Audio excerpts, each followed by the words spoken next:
we start off, let's take some time off to dedicate ourselves to the Lord. I'm going to request John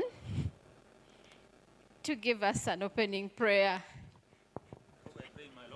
Yes.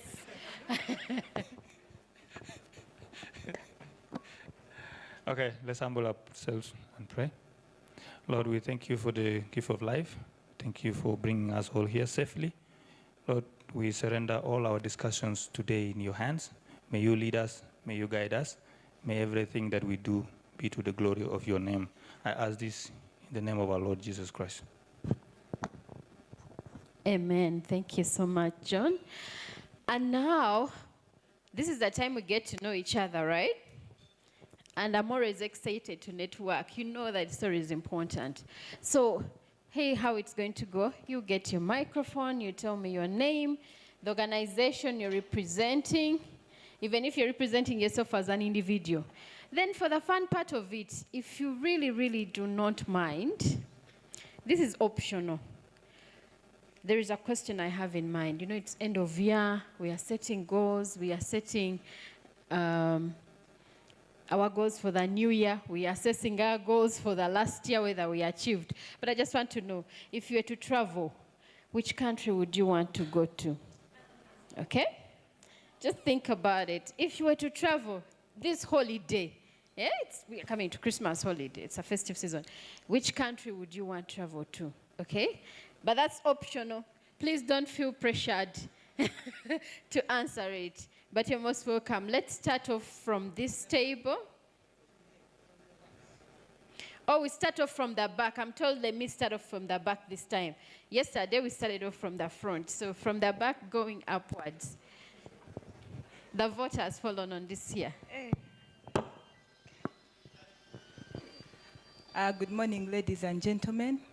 My name is Namatovuderis Isabel, and I work with Action for Fundamental Change and Development, but I'm also the chairperson, fundraising and communications for the technical working group under the local coalition accelerator, and I'm happy to be here. The country I would like to go to this holiday is Zanzibar, so I'm hoping that by December I have the funds to go there. Thank you. Anyone from Zanzibar in this room, you better host her.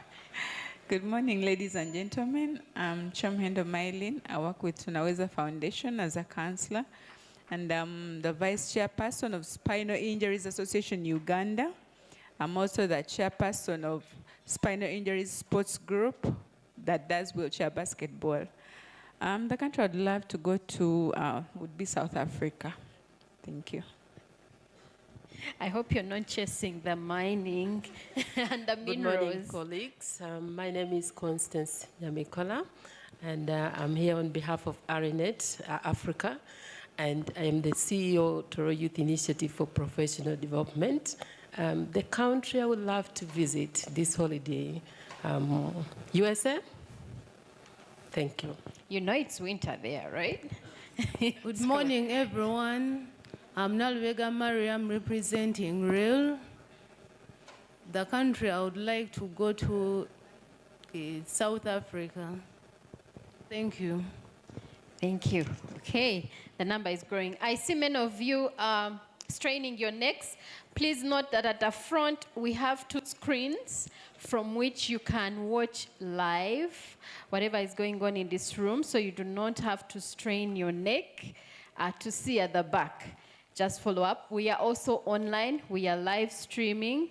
Please kindly reach all our hashtags for C4C and be able to follow the discussions as they are ongoing.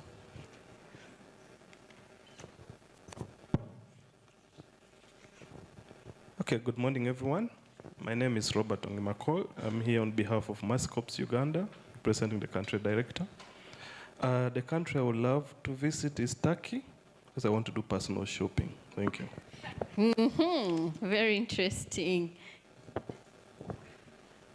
Good morning, everyone. I'm Santo Male Odongo from Gago district, representing Voroda. The country I would like to go and visit is Israel. He wants to pick all the blessings from Israel, right? He lives for some of us. Good morning, ladies and gentlemen. My name is Igalo Robert. I work for ZOA and I'm a country consortium coordinator. The country, I don't want to visit any country this season. I would just want to stay in Jinja for the Christmas break. Thank you. Indeed, Uganda is the pearl of Africa. It's really very beautiful. Good morning. My name is Sophie Kasegenyi. I'm from Sofgenyi Fibo Care Initiative, also known as Fibo Care. I'm the founder. And the country I would like to visit is Canada. Thank you. Oh, you were to introduce her. You said you introduced her. Sorry. This young lady is Jane Imbabazi. She's my personal assistant. She helps me to walk around. Thank you. Okay, we must welcome. Okay, allow me to go again to the back. Today the back got a vote to start first for every line. So,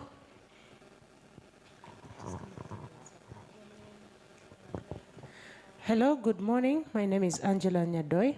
I work with African Women and Youth Action for Development Award, and I'm based in Palabek. I hear people talk of the countries they want to visit. Me, I want to remain in Tororo. You want to remain with your rock. Good morning. My name is Claire Atwine. I work with Seaford and I'm based in West Nile. The country I would love to visit is Paris. Okay, let's say France. The romantic one. Good morning, ladies and gentlemen. By name is Amiotaru Join Milka, Seftra, West Nile. I wish to visit USA. I see people sharing their trips here. Good morning, everyone. My name is Guillaume Nyanzima. I'm a deputy chairperson for Burundian community, Korebu. The country I would like to visit is Canada. Interesting. Good morning, ladies and gentlemen. I'm Lemu Michael, representing Dado, Karamoja region. The country I want to visit is Brazil. Play football. That's what I was going to say. The soccer lovers are also in the house. Good morning, ladies and gentlemen. My name is Vachi Kamsa Semakula. I'm from Kakuto Development Initiative. I would like to go to Kasese. I love the environment there. For humanitarian or for? For holidays. Wow, for the holidays. You want to see the mountains. Good morning, ladies and gentlemen. My name is Moses Otim Augustine. I come from Lira. I work for an organization called Noble Youth Foundation, Uganda. And I am the representative, the chair of Lango sub-region. Where do I want to go? Bahamas, probably.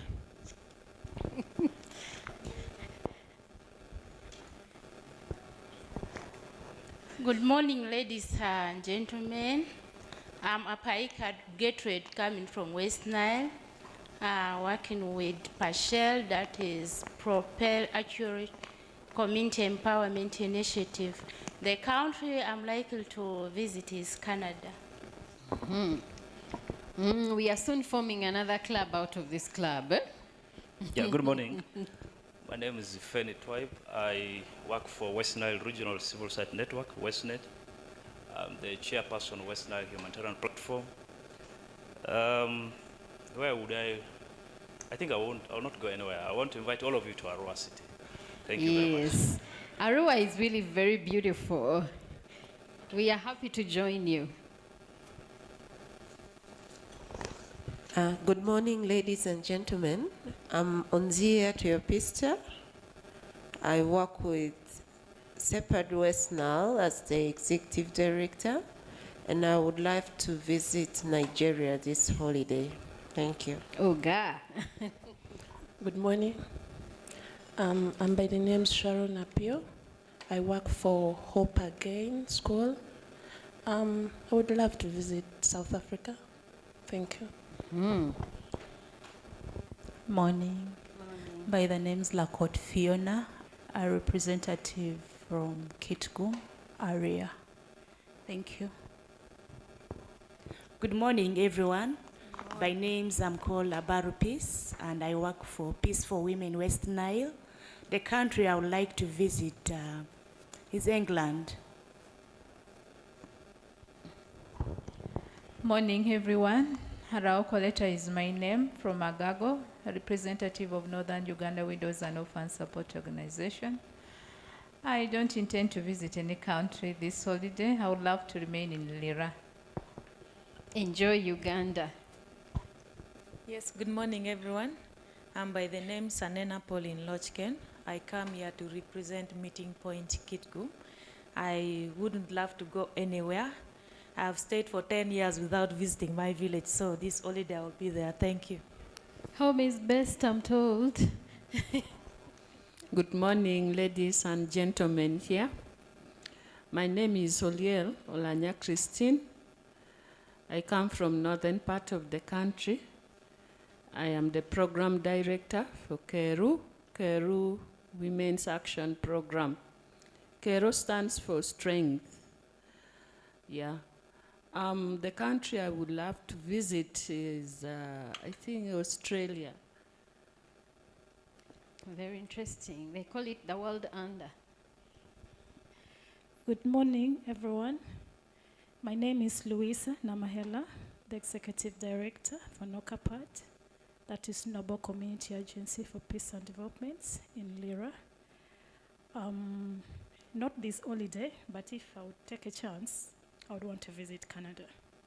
Thank you. Canada seems to be popular. I hope we all want to find ourselves in Canada and form another C4C village in Canada and the US. Yes. Good morning, everyone. I'm Natasha Shivan from Tunaweza Foundation. And the country I would like to visit is Turkey, since I'm more interested in business.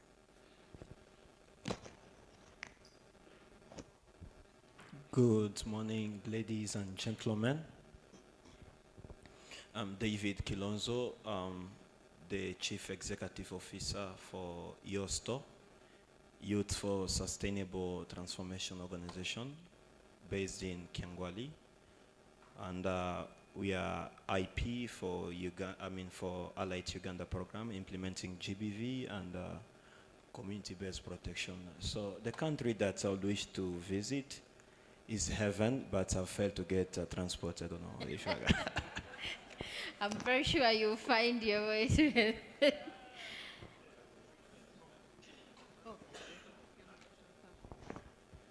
Good morning, members.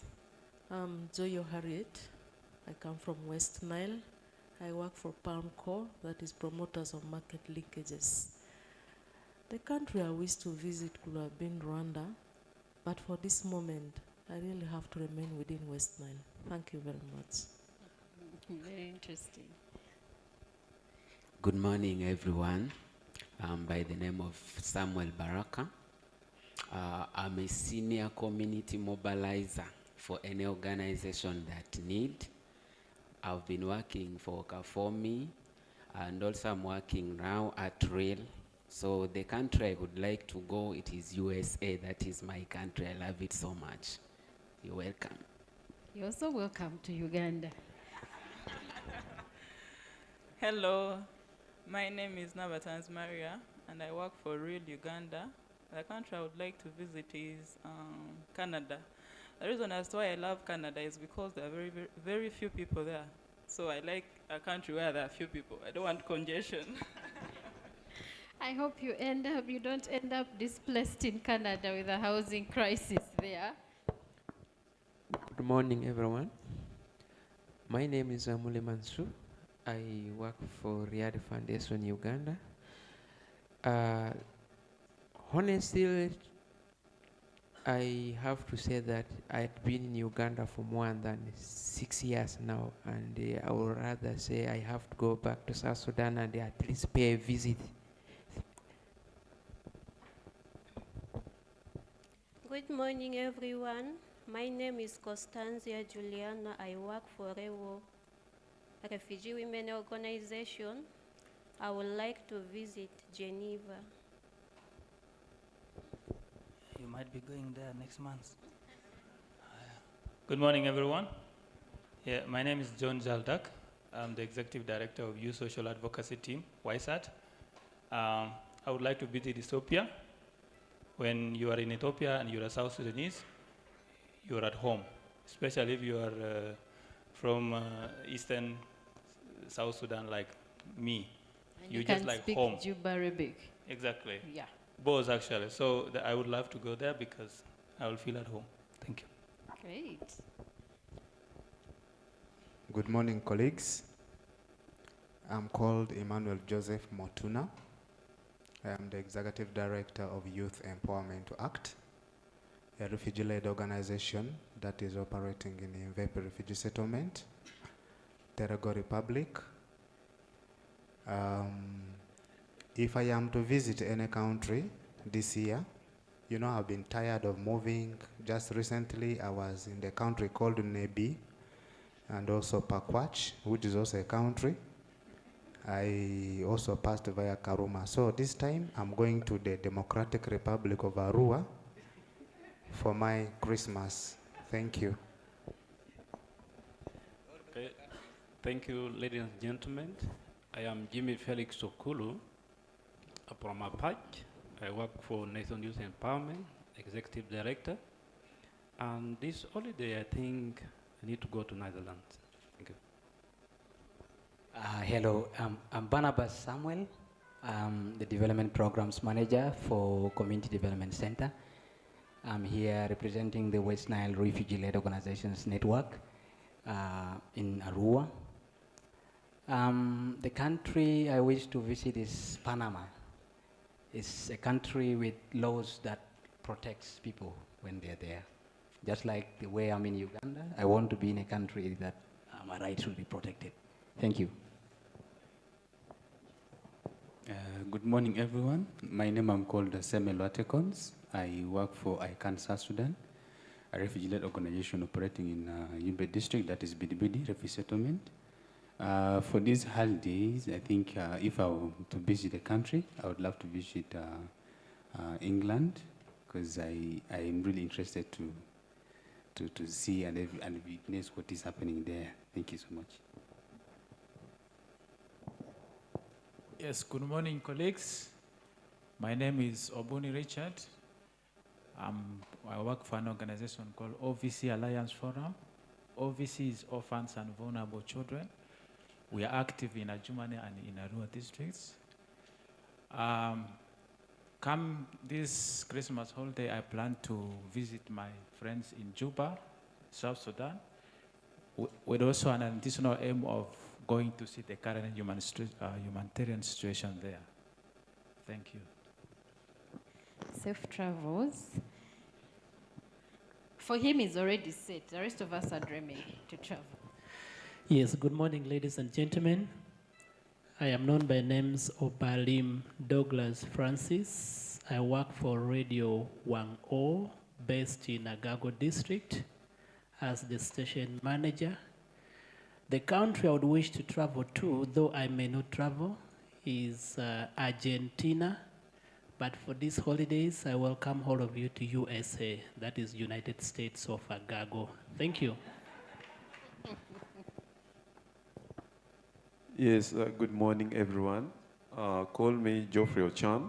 I work for Vision for Children and Youth Forum, based in Amoro District, as the Executive Director. The country that I've been dreaming to visit is Dubai, and my dream has come true, so I believe next month I'll be going to Dubai. Thank you. I see you're targeting the shopping spree journey in Dubai. My name is Nyamahunge Immaculate. I present here as a chairperson district, Kikube district. I came from Kikube. So I'm working as a chairperson in Kikube district as a group women's. So I'm glad to be here. And I'm so happy for this activity which is going on, mostly in Kenya. It's where we enter to this occasion. Thank you very much.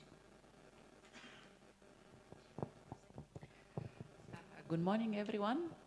My name is Alum Luana, and I'm the Executive Director of Caritas Moroto. I don't know where I would like to go, but I think I'll just go and see Auntie in Bomit. That's Pakwach. Thank you. Thank you so much. Good morning, everyone. My name is Betty Uzu. I work with Upendo Baraka in West Nile. Which country? I think I would like to visit Dubai. Thank you. January is on. Good morning, everyone. I'm called Oswald Brian Okello, and I work with Catholic Relief Services as Senior Officer for Accountability. So the country I would like to visit, there's a small town in Jamaica called Negril. I love the waters there, so I would like to visit that place. Very nice. Yes. Good morning, ladies and gentlemen. My name is Emily Dujaro. I work with Integrated Child Service Consult. We are based in Arua City, I mean. The country I would love to visit, basically, is the United Kingdom. Thank you. Good morning, everyone. My name is Claire Wanula. I work with African Women and Youth Action for Development as the head of programs. And the country I would love so much to visit is Maldives. Thank you. Distinguished participants, good morning. I'm Innocent Dahirwe. I work with the Intergovernmental Authority on Development, abbreviated as IGAD. It's an 8-member government body, and I'm the country coordinator for Uganda on migration and forced displacement. I thank you. I hope we are not in trouble dreaming about traveling. But you're most welcome, Mr. Ndahire. I'm Roland Ganafa. I'm part of the media team, and the country I'd love to go to is Ethiopia, but I have to first go to Moroto and Kitugum. Those are the only countries the only districts I haven't visited. Moroto is very beautiful, so you're most welcome to visit, and I'm sure Alum will be happy to host you one of these days. I'm trying to look for faces that have just walked in and they didn't introduce themselves, so that we close this session, so that we can move on with our program. Please go ahead. Good morning, everyone. My name is Odette Sindimo. I'm Burundian.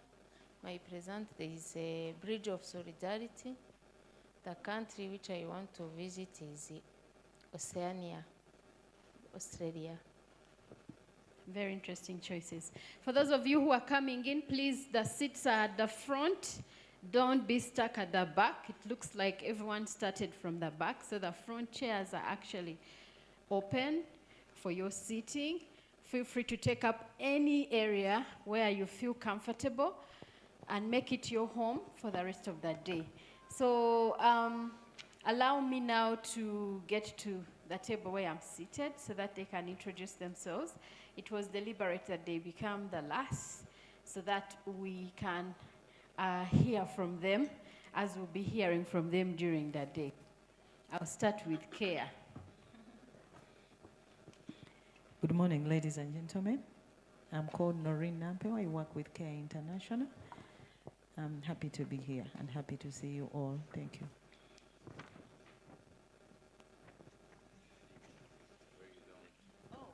Sorry, I want to visit Ukraine because I'm a humanitarian worker and there are some issues there I want to check on as a GBV and protection advisor. So, Eva at work, eh? Good morning, ladies and gentlemen. My name is Xavier Ejoy. I work with ActionAid as the country director. Pleased to be here and meet all of you.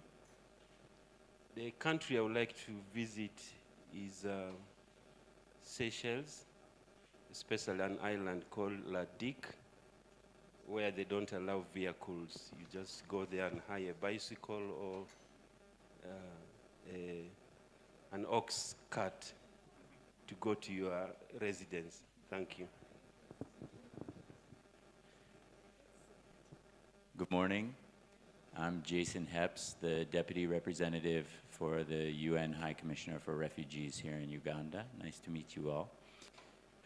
I would like to, I don't really mind where it is. It can be warm and place just for a few days where there is no internet, no phone coverage, no one can get to me. Just a couple days. We are seeing you on top of Mount Renzori at the summit chilling. That's a good one, Jason. Good morning, ladies and gentlemen. My name is Naomi Ayot Oyaro. I'm your host, the chairperson, Charter4Change Working Group Uganda. I'm humbled that you accepted my invitation despite the short notice. And where I want to go is where Nima is. Is Nima here? She's soon coming. It's not Geneva.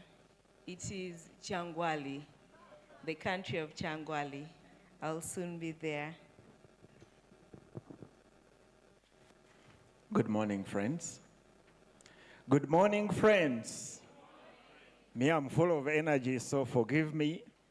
My name is Albert. The other one is Tarema. I come from Chigezi, the Switzerland of Africa. And so now you already know where I have to visit. I simply have to be home. I lead a team at Local Sustainable Communities Organization, LOSCO, and I'm the regional focal person for human rights defenders in southern Uganda, and also a co-founder for Tamons La Page, that is Turn the Page Uganda. Yeah, and also a of Movement for Community-Led Development Uganda chapter. I'm glad to be here and hope to interact with all of you. Good morning, colleagues. I'm Baluk Isaiah from Renzori Mountain, and I'm a team leader at Young Agro Green Africa Network, known as YAGNET, also regional coordinator, Movement for Community-Led Development, Uganda. Thank you.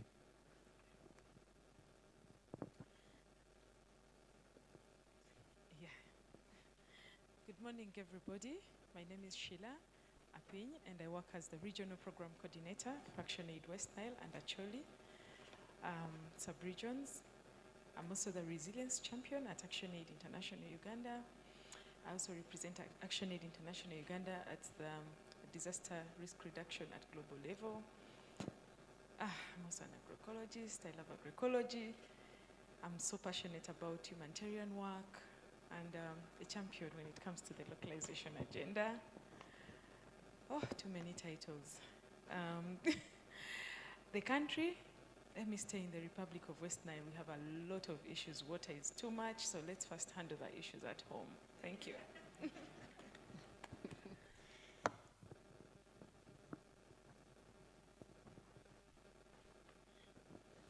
Thank you.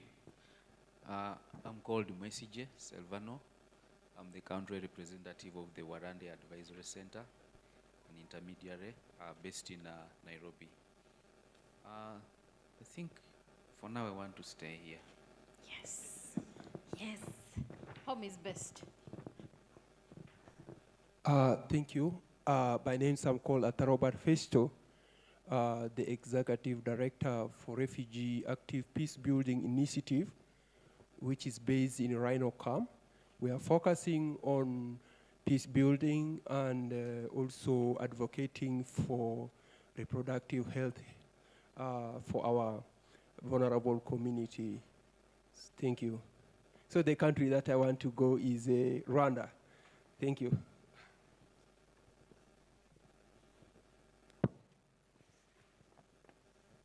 Thank you so much. My name is Joyce Julian Achoko, the coordinator for the platform for actually local and national humanitarian actors which is based in Acholi sub-region. I worked with Northern Uganda Widows and Orphan Support Organization.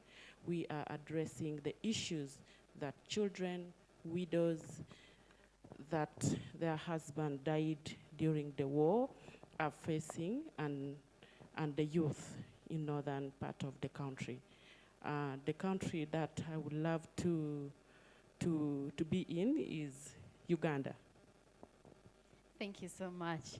And thank you so much. I see so many people walking in, but we are running out of time. So I would like to thank you for opening yourselves up to share like your dream destinations or your planned destinations. I know some of you sounded like the plans are ready. You just want to pick up your passport and boarding pass and get to your next country or destination. And it's also a way for us to find conversations that we can talk about at tea besides work. I know humanitarian work is really emotional heavy, so we need to take time off to chill out and shake out, okay? Away from work, we need to find other areas where we can discuss and feel more comfortable. So on behalf of the C4C team, allow me to welcome you once again to this meeting this morning. For some of you who have just come in, my name is Diana Kagere, and I'm going to be your host for the day.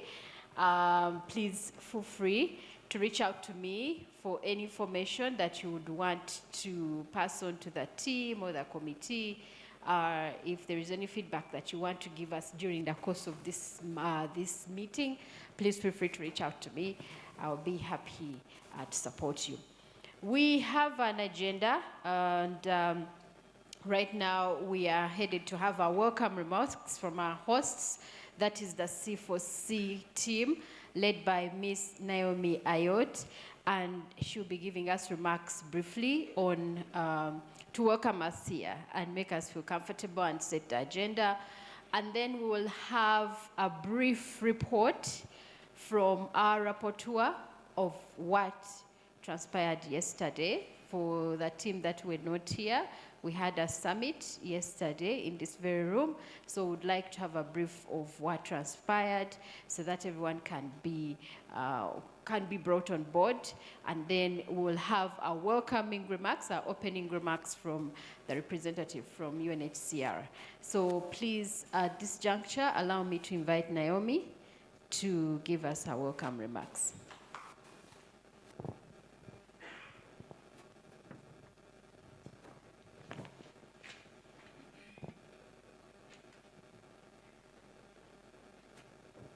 Thank you, Diana. Good morning, ladies and gentlemen. You're all very welcome.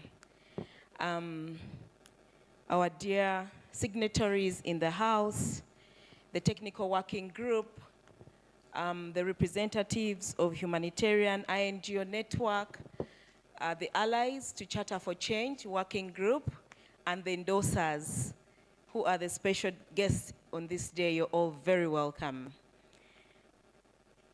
In this room today, we have representatives from West Nile CSO Network, from Acholi Sub-Region CSO Network, from Lango Sub-Region CSO Network, from West Nile Refugee-Led Organization Network, and then I hope I've mentioned all of you, and I would like that you stand up for recognition.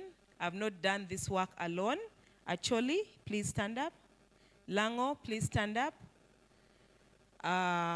West Nile, please stand up. Karamoja, please stand up. The leaders. The leaders. The leader, Feni is West Nile. Oh, yeah, thank you. Otim is for Lango, thank you. Joyce is for Acholi. And then Feni, I said, you're West Nile, you can see it. And then for the settlements, we have Barnabas. Thank you. You're representing, okay, West Nile, yeah? Yes, refugee-led network in the West Nile region, which is going to be launched in December. Then I also have refugee-led network, national level. They are also in here, hopefully. We have Ian for Central Region, and then we have Doris Namatovu, the Local Coalition Accelerator. The two and Ian are representing the Central Region. And then we have the team representing disability-led organizations. I have Mylene for Tunaweza, and then I have Mukisa Foundation. They're not here. So, and then we have the ones representing the settlements, Yosto, and the and then Nima, she's I think not yet in. Then I have Karamoja. Dr. Lochap, are you in? Okay, if you're not in, then Alum can represent you. Alum, please wave to us. Okay, thank you. Then I have Western Uganda Humanitarian Platform, also represented. Yes, thank you. So we've not done this work alone, and thank you to all of you, team, for ensuring that this work is a success.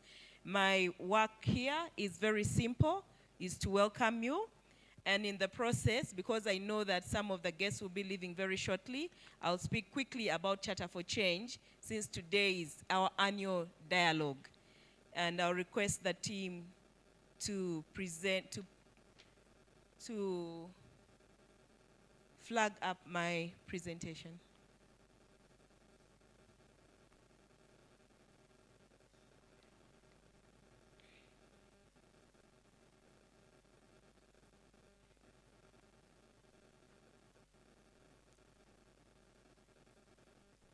Okay, if it's not yet ready for flagging in, then we can go on to the next agenda.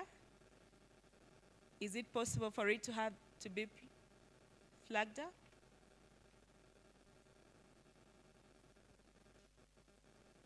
Raymond, my presentation, please.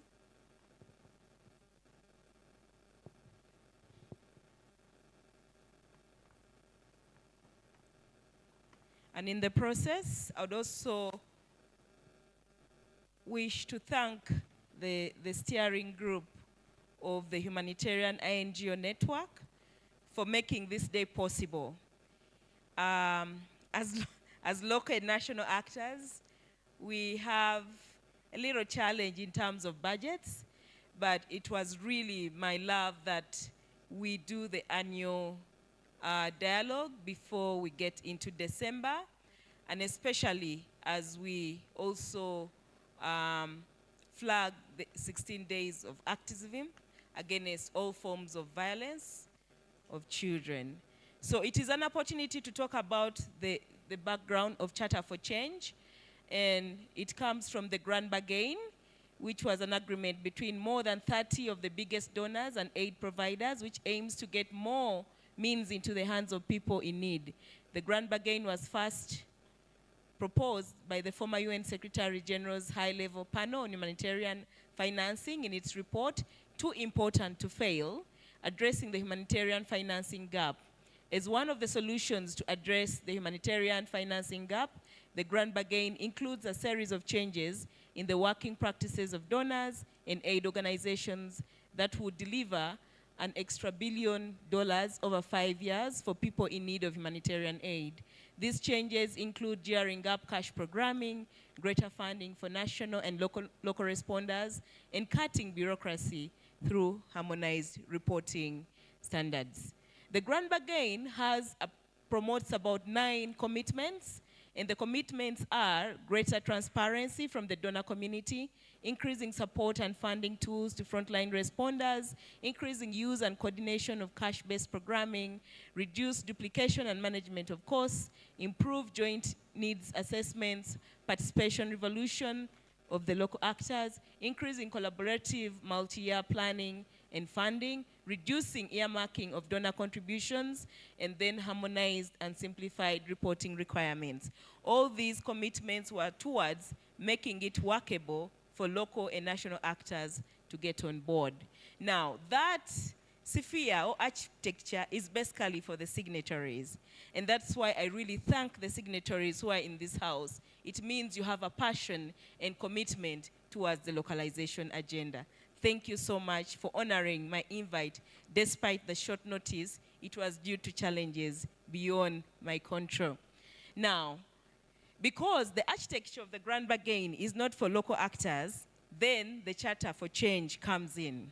The Charter for Change is an initiative that aims to transform the way the humanitarian system operates to enable local and national NGOs to play an increased and more prominent role in humanitarian response. NGOs are encouraged to play an active part in this transformation towards a more locally driven response by changing the way they work and addressing the imbalances of inequality in the global humanitarian system. And because of this, I would like to thank CARE International in Uganda, which is our coordinating INGO for Charter for Change. I would like to thank the steering group members who you can see there, CARE International, Dan Church Aid, Save the Children, Oxfam International in Uganda, Catholic Relief Services, Fin Church Aid, World Vision, Caritas, Action Aid, which is a new member on board, and then we're also going to be having ZOA coming on board. With the support of Apollo, the country director of CARE International, and the chairperson of the steering group for localization at HINGO, together with our representative at HINGO, who is the country director of Dan Church Aid, and us, momentum for Charter for Change and for transformative localization has gone to another level. That's why in 2021, we nearly had a signatory in the room. In 2022, we had about 2 signatories in the room. In 2023, we are having a steering group, we are having an established C4C secretariat, and we are having over 7 signatories supporting the structure which is already established, and therefore enabling us to coordinate with all the regional structures. So what are the commitments of Charter for Change? 1, we are advocating for what they talked about at Grand Bargain. They said that funding should go to the local and national actors. Who are you, the endorsers of Charter for Change? If you believe in the localization, transformative localization. So we are looking at advocating for the 25% of humanitarian aid to come to local actors. We are looking at partnership and not MOUs, not master-servant relationship. We are looking at partnership where we are going to grow and learn from one another as partners in humanitarian development and peace programming. We are looking at advocacy, which we are doing now at the national level. We are looking at equality, looking at local actors as people who are on ground when crises strike, before and after, and when even the situation exacerbates to costing life, you always remain on ground. So how do we continue working with you in a more equal manner and not a master-servant relationship? Support. I just mentioned the steering group of HINGO. The fact is we cannot reach certain levels. There are certain connections we cannot get there. As a local actor, I'm not able to bring all of you in this room, and also not able to attend all the meetings that I've been getting and sharing on the C4C platform. And therefore, the role of the INGOs, of the bilaterals, are still critical in enabling us advance transformative localization agenda. So the support factor is critical.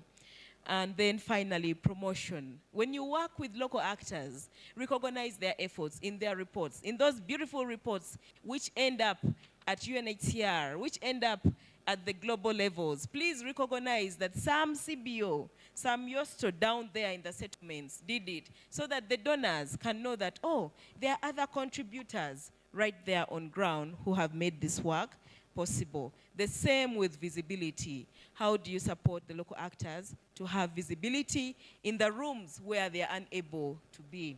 That is what Charter for Change is, and that is why we have Charter for Change Working Group Uganda, to ensure that we follow up with the commitments. Now, this comes with Charter for Accountability. Charter for Accountability, when you sign up for the Charter Charter for Change, it goes hand in hand with Charter for Accountability.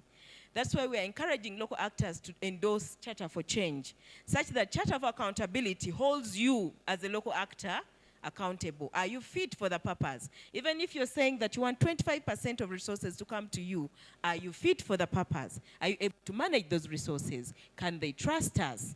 So are we coordinated? Can we manage bigger grants? So we are saying, don't give us small grants, give us multi-year, and give us quality funding in terms of internal recovery costs, in terms of overhead costs. But when you get it, are you fit for the purpose?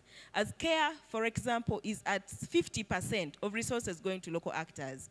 In my last discussion with Apollo, the country director, he was talking of having 60% of their resources going to the local and national actors. Dan Church Aid was talking of 40% of their resources, and they're planning to increase. Same thing, I think Action Aid is almost at 60% from the meeting we had at West Nile. 60% of their resources should go through the local actors, and only 40% for them.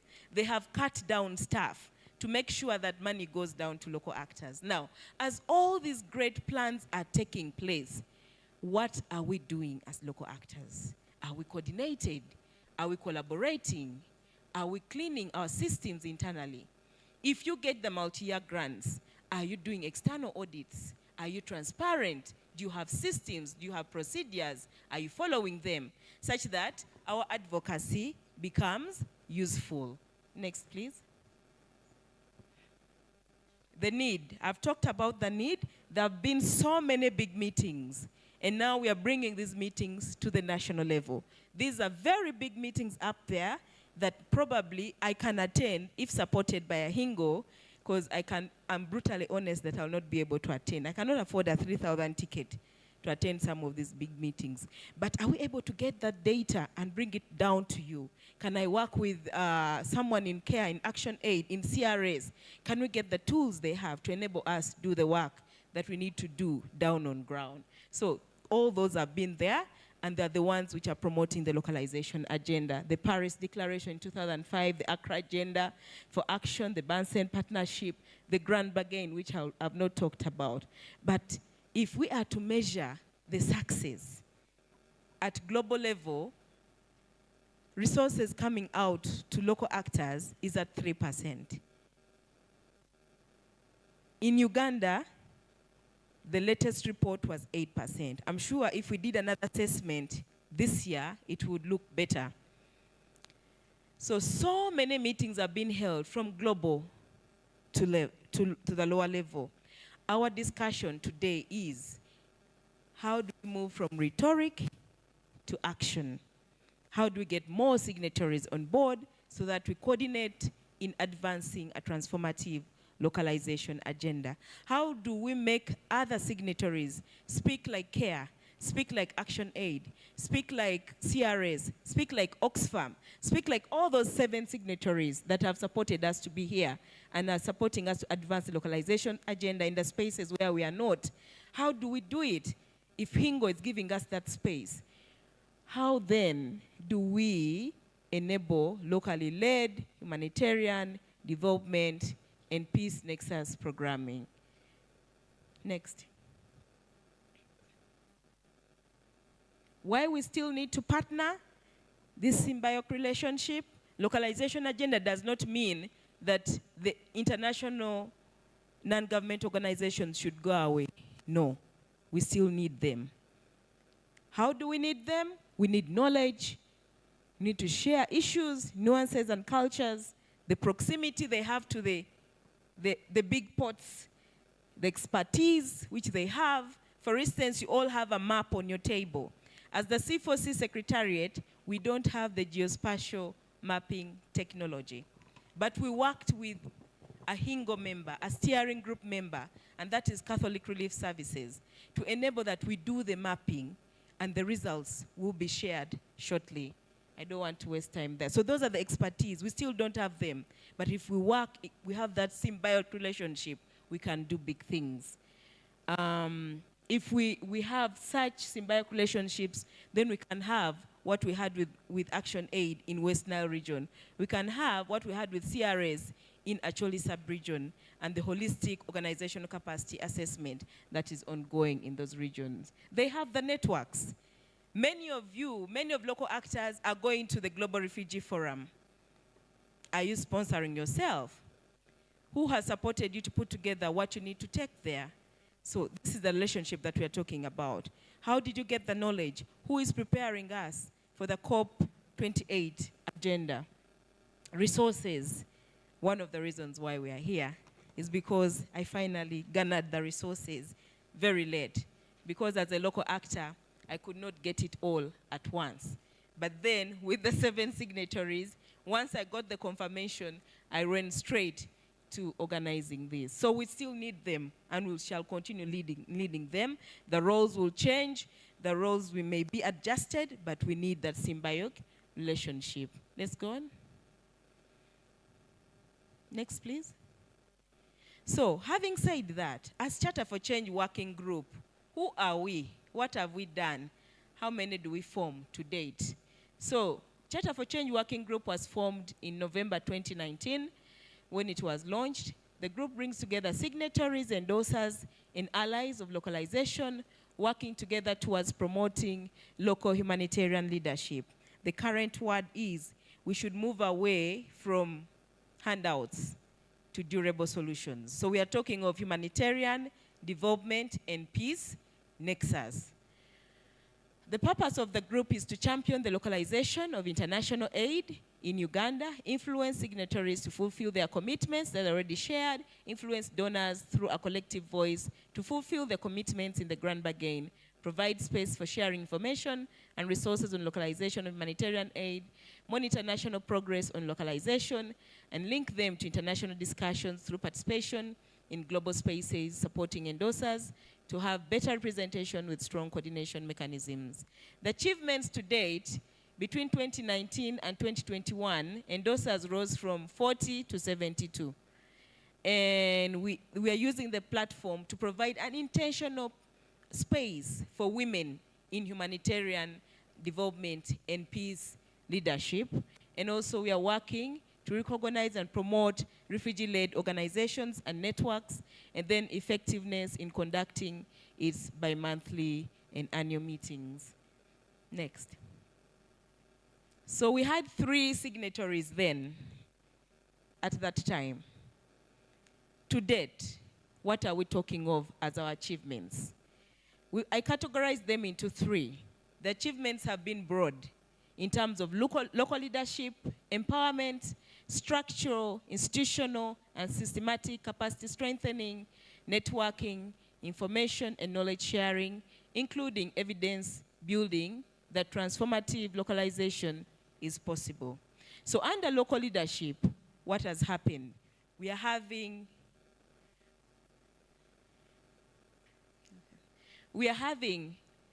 the signatories of the steering group support us through capacity strengthening, through systemic capacity strengthening, establishing the technical working group.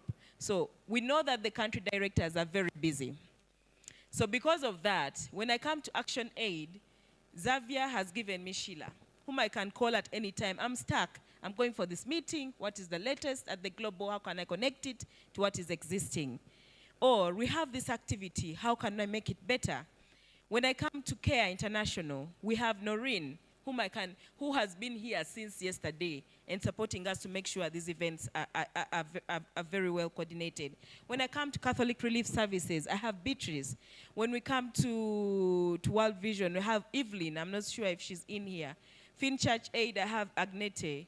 Oxfam, I have Geoffrey. So from the steering group, who form the country directors of the signatories, whom I can also consult at any time, but I know that they are busy, they have given us the technical working group members, so who represent the respective country directors. So for any issue affecting any local actor in any region, and they are in those regions, I can get them directly. I can also call for a technical working group meeting if there's any agency that needs to be handled in any region with the support of the technical working group. who are fully, and we're having the coordinated meetings. And I think this is a big hand clap to the signatories who have already committed to that.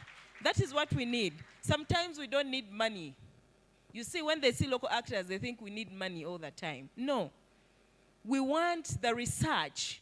We need that resource that you have in your offices. We have you have knowledge. You have money to produce so much research, so much information. In West Nile recently, Sheila was sharing information on an environment and chemical issues and so much. So we can't do all those assessments. We don't have those resources because we don't access big grants. But you have them. So we want those resources to get out of your offices and come to the local actors, to an extent of telling us how we can access, preparing local actors to access funding for climate issues. So this is what we want, and this is what we've been able to get this year. We have representation at the humanitarian INGO network. I know that the coordinator is very flexible. I think you know Mike Bruce. He is he's passionate about localization. I can consult him at any time. This is what localization is. We should relate. We should be able to consult, because I don't know.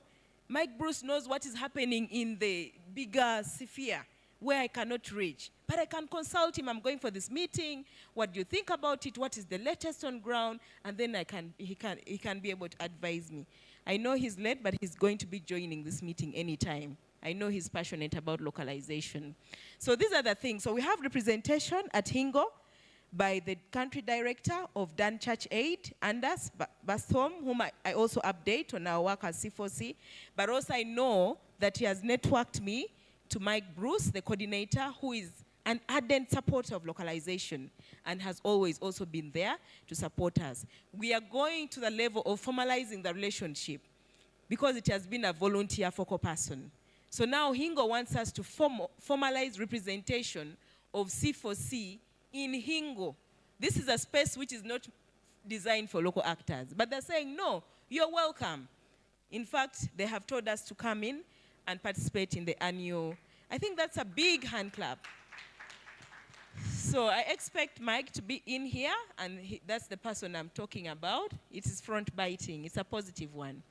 So then we've had trainings in internal risk management, safeguarding, and investigation nationally. So this, again, we could not do it. As the C4C Secretariat, we coordinated again with Hingo. Hingo is Humanitarian International Non-Governmental Network. Yeah, you know we are good at abbreviating. And it's coordinated by Mike Bruce, whom I just talked about. But then we are represented as Charter4Change by the country director of Anders. So getting into that space, which is not ours, is a sign that the signatories are ardently committed to localization. So we need to play our part as local actors. The training then that was done, I was connected to the internal risk management group of Hingo through the focal person who is representing us. And they funded the training for this group to go nationally. Now, today we also talk about ourselves as local actors. In some regions, there was poor turn-up. But these are the things that support us to reduce that name in brackets that we are highly risky. So when we get such opportunity where you have not spent a coin, please take advantage of that.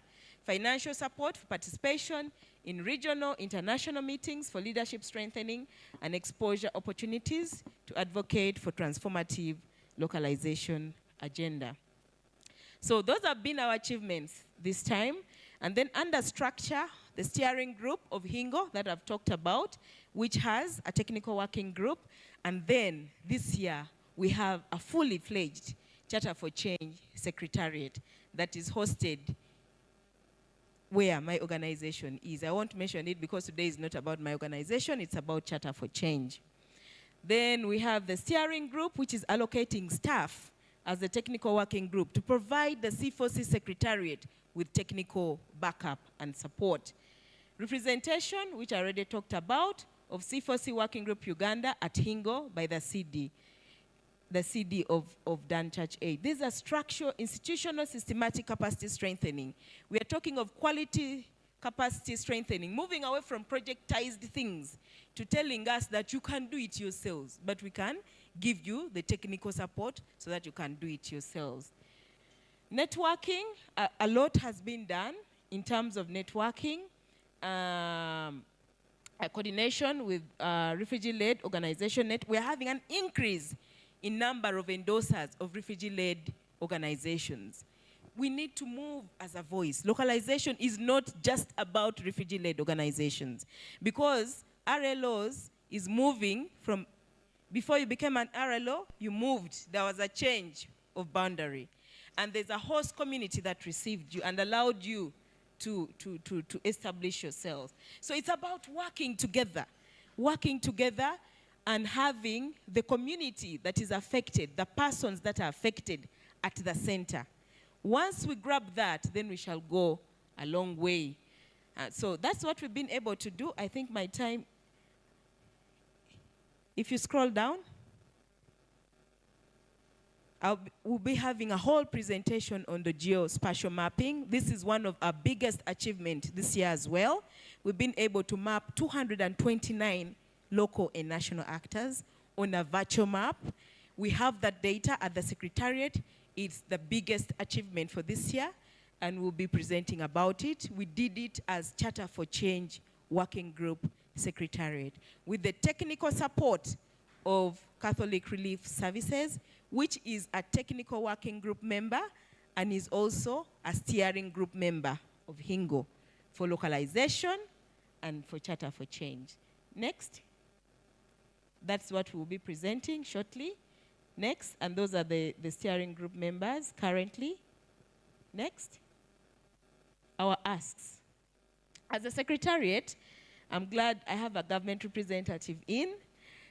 We are asking the government to continue providing support in terms of providing space, avenues for transformative localization agenda to be advocated for, the signatories to utilize their powers respectively to advance coordinated transformative localization agenda and avoid the scattergun approach, so that we consolidate a transformative localization agenda. This business that, we are only going to support RLOs, and then we get conflicts. I got reports at the Secretariat, issues in West Nile, where the local and national CSOs are being left out, and signatories only want to work with RLOs. Now, what if those national and local actors were not on ground? Who hosted them? So instead of causing harmonized approach to humanitarian development and peace nexus programming, we are now beginning to divide. And that's what I'm calling the scattergun approach. So if you have that power as signatories, which I don't have, support us to make strong the coordination that we have already established. Accountability by signatories to what they pledge or what they sign, allies to the Charter4Change and Grand Bargain at country level in terms of performance against commitments, and then utilize the already existing localization platforms to advance coordinated and transformative localization agenda. That's why I asked all the regional representatives to stand up. I am happy that this year also we have awakened Lango CSO network. So all the regions are active. They just need to be strengthened in terms of capacity to perform, as long as we center the community we serve, we center the affected populations, then we shall go a long way. Then to the local actors.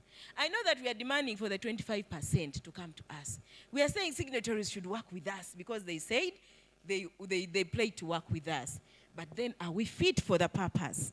I'm also getting a lot of reports in issues of being fit for the purpose in terms of accountability, transparency, systems, procedures, so that we stop being called this name that we are highly risky. Let us work together so that we stop being called highly risky. Well, let's work towards putting that song down. I know that we don't have resources in terms of overhead costs, in terms of internal recovery costs. So you may not be able, it does not mean that if you don't have external audited reports, you cannot have financial statements and the systems cannot work. There are two different things. The systems can work, the international finance reporting systems can work. You can have financial statements. You may not have external audits because you don't have the money for external audits. But you can make it easier that when you get the money, you can then do the audit. So let's not use the excuse that we don't have overhead costs or we don't have ICR. No, you can do it. You can be organized, you can have systems in place, you can have processes in place, and just lack the money to do the validation by the external auditor. Let's be fit for the purpose so that we attract the funding and not go looking for the funding. Let us coordinate, let us communicate, and let us collaborate. We make mistakes. Feel free as chair, outgoing chair, to communicate and say, this is not right. Charter4Change is not for Naomi. It is not for my organization. It's not for anyone. It is for you, the endorsers. So let us work together to make it better. Let us work together to make it strong. Let us work together to see the weaknesses and also recommend on how to improve so that we move as a strong, committed, transformative team towards the localization agenda. Having said that, I welcome you all once again. I will not be presenting in the next phase. It will be an opportunity for all the regional representatives to present. I welcome you all. I know we have representatives online. You're also very welcome. I don't know how many they are. You're all very welcome to the C4C Annual Dialogue 2023.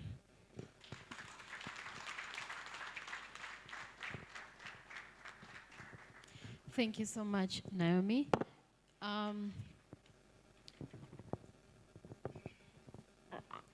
We have a representative from the Ministry of Local Government, and you're most welcome. At this juncture, allow me to invite the team that's representing the summit that sat yesterday to give us a summary of the notes of what transpired.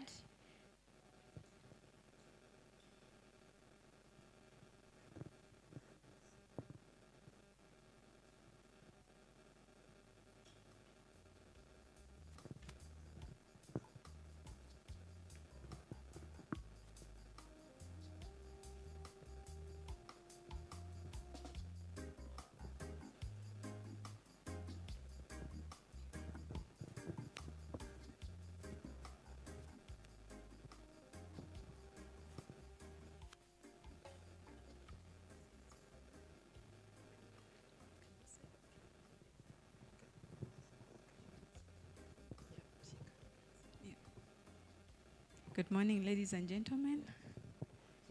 It's beautiful to see you. I am Chomendo Mailin. I work with Tunaweza Foundation.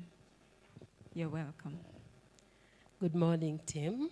It's a nice morning, and I'm really delighted to see everybody. My name is Constance Nyamikola, and a representative from Arinet Africa and CEO Tororo Youth Initiative for Professional Development.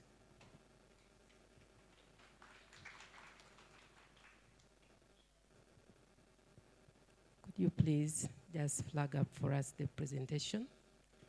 So we would like to take this opportunity to welcome you to day 2 of the C4C activity. And we want to take you through the takeaways of day 1, 27th, 11th, 2023.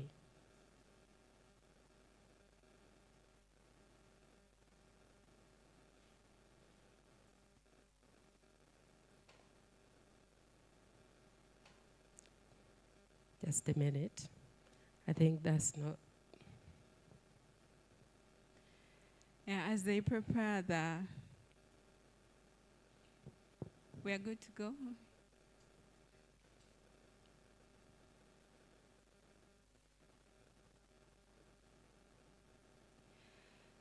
As they prepare to flag down what we discussed yesterday, basically it was about what has been done and then the challenges that have been met along the way.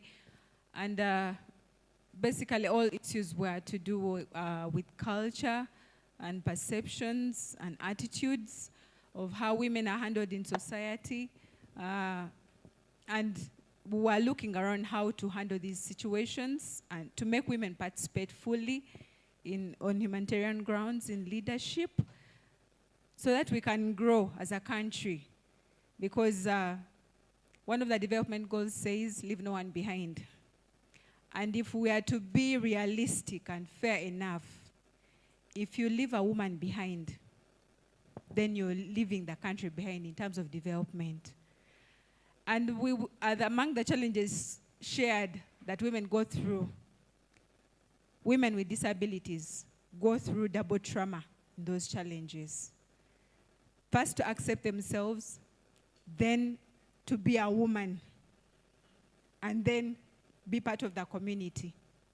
So it's double jeopardy to live as a woman with disability. Please flag up.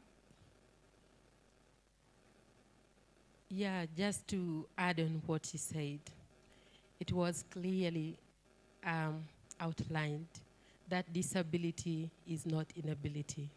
And so in our workplaces, we need to ensure that we consider these people number one in everything that we are doing. How do you include them? First of all, you need to understand their natures of disabilities.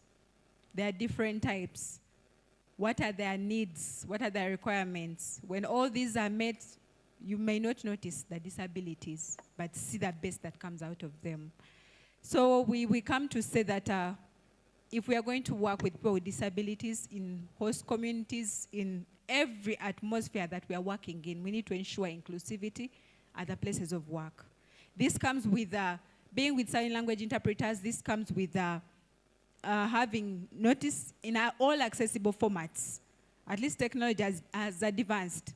If you don't have Braille, at least then let the notes be on a computer and someone can use an app and listen to what has been communicated so that information is shared equally and fairly. If you leave people with disabilities behind, you are leaving the country behind. How?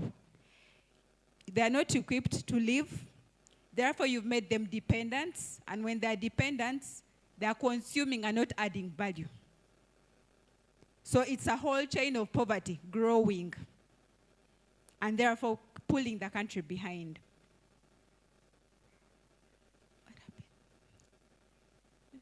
Yes, and it was also clear that these ladies with disabilities at the moment have got hiccups. And one of the hiccups they're experiencing is that they have developed low self-esteem because of cultural norms and practices.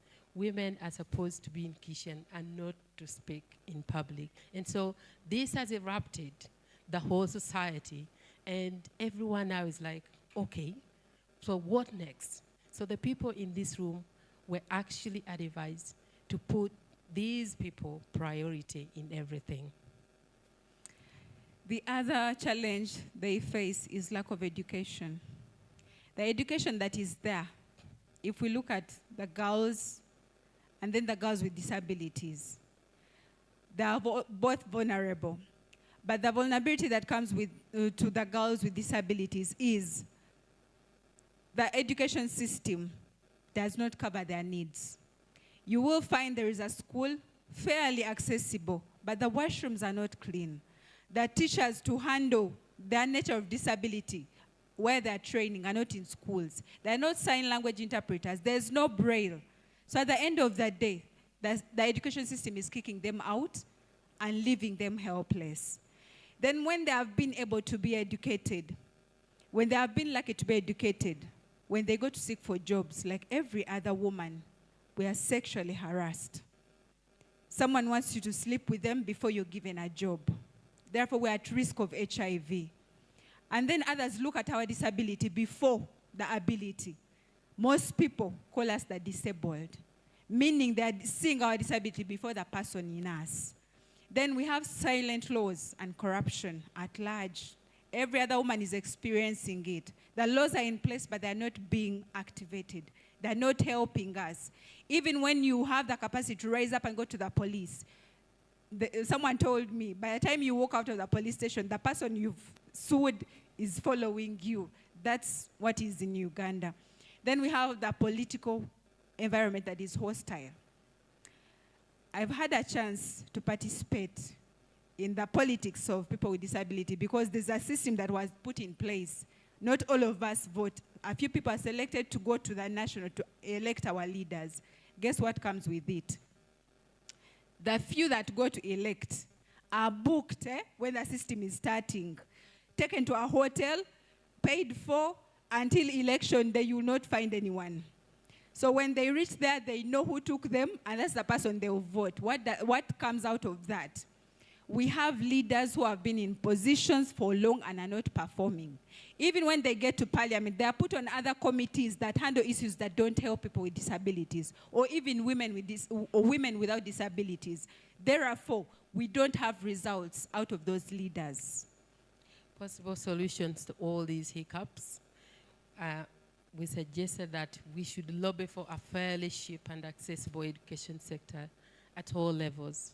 Build the capacity of all girls and women to levels where they can value themselves much more than just sex objects and children-making machines.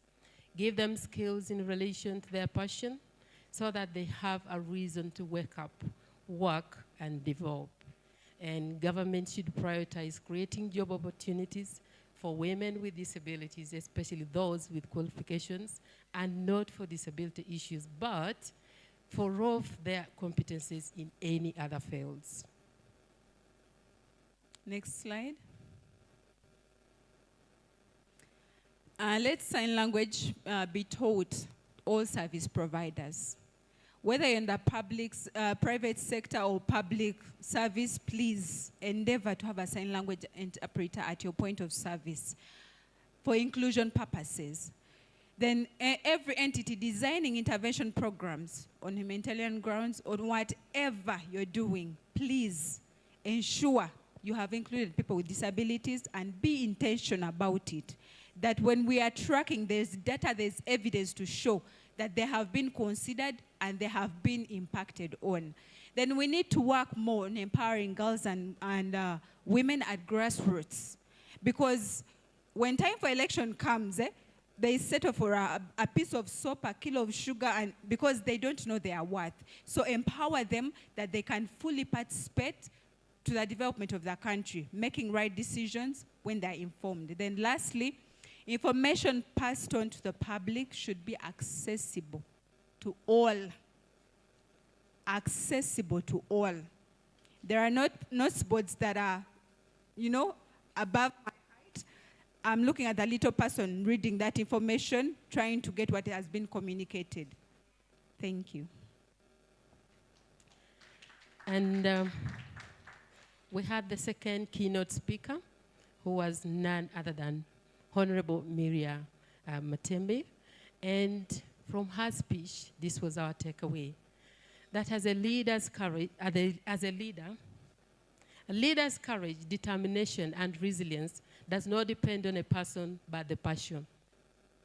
She emphasized that people will follow you because they see what you do and love how you do it.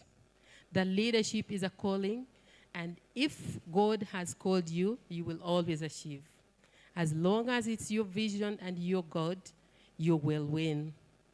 That we were reminded that the ladies to run with their mantles and they will break through in case of anything. She reiterated that there is no chance for development unless women are involved, and God will give us an extra sense if you get involved in that. She also encouraged all women in leadership to stand with God and emphasized that when you are standing for what's right, don't bend. She advised women in leadership that they should do that what is done in the private sector affects the public sector. Then women who are leaders are encouraged to uphold influence at every level. Leadership without influence is worse than absence. Leadership is about service to others, not your needs, not your wants. Suppress your weakness and promote yourself. Confidence, power, and influence comes from a strong sense of identity. Base it on who you are. Transform yourself and be positive in whatever you approach. You must have a vision which you're able to pursue with passion, commitment, and show people what is there for them. Work hard to win people's hearts before you win their hands. She clearly stated that women leaders need to have courage to run their visions. These are the tools she equipped us with. Ability to influence others depends on our skills, information, knowledge, and understanding. Then she made emphasis that we need to know God. And she quoted for us John 15:16, because God is on top of everything. Then she asked us these questions. In what you're doing, are you intentional? Are you humble? Do you hate sin? Acknowledge that God is superior to you. That righteousness and justice are the foundation of God's throne. When you're a leader, remember you're not a leader for yourself. Selflessness and sacrificial you should be. Passion with a vision, you will be noticed. Show compassion, empathy, generosity, and nurture people and work with others if you want to succeed. Also look at your integrity. Do what you say you will do, because this is the most rare character in Uganda. What you do in the darkness is what you do in the light, and brand yourself. Then take initiative to control over it, own it, and convince others about it. Run with this initiative. Then lastly, take risks. And in this, there was, from the discussion, they were saying it's hard for women to work in Karamoja. And her advice was, take the risks and go and help the sisters in Karamoja to reach the same level where we are. Because they also need to be part of the development. And then that region also needs us. Much as we have worked everywhere else, Karamoja needs us. Thank you. And we want to say thank you for listening to us.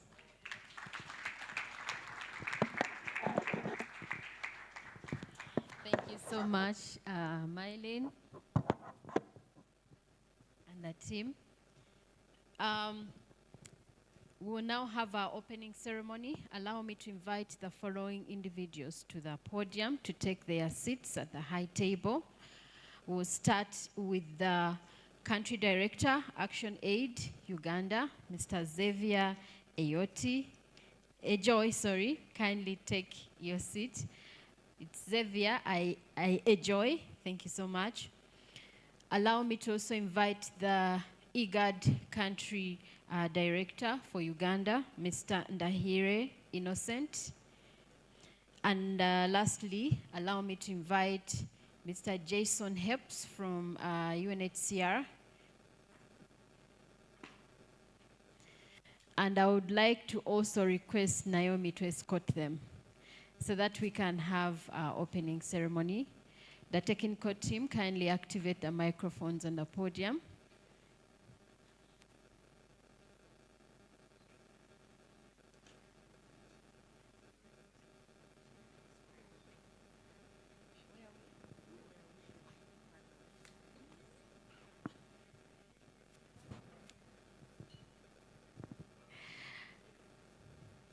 So allow me to hand over to Naomi to coordinate the panel at the top. Thank you so much.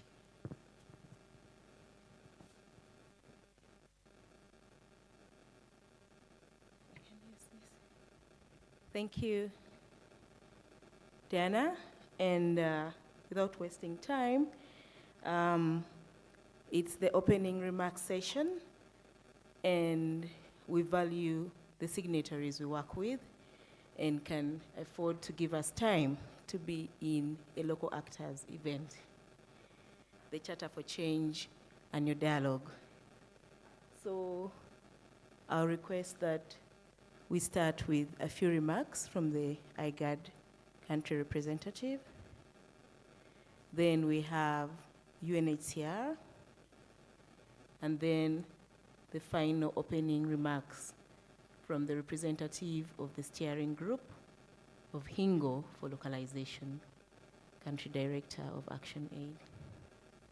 So over to you.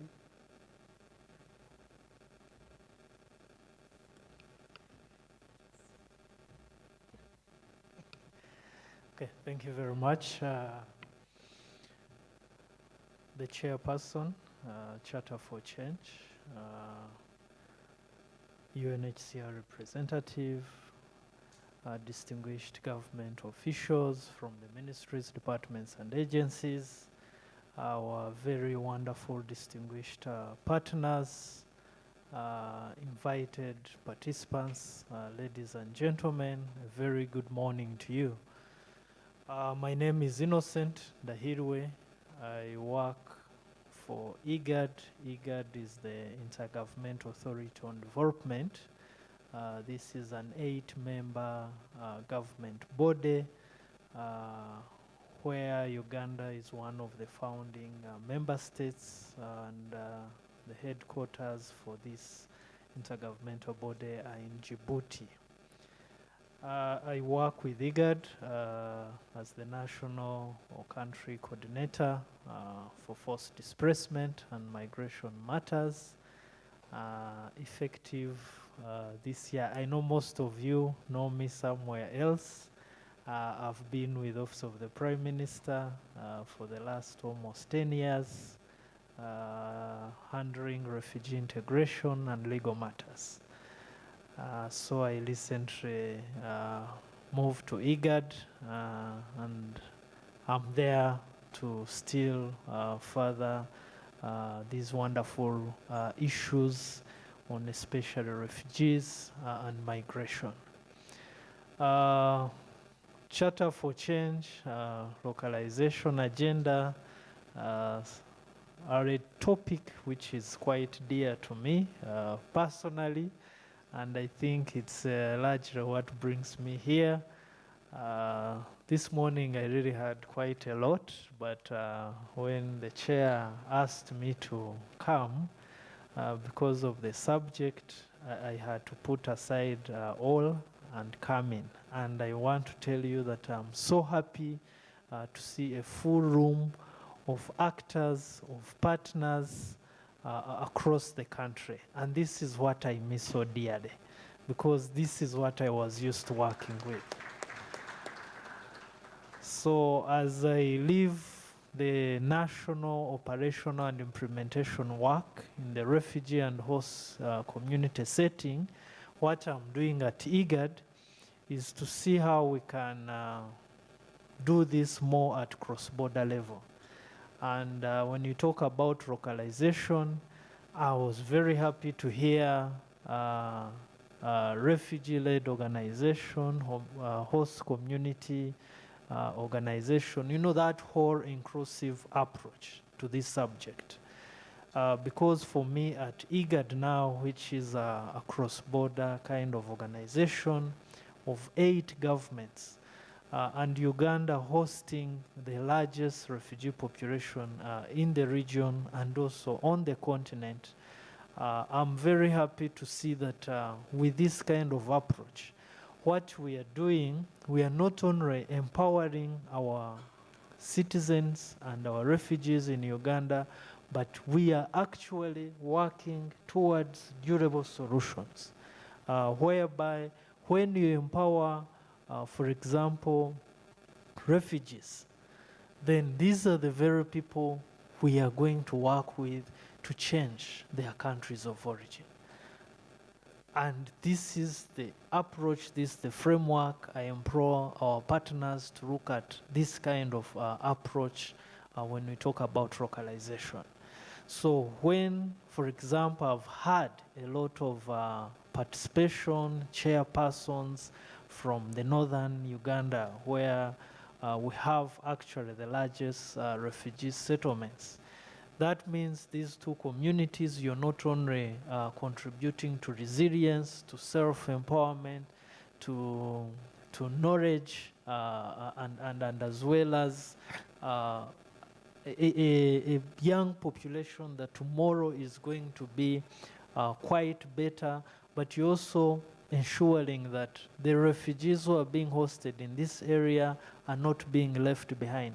And these are the networks, these are the individuals, these are the groups that are tomorrow are going to go back home to South Sudan, to Somalia, to Eritrea, and be able to carry on this knowledge, this experience to support, to better their country of origin. And I want to take this localization in that approach from where I sit as IGAD and pledge to you that we want to see that this does not just keep even within the confines of Uganda, but we even start seeing that it becomes a cross-border kind of approach. At IGAD, we are looking at harmonizing such kinds of approaches. And just last week, the ministers from the 8 IGAD member states were able to endorse the regional IGAD framework on refugee protection. So under this kind of policy and framework, I believe we're going to actually now start having these kinds of issues discussed and strengthened at a regional level so that we can even start having cross-border collaborations, best practices, and I see Uganda as always you're quite ahead. So we'll definitely keep tapping in this experience to even strengthen and better the other member states. I want to commit to my continued support and cross working relations at country level. Uganda, where I'm charged, I'm very sure we'll see that we really look out to see how we can strengthen any support that you may need to really continue to champion this cause across the region. I thank you. Thank you so much, Innocent. And that's what we mean by moving from rhetoric to action. Thank you so much. We appreciate your commitment. I know I've been informed that we have the Global Charter for Change Secretariat Coordinator in the room. Before Jason says anything, I humbly request that you join us here. The Global Charter for Change Secretariat is in the house.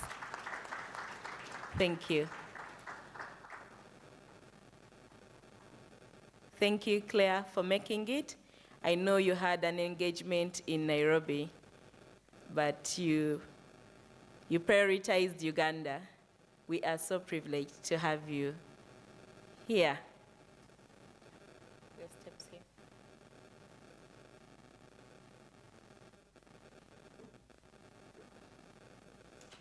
Thank you.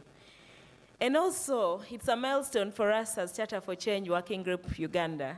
Last year, I know we need to improve with these last-minute invitations, but I also did a very last-minute invitation to UNHCR. And we don't take it for granted that you took off all the schedules you have, the preparation for GRF, and dealing with some actors who haven't applied for visas, and all the issues are coming to you, and Uganda being a co-convener. But you said, let's go and see what Charter for Change Working Group is doing. I think that is what we mean by moving from rhetoric to action. Thank you for coming, and please give us some remarks. Thank you. Good morning. Like Innocent said, this was worth changing things around, very much so. So dear C4C chair and government officials and partners and colleagues that are here, it's really, I'm really grateful to be here. I find it an honor to be with all of you. It's truly impressive the work that you are all doing on a daily basis. Yes, you came together, a group, some of you yesterday, but hearing the names of your organizations, which I'd heard about before in my research and named by colleagues here on the days or in reports or in other, it's very nice to see some of the faces behind the names that I read about and the work that you are doing, and thank you for that. Just a few words on localization, it's very much a priority for us in the UN and at the UN High Commissioner for Refugees. It's really helpful to be here in a country like Uganda, where we can take, I was mentioning to some colleagues, that we can take some of the protection issues. You know, UNHCR is a protection and solutions organization, and protection means helping refugees to have and access that basic set in the basket of rights that they should have. And we can almost take a certain level of these rights for granted in Uganda because of the progressive refugee model here, and be able to work on areas that are cross-cutting throughout the development and humanitarian work that we are doing together. So it's really nice to be here with a lot of colleagues, that some of you are working in refugee settlements, some of you are not, some of you are working across, but there is so much work in Uganda with refugees that should just simply apply across the board, and does apply across the board. And you will see that increasingly in the UN High Commissioner for Refugees works on localization. Now, there's one element of localization, which is supporting local actors with the idea that you will always be here. You know, I am here, I'm an international staff, I will go back to my home country, and many of the international actors and people working there may move along, but the national organizations are here and here to stay. We know you have something we would say skin in the game, or more at stake, because you are here. You do not have the option or the chance or the I wouldn't call it the opportunity, but that question, you are here. It's not it's an existential thing to make things work here in Uganda. And so that's why it really must make sense. And on localization, as I was saying, it's two different types of actors that are here. There's the government and there's the civil society. And UNHCR is very much working increasingly with government actors to do what we call transition approach to some of the systems that we are running, like health and education and water. We are trying to, because they are essentially parallel systems, but working in the government lane of healthcare and education, we want to make it work through the government systems and strengthen the government systems for all of Uganda through that. And then there is, through civil society, which the actors are national, which we have also as a priority increasingly. And I will tell you about a few of the systemic changes we do to make sure that we promote it. But it's for these reasons that I mentioned that it makes sense to work here. You know, in the country that I previously worked, we had 37 partners that were funded by UNHCR. 36 of them were national actors, were national partners, NGO and local government actors. So for us, the default is to work with very much the national partners. So in terms of the grand bargain, as you mentioned, I think you mentioned a few of the things that I wanted. There should be and is space for all. The international NGOs bring something, and the national actors do bring something, and it's complementary, and sometimes it makes sense. Some of the work, in my work, I can tell you, in terms of managing or running a transit center or a reception center, for me, the work on that very much can be done in terms of skills by an international actor or a national actor. In the end, the international actors are almost all employing the same people, you know, bringing the same skills. So but there is a reason to support and work with the national actors, and there are objective reasons, and then the reasons that I mentioned, that you have this skin in the game, and we will continue to support that. In Uganda, as mentioned by the chair, the Global Refugee Forum is coming up, and you are a co-convener in this country there, as you all know. There's a very important pledge made by the government in terms of supporting localization. The pledges that the government is making for UNHCR and for all of you should be, let's say, for a lack of a better term, a hook to hang our hat on for our priorities to work on for the future. This is a commitment. This is a policy commitment made by the cabinet to make a change over the next years. And on localization, it's working with INGOs to ensure there's a plan toward localization and supporting. There's also a commitment on the funding toward local organizations.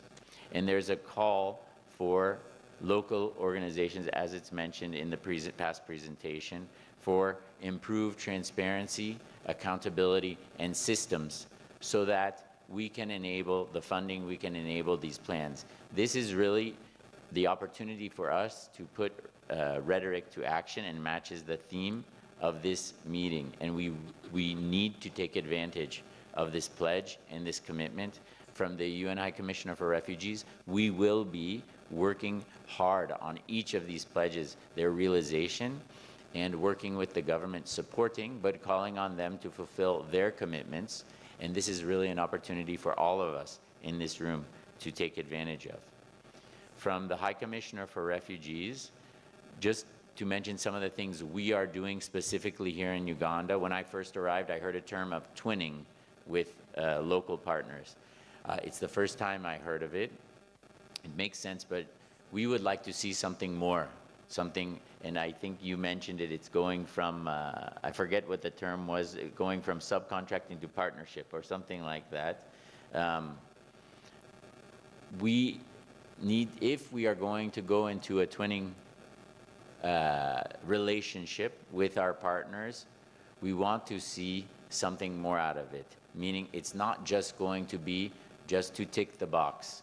The idea for us is that you twin with a partner not only to get the local knowledge, because the INGOs can hire the same persons that are working there.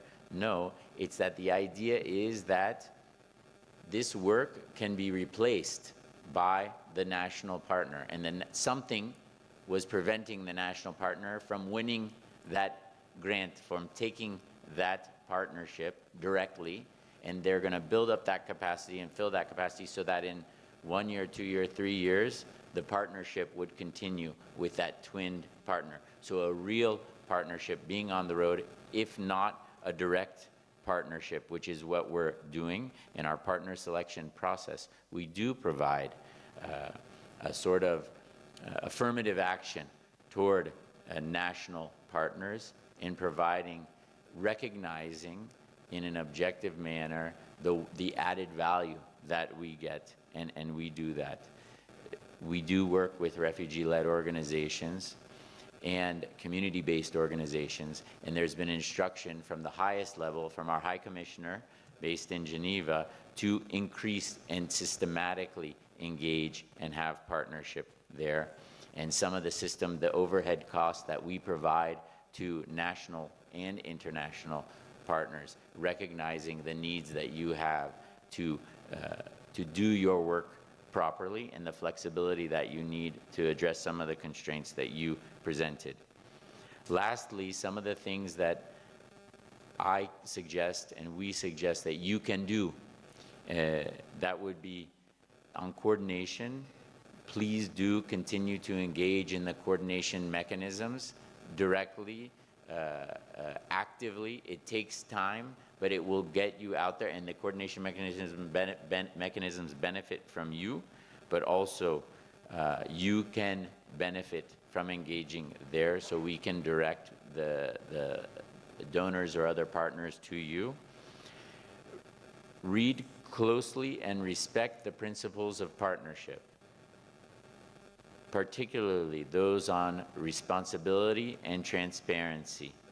This was a comment made also in the previous discussions about the risky, this tag that there's this high risk, You know, there's not an automatic tag to a national partner that it's high risk. Yes, there's a stereotype. This is something I believe we are overcoming, and many of you in this room demonstrate that that moniker, that tag is not valid and should be removed, but you really need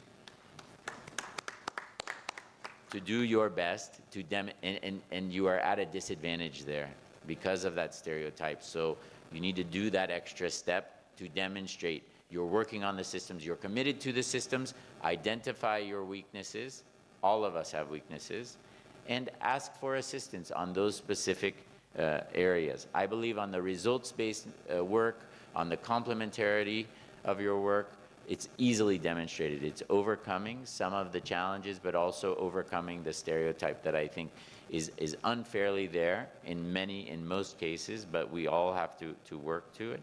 And I would lastly suggest to be organized amongst yourselves, to have a strong organization, and you have in the locations all that I've worked before and here, when the national partners can come together, and you are so diverse, it's not to come together as having one president of the national partners, but try to work together, to be organized, to have a voice of groups, and have those organized, hold them to account, and have them be there.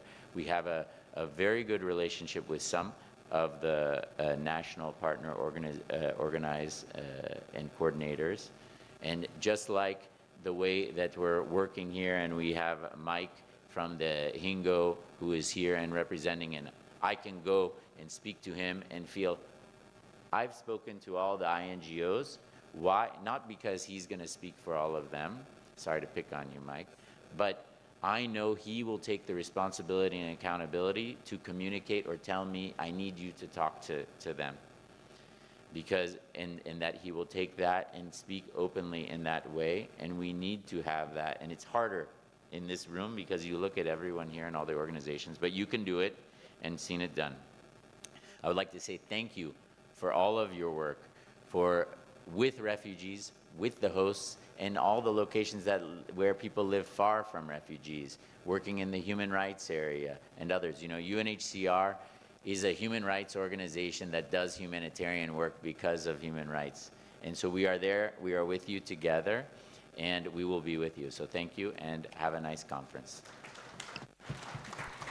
Wow, be organized amongst themselves, have that voice that we can easily communicate with. Thank you so much, Jason. Those are strong statements. Okay, a few words from the C4C Global Secretariat, and then I'll have the representative of the steering group of Hingo for localization, the country director of Action Aid, give the grand opening remarks, and we close the session.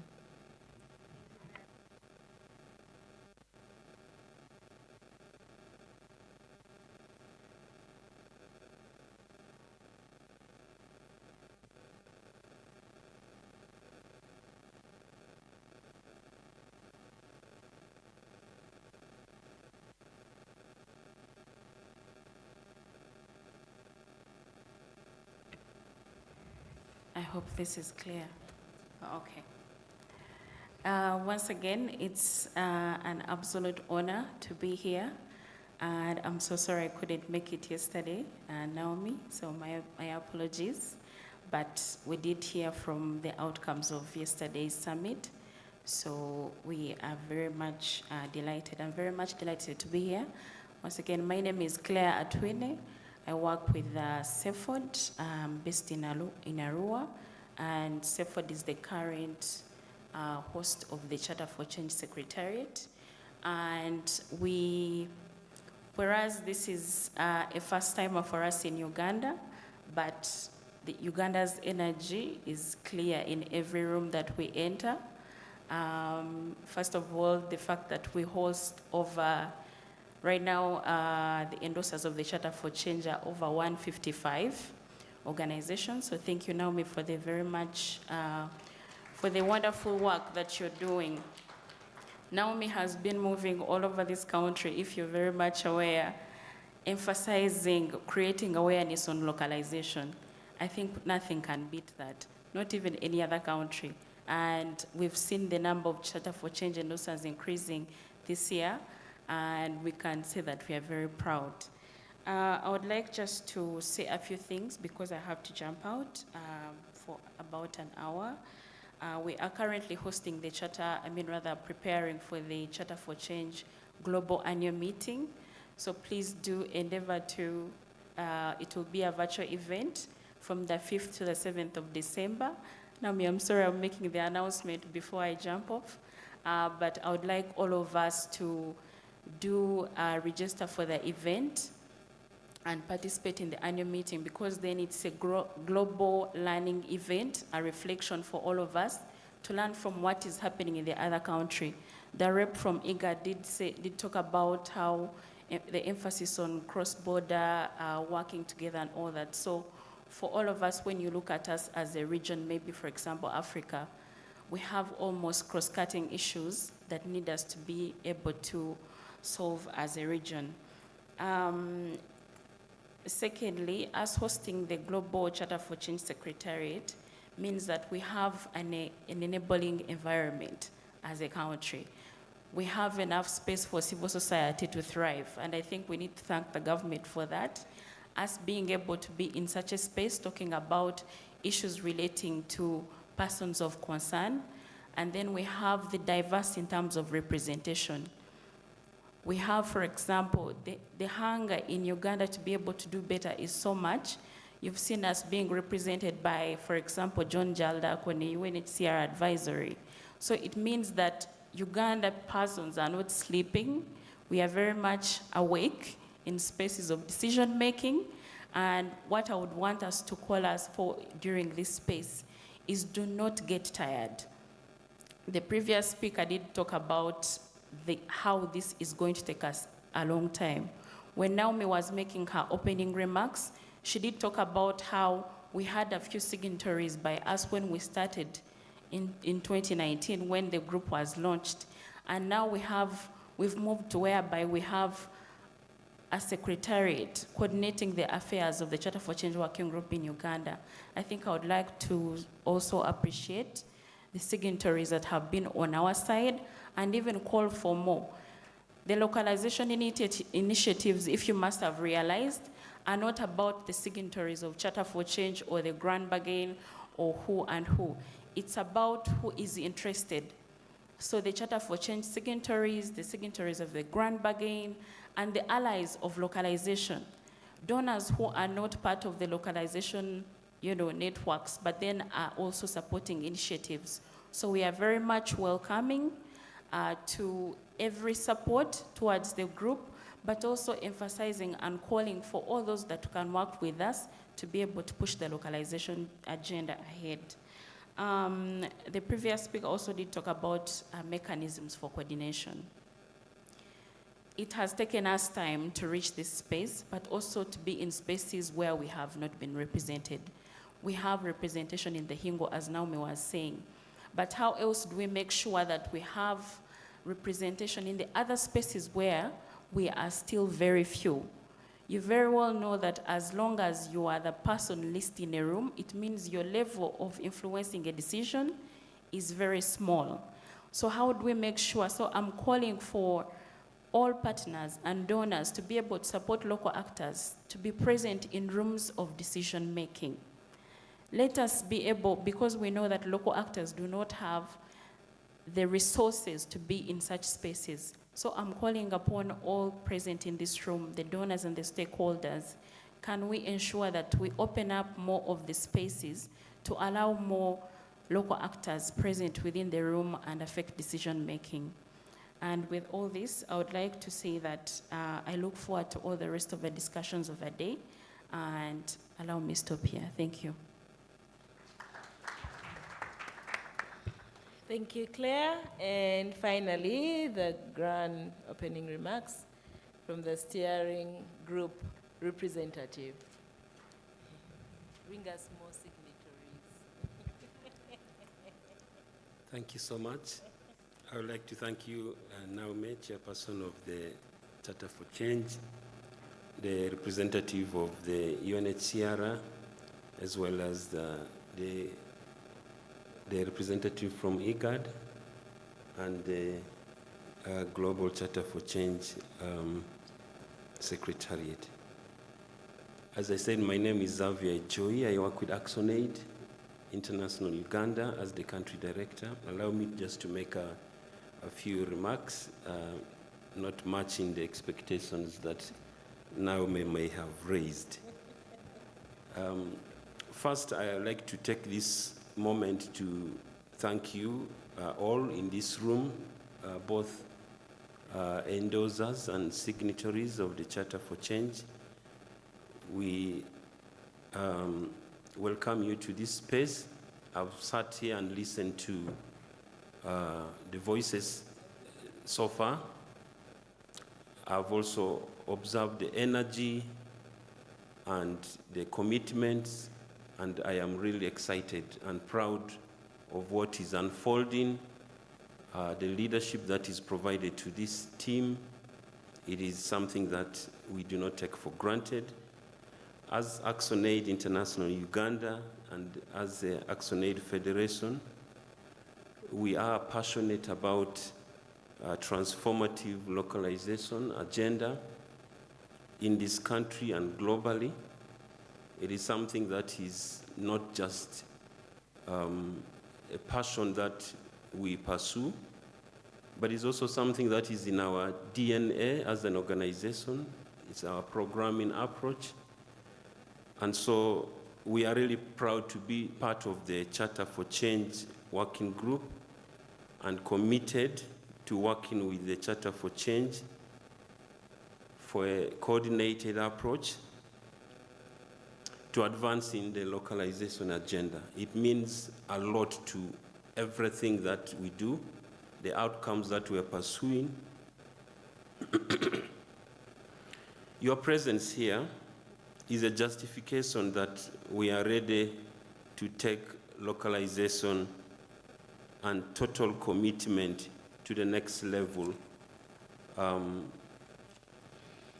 of the commitment that is required of us. As ActionAid International Uganda, I want to share with you some of the things that we are directly doing that demonstrate some of our commitment. Currently, we're working with in both the humanitarian space, which is not the very significant portfolio, but as well as the development space. Partnership is a core approach that we use. We're currently working with 34 national partners. 6 of these are in the West Nile region.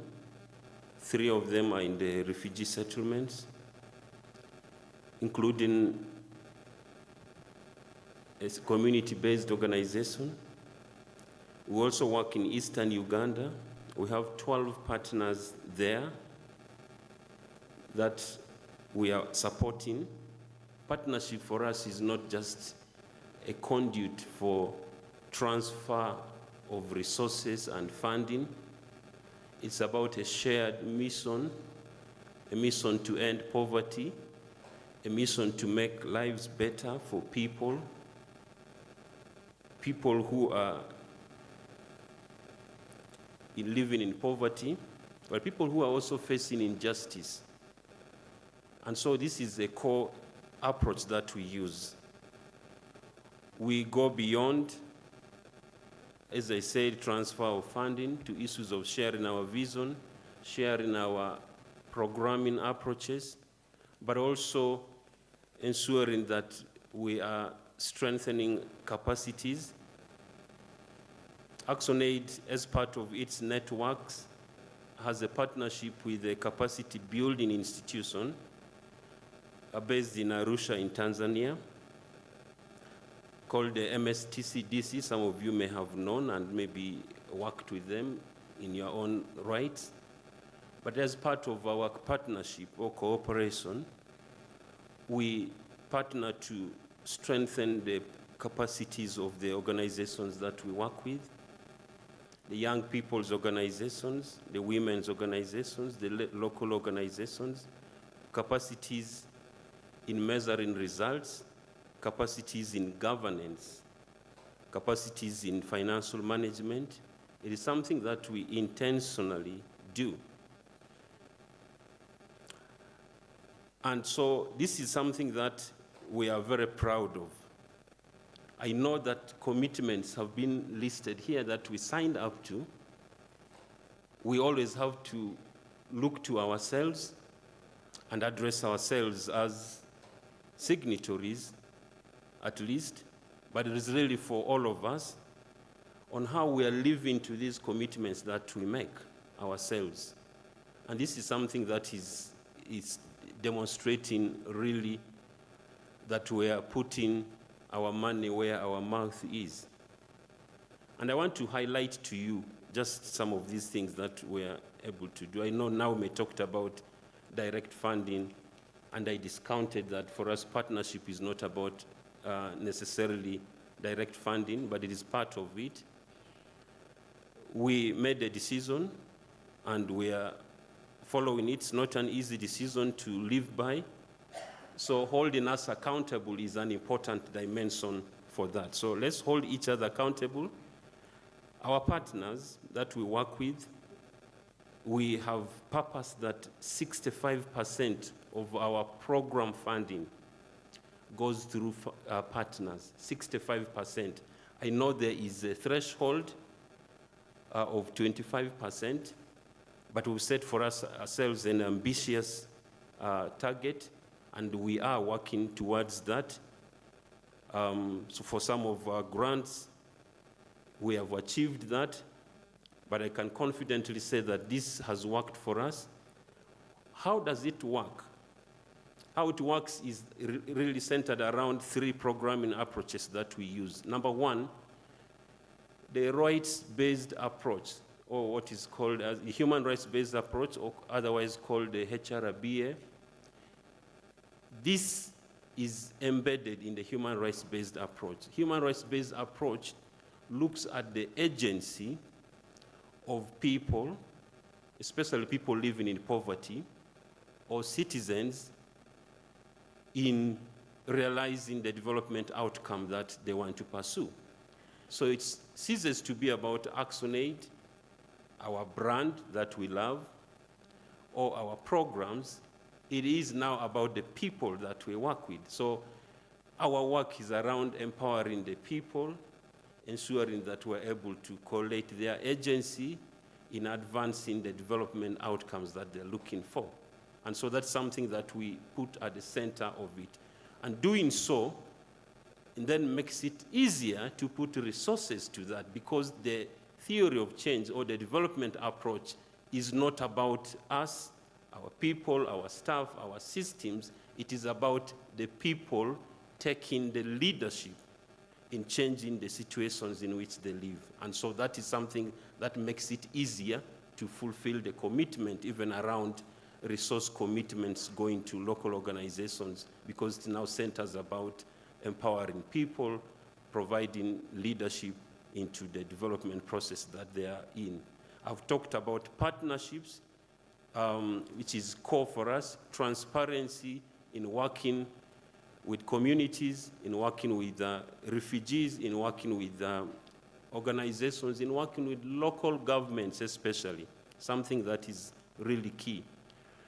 We are in 46 districts across Uganda, and I can tell you that we have signed memorandum of understanding with 46 districts across Uganda, okay? And there are varied expectations from one district to another, but I can tell you that we are really working well with all those districts. Part of our planning approach is that every year we have what we call the participatory reflection meetings or engagements that we have with the local communities, with local governments, with our partners, and with communities. That's where our planning starts. We open up to them. We said we were here the previous year. We've done A, B, C, D. Give us feedback.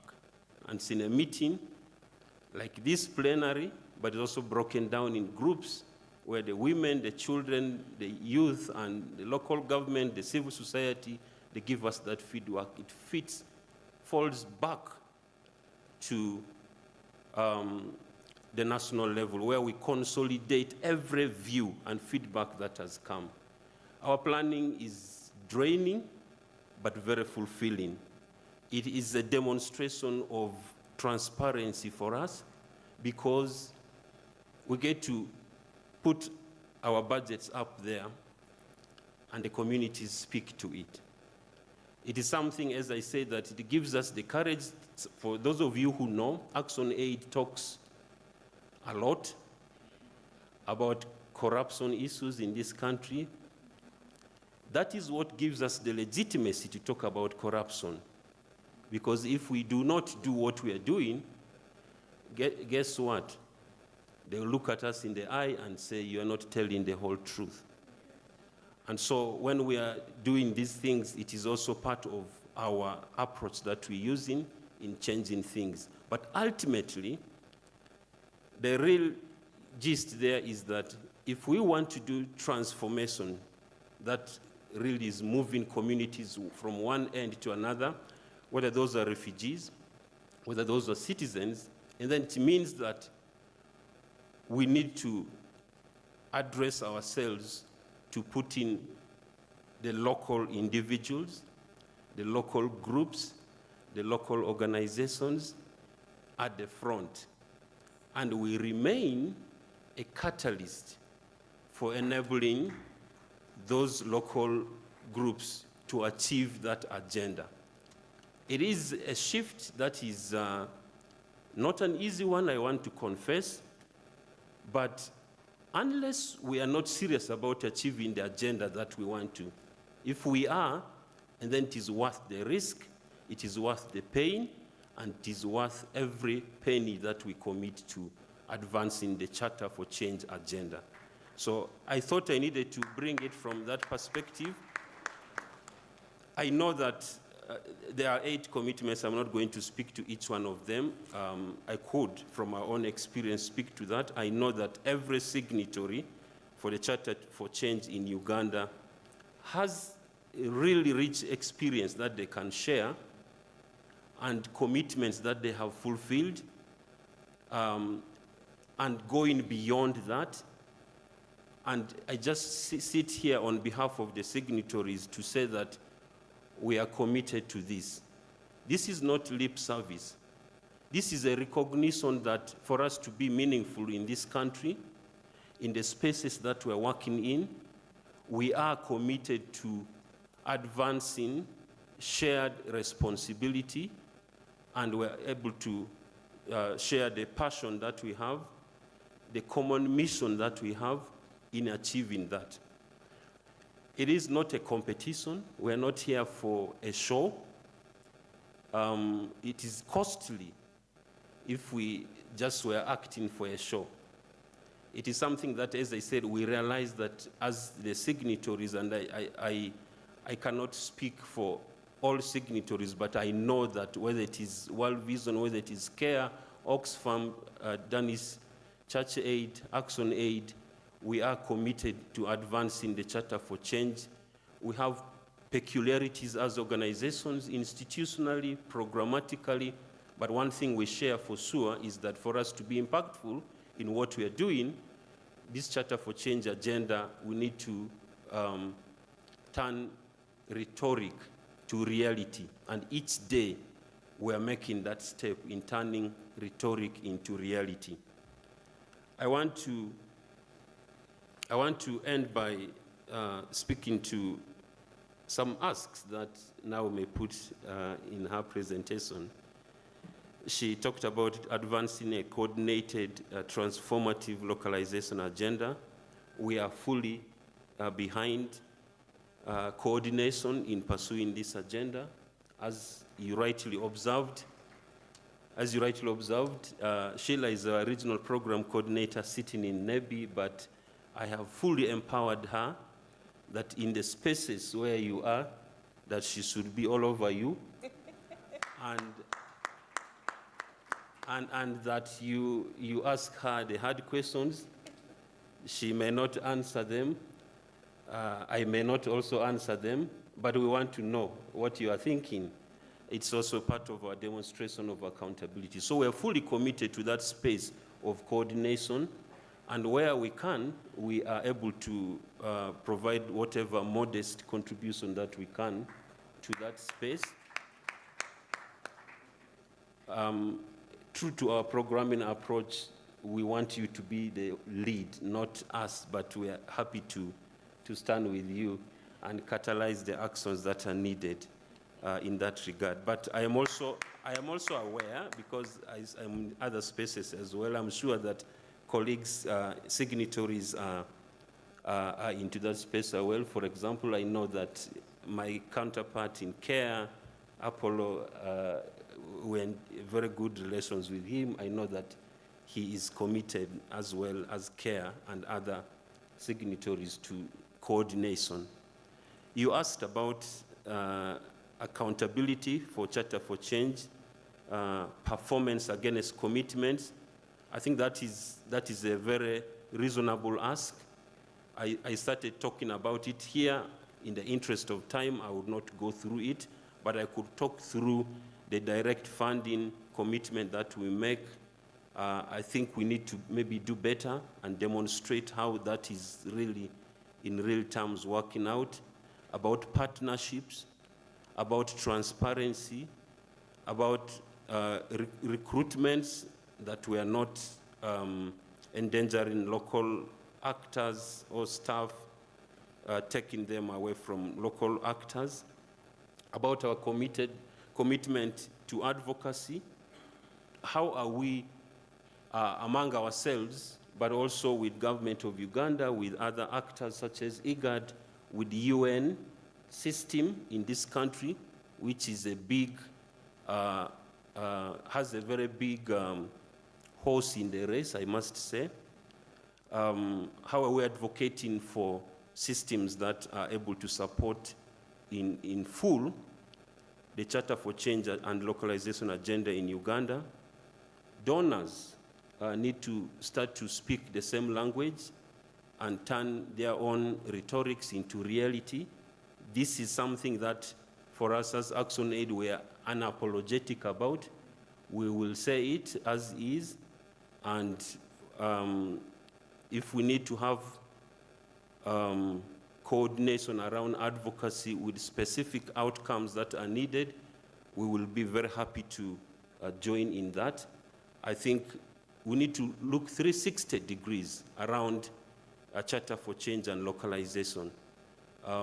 As we commit to this as international organizations and signatories, we want to see a demonstration of that through all the UN systems. UNHCR is here perhaps the face of the UN system in humanitarian space, but want to see that with UNICEF, with UNFPA, with UNDP, and all other UN agencies that are in this space that are also having a significant horse in this race. And so the donors, that space is, I think there's still a lot of work that needs to be done there. Especially around capacity building, capacity that will help to take out some of the stereotypes around risk that are easily attributable to local organizations and so on. We need to engage more with donors in that space. Sometimes I feel like the relationships are more extractive than really transformative. And that's something that we really need to engage on further. As I said, we're happy to walk that road, which might be a long road, but certainly a road that needs to be walked. Equality in decision making, that is something that, true, we can get metrics to it on how we are advancing that. Supporting, I've talked about capacity building. This is something that I believe is achievable. We can share resources, we can share networks, and if we can share aspirations and expectations around capacity building, it is important. I know the National NGO Forum, I've seen they're on the program. I've seen there, here on the logo behind me, they have initiatives that are going on that local organizations need to identify with and really advance, because they are coordinating in this country local organizations, or all organizations, I must say, all NGOs are coordinated by the Uganda National NGO Forum.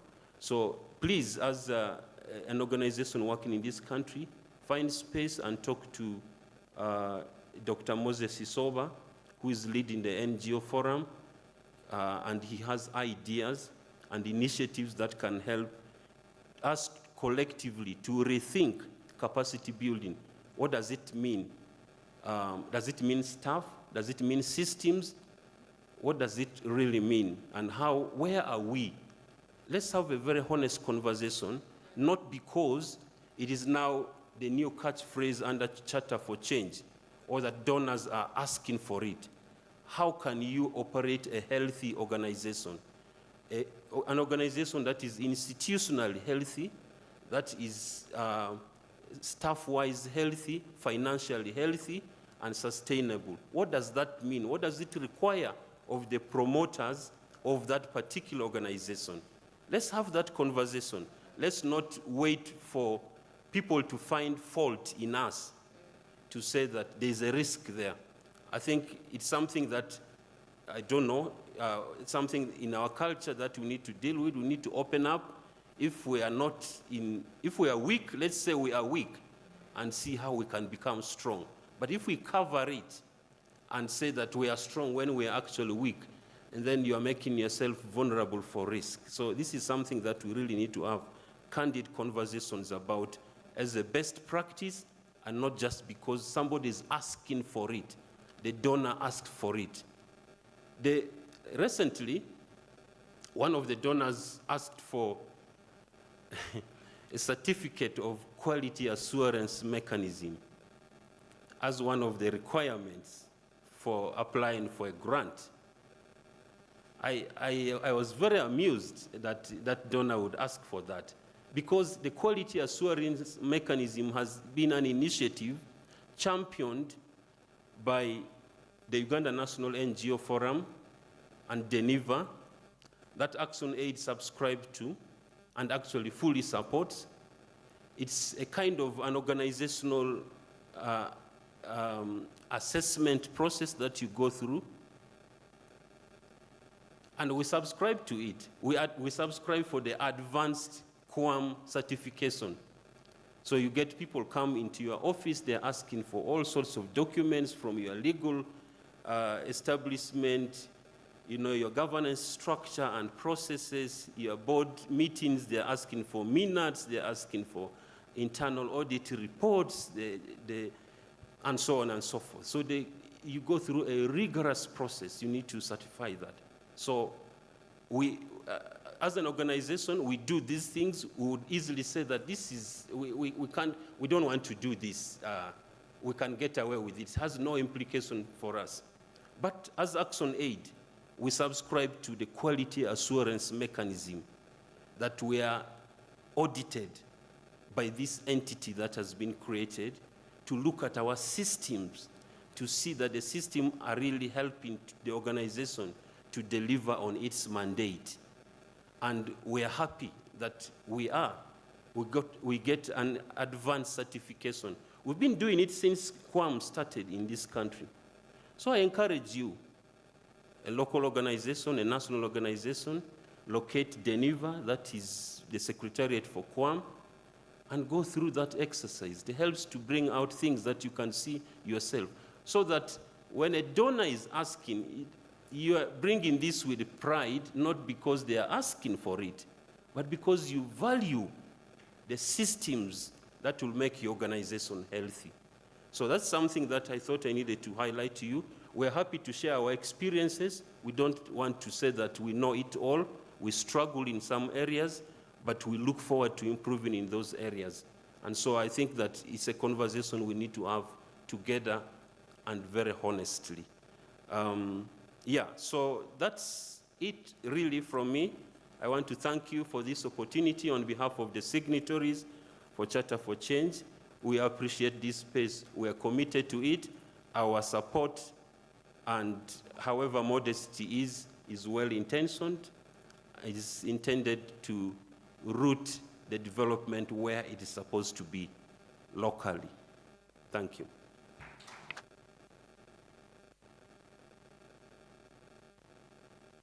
Thank you so much, Xavier. I'm happy to inform you that as Charter4Change Working Group Uganda, following your last statements, are working actually with the NGO Forum to review the QAM. It had gone down, and see, we were presenting with the government of Uganda and the CRF Secretariat, and we're trying to, together with the support from the steering group, we have gotten a consultant with the support of CARE International as the coordinating INGO of C4C to review this QAM and make it, how can it be more than just an assessment tool? How can it be of added value that even the NGO Bureau can now validate it as one of the tools? And then once we are done with that process, then we shall be rolling it out to the actors so that it is a quality assurance mechanism that is active and acceptable in the public eye. So thank you so much for those remarks, and I'm happy that as the localization platform, we're already working towards that, and we'll come to your table, Sheila and the team, and of course the technical working group of the signatories, to see how we better achieve that. I'm happy that we are on the same footing.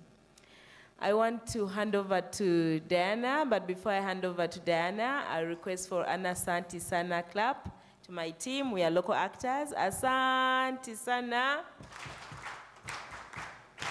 Nyongeza tena. And the last one, they are the male champions.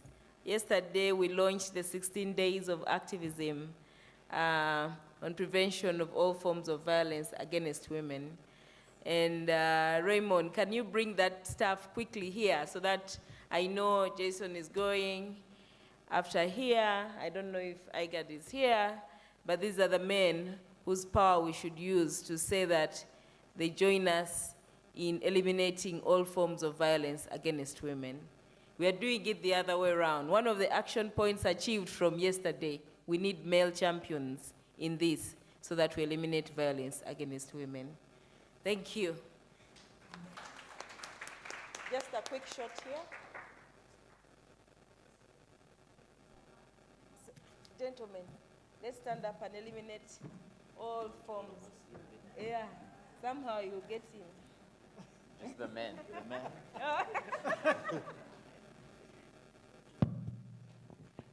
Okay, thank you so much. In the meantime, the team that is helping me to set up for the group photograph, kindly bring the chairs. Thank you. We are going to have a group photograph with the team at the top in phases. Please show up in the category that we are going to read for you. First, we are going to have the signatories and government representatives join the front on the group photograph.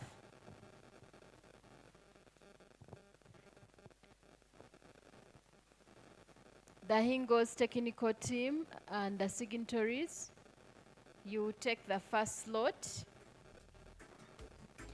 All those representing governments, intergovernmental agencies,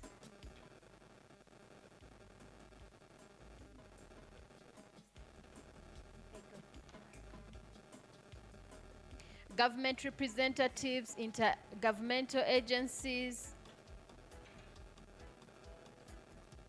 Yes. Signatories. We'll have a few seated, whoever would like to take the chair, and then the others standing. The team is going to keep growing until everyone gets a chance to take a photo. Everyone will get to be at the front. We'll come in phases.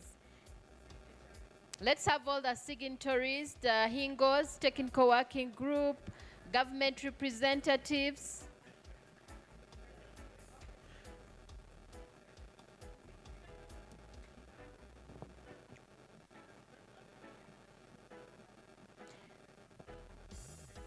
The media team, when you're done, you alert me, so I bring you the next team, because we are going to just keep growing the numbers.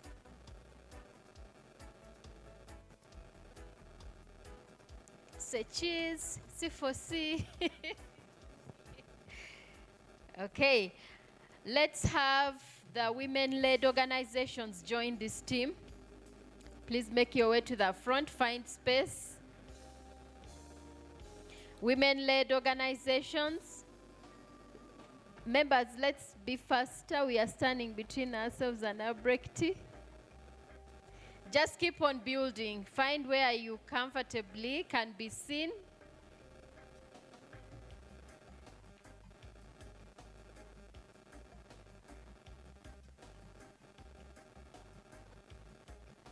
The middle looks empty. Some people need to put another line behind the middle part, so you all don't cram up at the end of the line.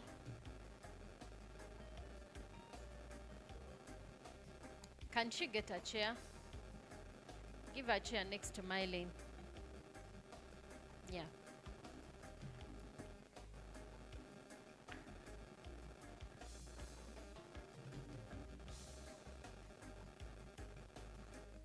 Okay, let's give them a minute so that we can have this photo.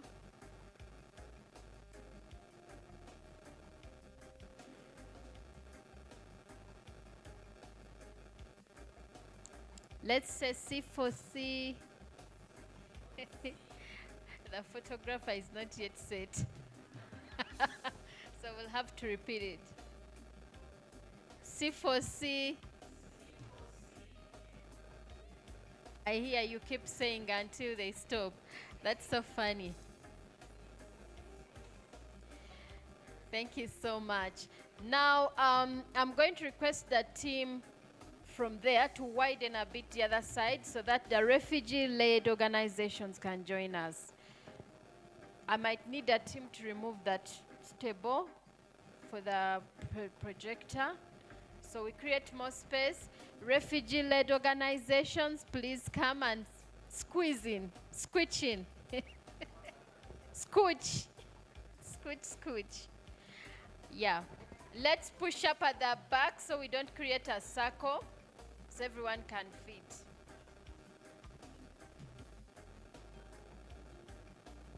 Others can take up the podium so that you are the tallest part of. Yes, thank you so much. Yeah, yeah, that way you can be seen. Yeah, but make sure you don't stand behind the banner so your face can be seen. I hope the cameraman will be able to get everybody.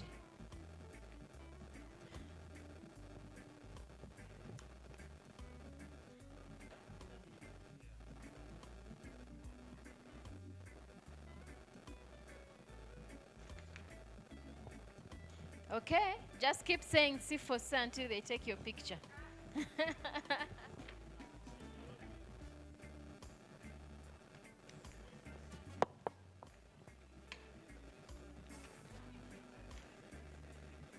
The goal is to make sure your face is seen.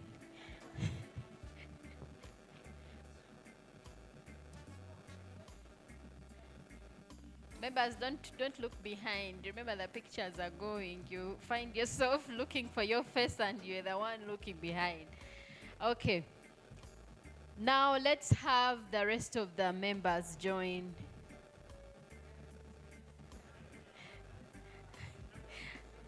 The others.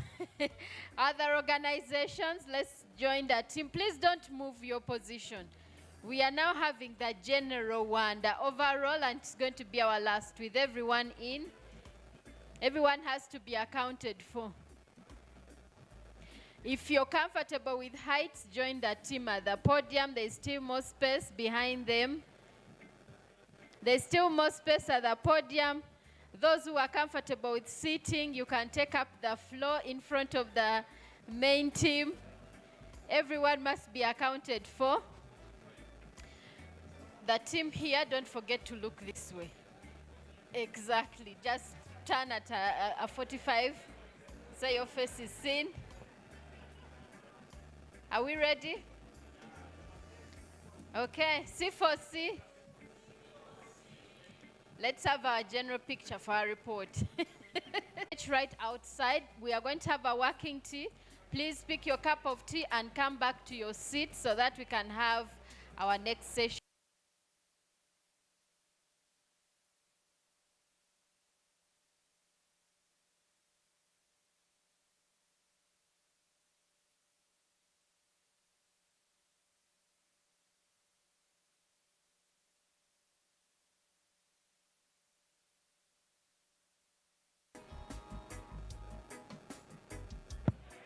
Members, we only have 15 minutes for tea.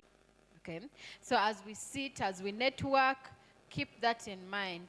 We'll have a time where you will share with us what your takeaway is.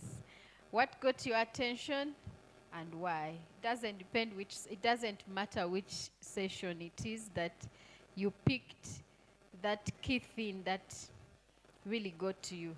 Welcome back from breakfast. Let's settle down. As we wait for members to get in and take their seats, let's have the regional C4C regional coordinators take to the podium to share with us best practices. Each panelist has 5 minutes to share what works, what's not working.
Emily?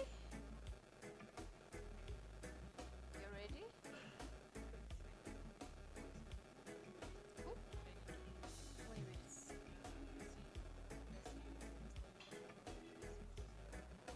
Where are they sitting? Out.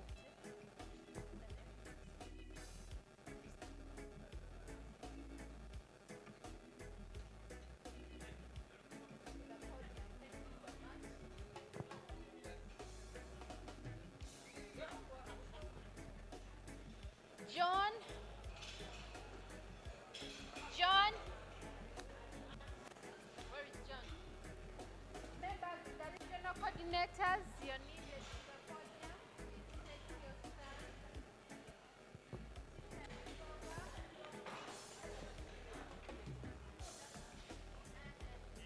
I'm looking for John, your coordinator.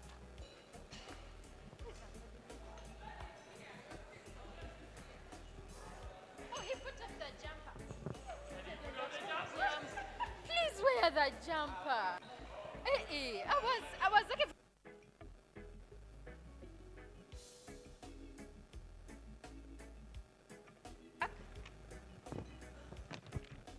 Welcome back from the tea break.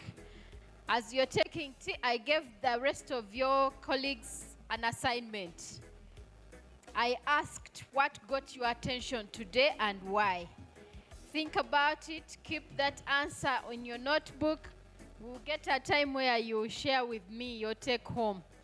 In the meantime, we are having the C4C regional coordinators take to the podium representing the different regions. We have West Nile, Acholi, Lango, Karamoja, Western, Central, Eastern, and Rilon. So if you are in that category, kindly make your way to the podium. The presenters have 5 minutes to share with us what's working and what is not working well.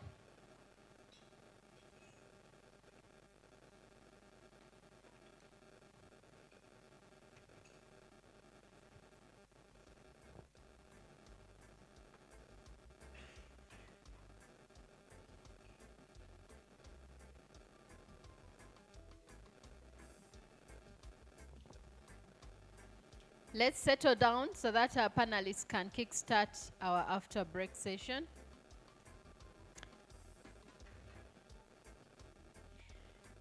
The C4C regional coordinators from West Nile, Acholi, Lango, Karamoja, Western, Central, Eastern, and Rilon, kindly make your way to the podium. You each have 5 minutes to share with us what's working well in your region and what's not working well. The rest of us, let's settle down and reflect on what got your attention today. It will be something that I'm looking forward to share and network with over lunch. So keep it together as you think through that question.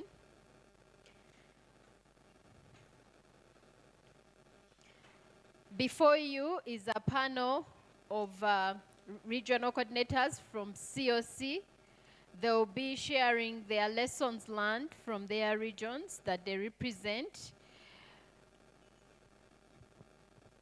5 minutes for each of you. What works, what's not working.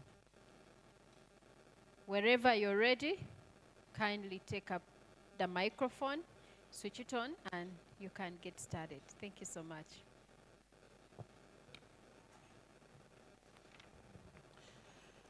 Thank you so much, the moderator and the organizers of this event. I would like to say thank you, and I'm honored to have this opportunity to present to you what is happening in Acholi sub-region. And I thank you for inviting me to make a presentation on this important annual dialogue. I warmly greet you and welcome all. In my capacity as the coordinator for Acholi local and national humanitarian platform, and on behalf of the members organization of the platform, I bring to you greetings from the chairperson of PALNAS, the platform for Acholi local and national humanitarian actors who couldn't make it in this important event because he is not feeling well and is bedridden. On behalf of him and on behalf of the members organization, our presentation will clearly state who we are, the best practices that we are doing, the challenges and the unfinished businesses that we have not yet completed, and recommendation and my conclusion. PALNAS was formed as a subnational humanitarian body under the National Humanitarian Platform in 2018 with the help of ELNA project from Oxfam. And the purpose of the platform is to bring together the like-minded participants from the humanitarian interventions in a collective system, structured and engaging process to promote the accountable decision-making. And we have a vision. Yesterday, we were advised to move with our vision. So our vision is to have a respectful harmonious and collaborative partnership among the local and national actors, which is in actually sub-region. And the mission is to build a strong, vibrant, and well-coordinated effort to strengthen the local actors and promote the localization of humanitarian aid. Since its formation, the platform for actually local and national humanitarian actors established a functional secretariat that is hosting and helping in the coordination work of the activities of the members' organization. And we have successfully networked and created a collaborative working relationship with civil society organizations with different network. Amidst is Charter4Change Working Group Uganda, Oxfam, Novit, Trocare. Unfortunately, they have left the country, but they were our strong development partner. GIZ Uganda, and recently the Christian Relief Services. And I appreciate all who enable partners to continue their move. The best practices. We have accepted that sometimes we are risky, and we do not take such comments for granted. If we come in spaces and somebody say, hey, you are like this, sit properly. So the partners, we are making sure that we sit right to be fit for the purpose of the localization. So we are doing different and several interventions. Among is conducted the interface and coordination meeting with 30 local actors and 8 international organizations to enable us share experience and learn. We also we did the mapping and developed the directory for the profiled members organization. We also developed partners' strategic and operational work plan by the help of GIZ Uganda. We also link partners members to resourceful information that we normally get from our advisors. We have also identified and engaged the services of the experienced local consultant who is undertaking the local context to provide 330-degree consultancy services to partner members' organizations in the area of organizational development. This one, each organization is contributing, and I'm happy that I have 5 organizations here, and they are present, that they have felt the work of the consultant that was advised by the partnership advisor of USAID. He promised that he is going to continue working with us and advising us and mentoring us to make ourselves fit for the purpose. So thank you so much, the organization who took the initiative and the advice for the USAID partnership advisor series. So we also raised the visibility of partners locally, regionally, and nationally. We are working in collaboration with NGO forums to have a collective leadership. We do not lobby for the resources for the activity of partners has Nowoso, but any organization, any member organization who is a member of partners can lobby for the resources and lead in making the activity go forward. So that one, I applaud ourselves on that. Enhance the capacity of partner members through onboarding, training, coaching, and mentorship. We are doing direct coaching, individual organization coaching, and because we opportune 6-month project just to strengthen the capacity of the local actors, strengthening the digital coordination of partners members from GIZ. We appreciate, unfortunately they're not in the house, but we have benefited from their CAPS program. Promoted localization through collective and responsible lobbying and advocacy. We also promoted the culture of addressing humanitarian challenges through the community lenses. We are seeing that all our interventions should really favor and should create impact into the community. So we are also doing that. Promoted networking and institutional collaboration through meetings, workshops, seminars, and signing memorandum of understanding with different local government in Acholi sub-region. We are seeing the local actors even at the grassroots, the CBOs, and we are not ignoring any steps of development, including the smallest tick in the ballot, and that is what we are down to. So we have also participated in various partnership and collaboration dialogue meetings and conference.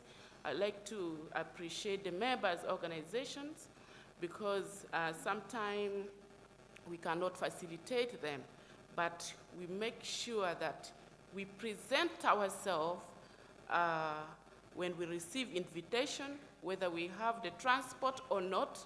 We provide, me personally, and some member organization has been actively doing that, and I thank them for that. Harmonize communication gaps among the partners by creating a robust system of interface and outreaches. We get into spaces, especially on humanitarian week. Unfortunately, this year, we did not celebrate it.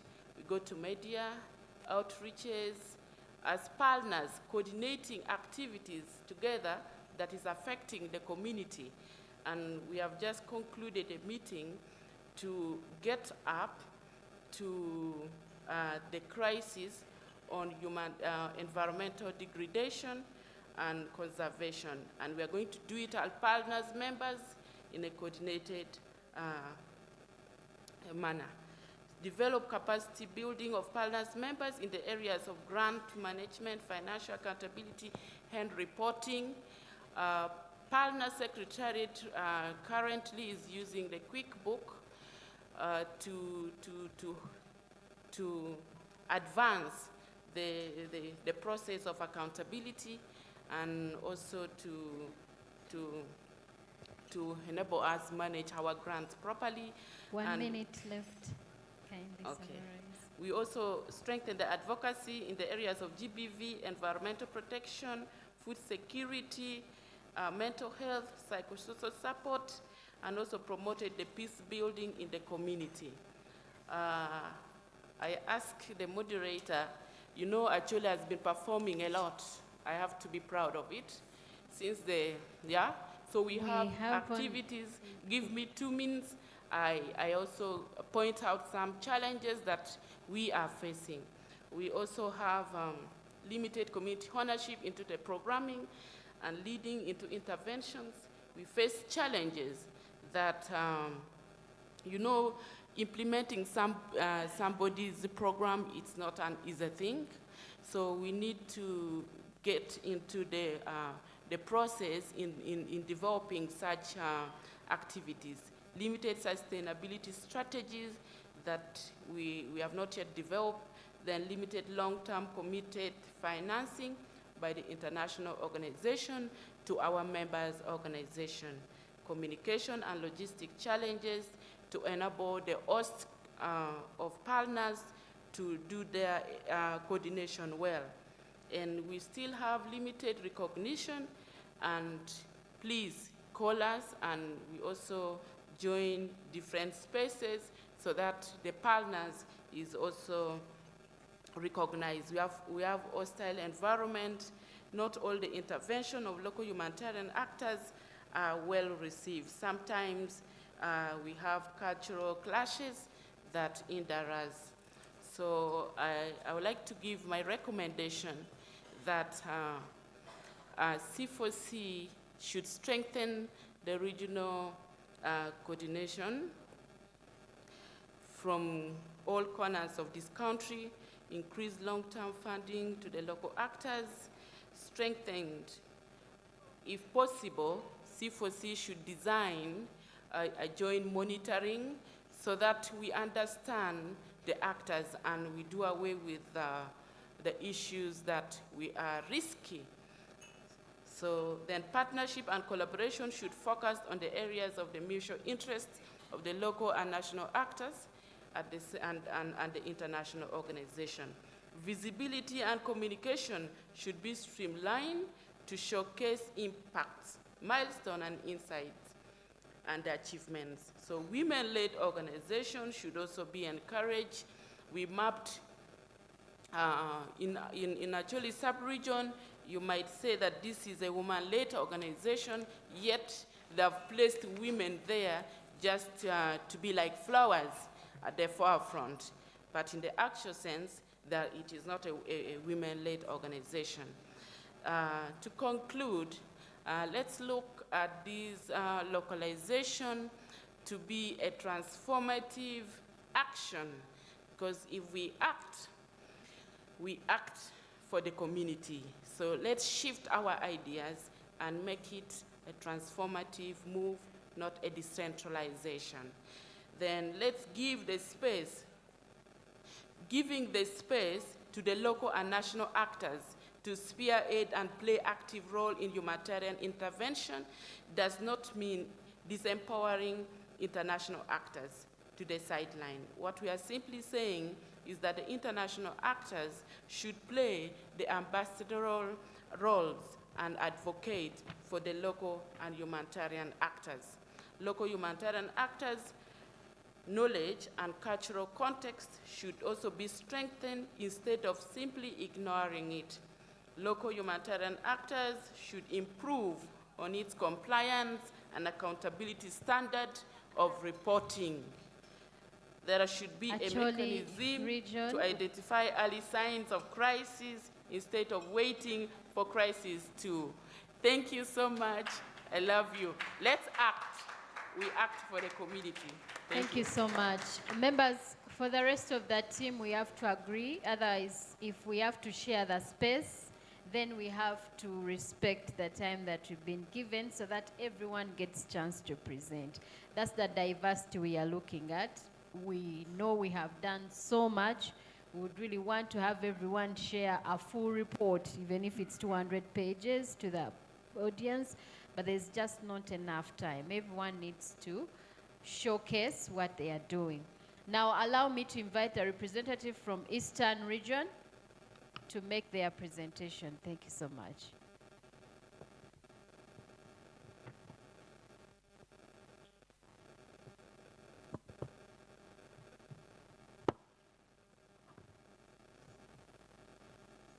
Madam Moderator, is the Eastern here?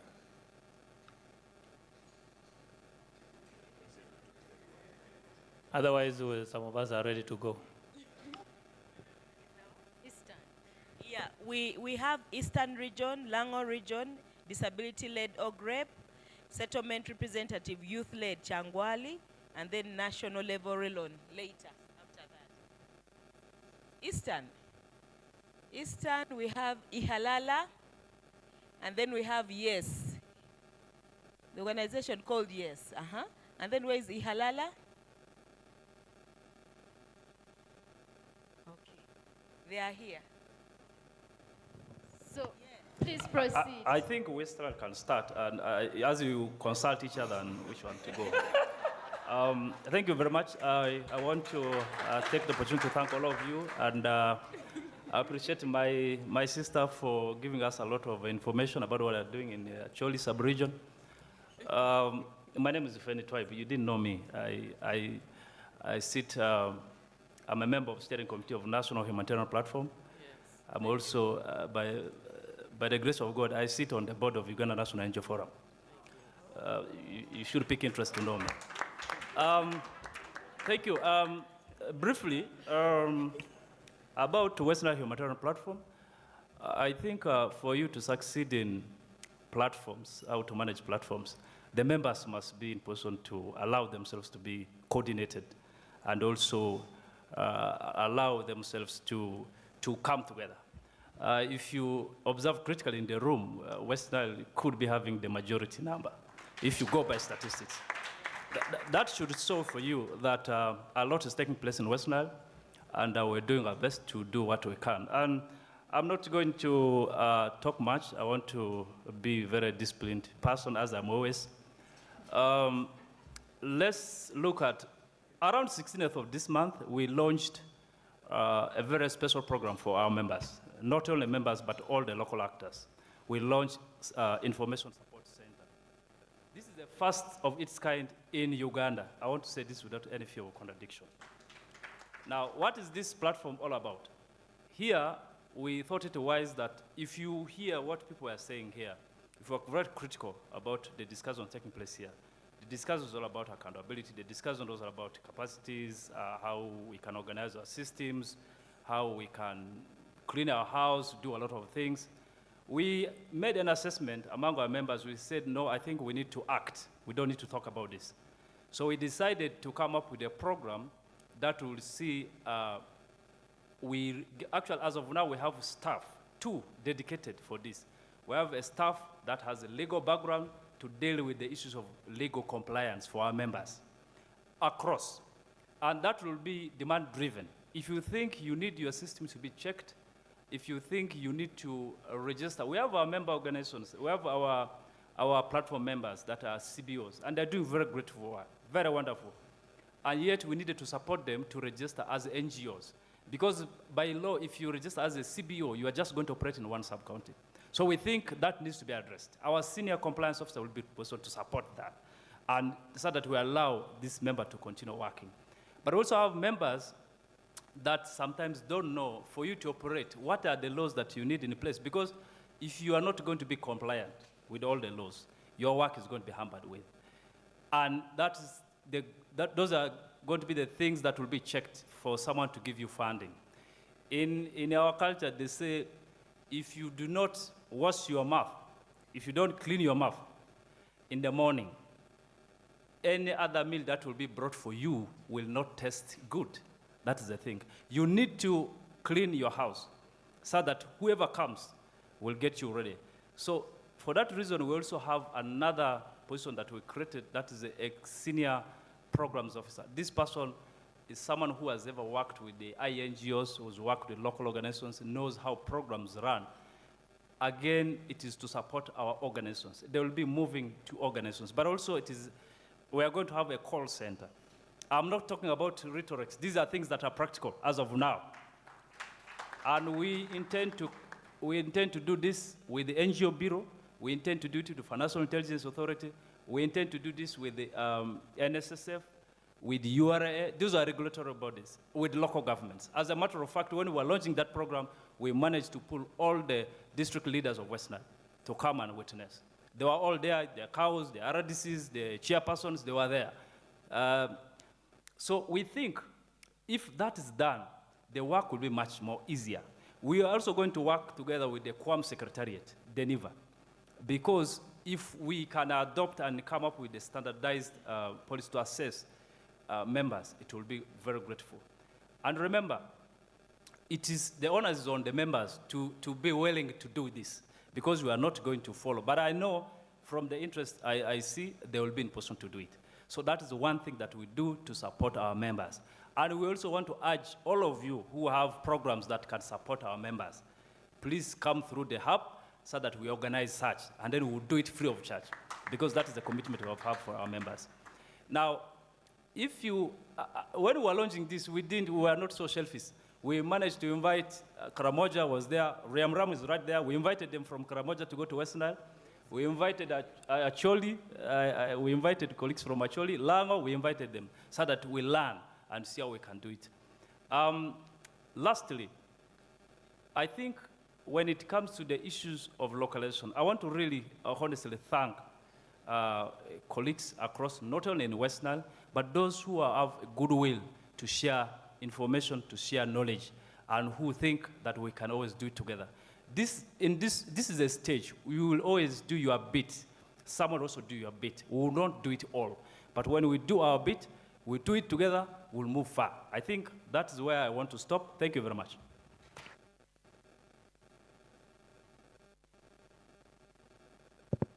Thank you so much, West Nile. Let's have a presentation from the Refugee-Led Women Network. Sihan.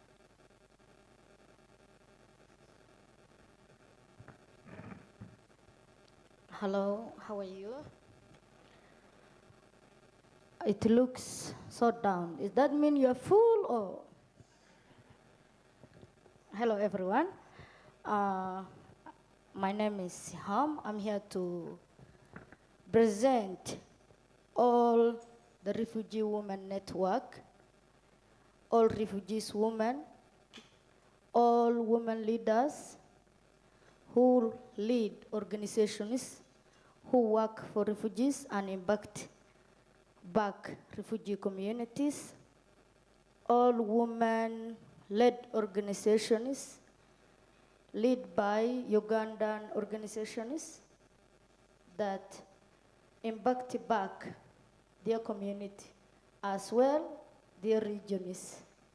So I'm here to present all women leaders, and we call ourselves Refugee Women Network. Refugee Women Network impacts both refugees and host community. We work with refugee women-led organizations and advocate for refugee women rights. When we say we advocate refugee women rights, doesn't mean we left the host community. It is with us. As you can see, we are in Charter for Change.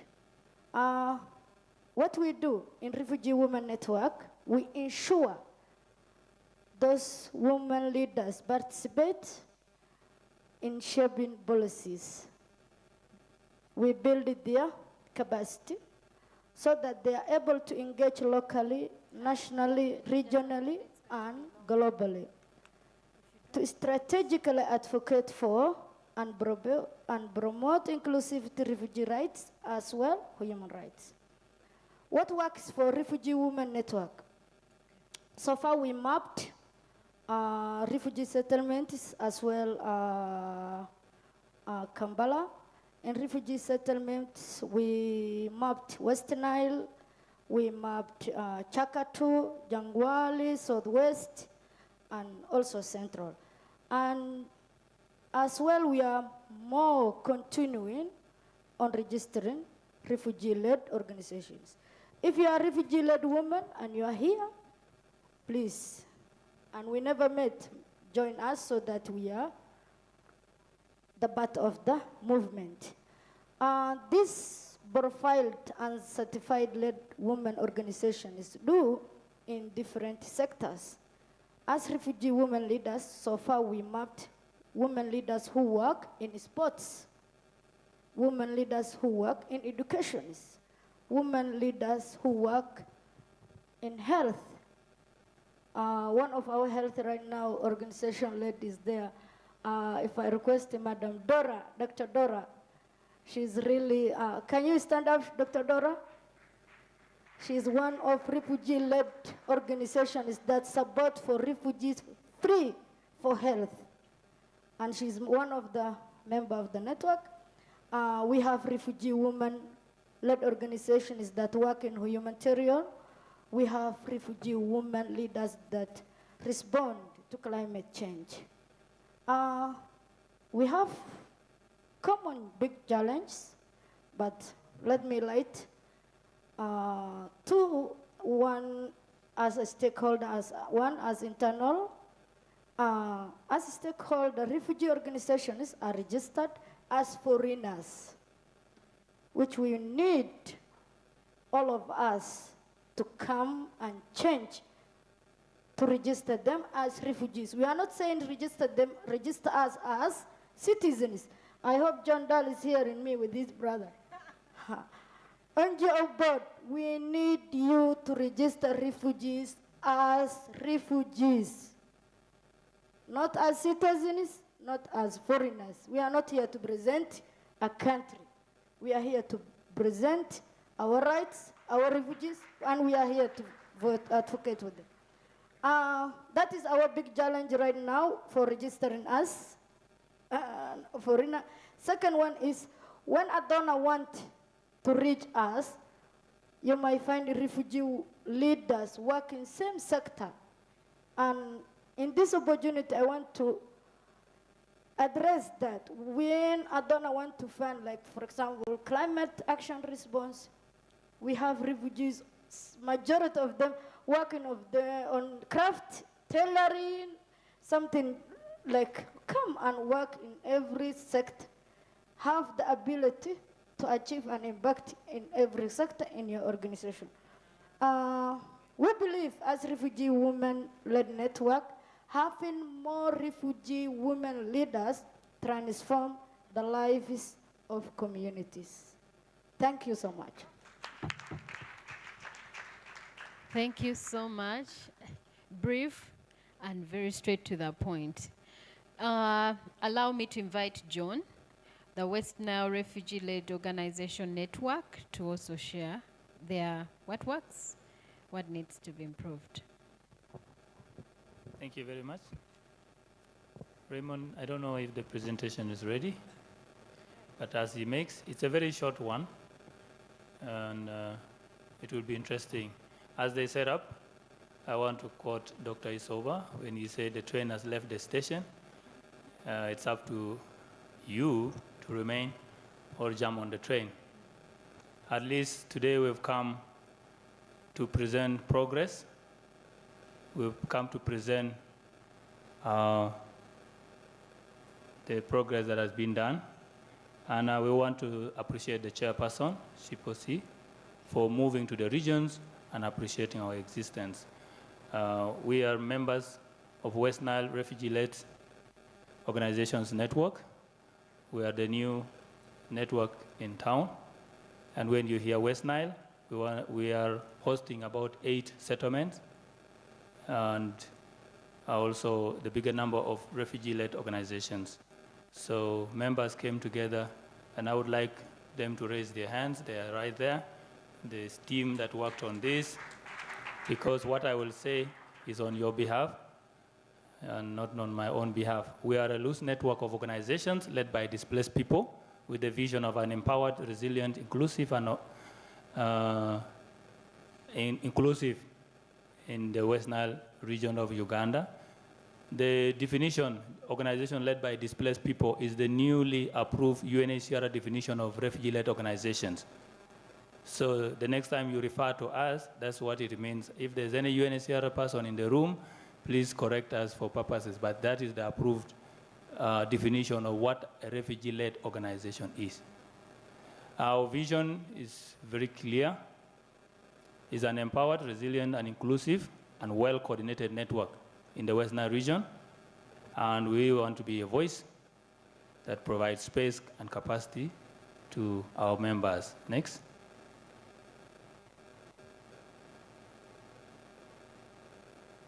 Our objectives are 4, very clear: to provide space, to provide opportunities for capacity strengthening, to be the voice for collective advocacy, and to promote joint resource mobilization through consortium collaboration and subgranting.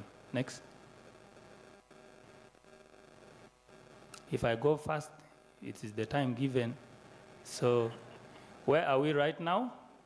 In September, we had the network initiation, establishment, set up, constitution, and right now we are registered with the Uganda Registration Service Bureau as West Nile Refugee-Led Organizations Network. What is working well? Coordination is working very well. We have observed improved coordination between INGOs and local partners. Every consortium, every platform, at least there's a question of, do we have a refugee-led organization in the room? We really want to applaud that and appreciate it because we have come from far. The sector working group in the settlements, RLOs are being requested to be in zone so that NGOs can pick them to go and attend meetings, and then they are present. That is good. The second one is collaboration. We've seen increased local-to-local collaborations between refugee-led, also with the national NGOs. We have examples. We said before that we have to inspire ourselves. So when we mention, we are mentioning to inspire you who is on the way coming. So we have the Danida project, which is supporting around 5 refugee-led organizations across the West Nile region, and we would like to appreciate the Team Oxfam for that. We have Bridge Young Africa Works, which has 8 refugee-led organizations that is led by War Child Canada, funded by MasterCard Foundation. This is because of localization, because without the localization, it will not work. How did this come? The foundation made it clear that without a refugee-led organization, you are not going to submit the proposal. I said it last year that we became the hot cake, if you remember. This is because of Charter4Change pushing the donors to come for us. Recently, we have the DCA consortium. UNHCR placed a call, and they requested, they put a word there, a consortium that will have local organizations will score at some point, especially refugee-led. And DCA came looking for some partners in West Nile. That also worked very well. Another one is the resource sharing. We have partners like Yeta in Mbepi, who is sharing same office space with Oxfam. We have partners like C10, who is receiving vehicles and motorcycles from UNHCR. These are working, and we need to appreciate that they are working. We have representation, increased representation from local organizations in decision-making. And you can already see from here, we are all here now discussing. When we were planning this event, Madam Chair was throughout coordinating with all the groups, because we just don't want numbers to be present. Our voice was very important. So we really appreciate that. There's improved reporting. There used to be monthly reports, because you are worried RLO will run away with your money. Now it has improved. At least we are reporting on quarterly basis, which is better. Because by that time, yeah, thank you for applauding, because we were almost doing paperwork, by the way. You know, but now it has really improved. We want to appreciate. And the last one is participation and accountability. Now we do joint project monitoring together. At least we are not left behind. And when there is a problem, we correct it together. So these are a few highlights that are really working on ground, and we would like to appreciate the INGOs and the donors in Uganda. Next. Yeah, what is not working, the short-term partnership is still there, 3 months, 6 months, and this is contributing a lot to the stability of our staff. We have staff who are Ugandans who want to feed their families, if not the refugees who are receiving ratio. These technical Ugandan colleagues need to be sustained. You give them 3 months contract, he's your head of finance, he's not sure whether the project will come back, he jumps off. You start again from square one. So that indirectly will come back and haunt us.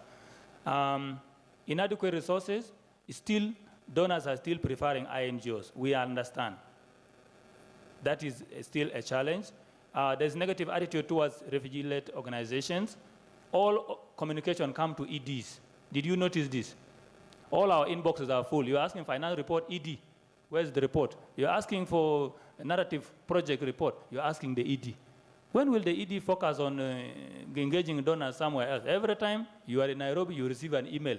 We need this report. And then why am I employing these officers if you don't trust them? We are requesting you engage them directly, you know?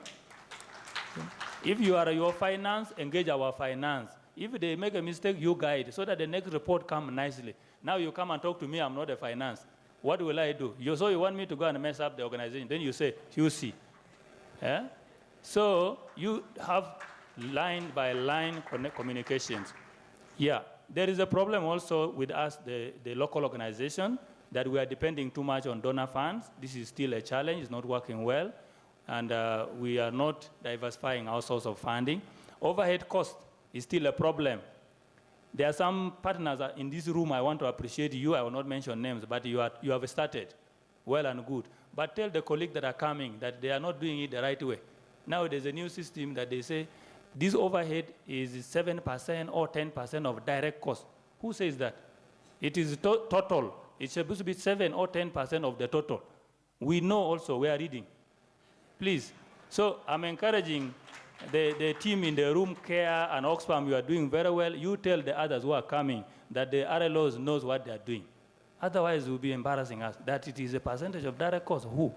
Also, the accountability. We are supposed to use it for our sustainability. You don't ask us how to use it. Again, you give it to us, you say, last month, what did you do it for? Do your donors ask you the same? that does not come. All right. Anyway, there is the selective implementation of localization strategies. This one is also another one. When there is a donor call and they say, we must have RLO, you involve us very well. But the moment the border is crossed and it is approved, the business is not usual. Now we have to dance to the tune of the INGO. Because they will kick you out. Things like you better do well, you know there are many out there. But who says? You use us to cross the border. It was our passport you used. Now we have crossed, now we are no longer useful. How? How?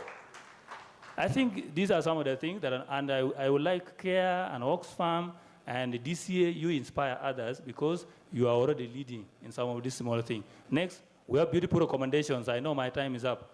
We have nice recommendations very quickly, streamline communication and increase our visibility. Period. I cannot explain that again. When you sign MOU with us, give us your list of your head of department, we give you our list of head of department. You are still thinking WISA does not have full departments now, after 7 years of operation. Who says? Please, you just put this. The next time we are signing agreement, and it is DCA, we are going to see from DCA. It's even there, we say use DCA approach. Attach the list of your head of department. Give us. We will attach ours, we give you. Promote refugee-led organization leadership, decolonize the aid. This mindset, I said it before, and I want to say it here. We went to the same institution you went to. We learned the same universities. How come because you went to an INGO and we went to a refugee-led, now our knowledge disappeared? Where did it go? Please trust us. Give us the role, okay? Trust us, give us the role. Increase direct funding and publishing. The head of Action 8 said 65%. I want to see how much is going to each organization. Because you are going to say, I'm supporting 30, but you give them how much? 30,000. And then it is the meager, I see CARE saying, because CARE has a good reputation. So CARE, we want the data from the new member of the secretariat. How much is going to the local organization? Very many of you here, just subgranting us, you think, I'm doing localization. Just by giving us an activity, you are saying we're doing localization. No, it does not work that way. You need to tell us how much is that money. And keep increasing it. Today, if you are given 10,000, the risk of 10,000 and 50,000 should be different. If you're giving 10, let the assessment be 3 to 2 pages. If you're giving 50,000, now increase the volume of quality also. So that we are fair, right? At least we'll be fair. The money is big, the assessment is huge. The money is small, the assessment should be small. That's all, right? That should be it. So promote peer-to-peer learning. We want RLOs to engage with progressive local organization of Uganda. An example is CFOD. CFOD, after 20 years, you want to tell me that they are still risky? CFOD, they are still risky. They cannot be risky, right? So we would like to learn from those partners because our capacity is closer to them. Instead of going to climb to CARE. You think you can get the system of CARE? It will take time. So we'd want to, let's learn peer-to-peer together with those that have moved forward. And then lastly, collaboration among ourselves, consortium. Let refugee-led organization not work alone. Let's form consortium between refugee-led and a host. Because you are trying to create an image that refugee-led are competing. We are not competing with anybody. Let's form joint consortium. The other day we applied with CEPAT, we failed. Right now we have applied again. Yes? And we want to make sure that we win something. Because we had a good system with the CEPAT. CEPAT, in 2020, we applied to Oxfam, we got money, we made them as our core. Because they are good in GBP, we are not good at it. We are good in peace building. The following year, Oxfam just said, this one we are taking them as our direct implementing partner. And why that remain? Did Oxfam kick us out? So why are we fearing to work together?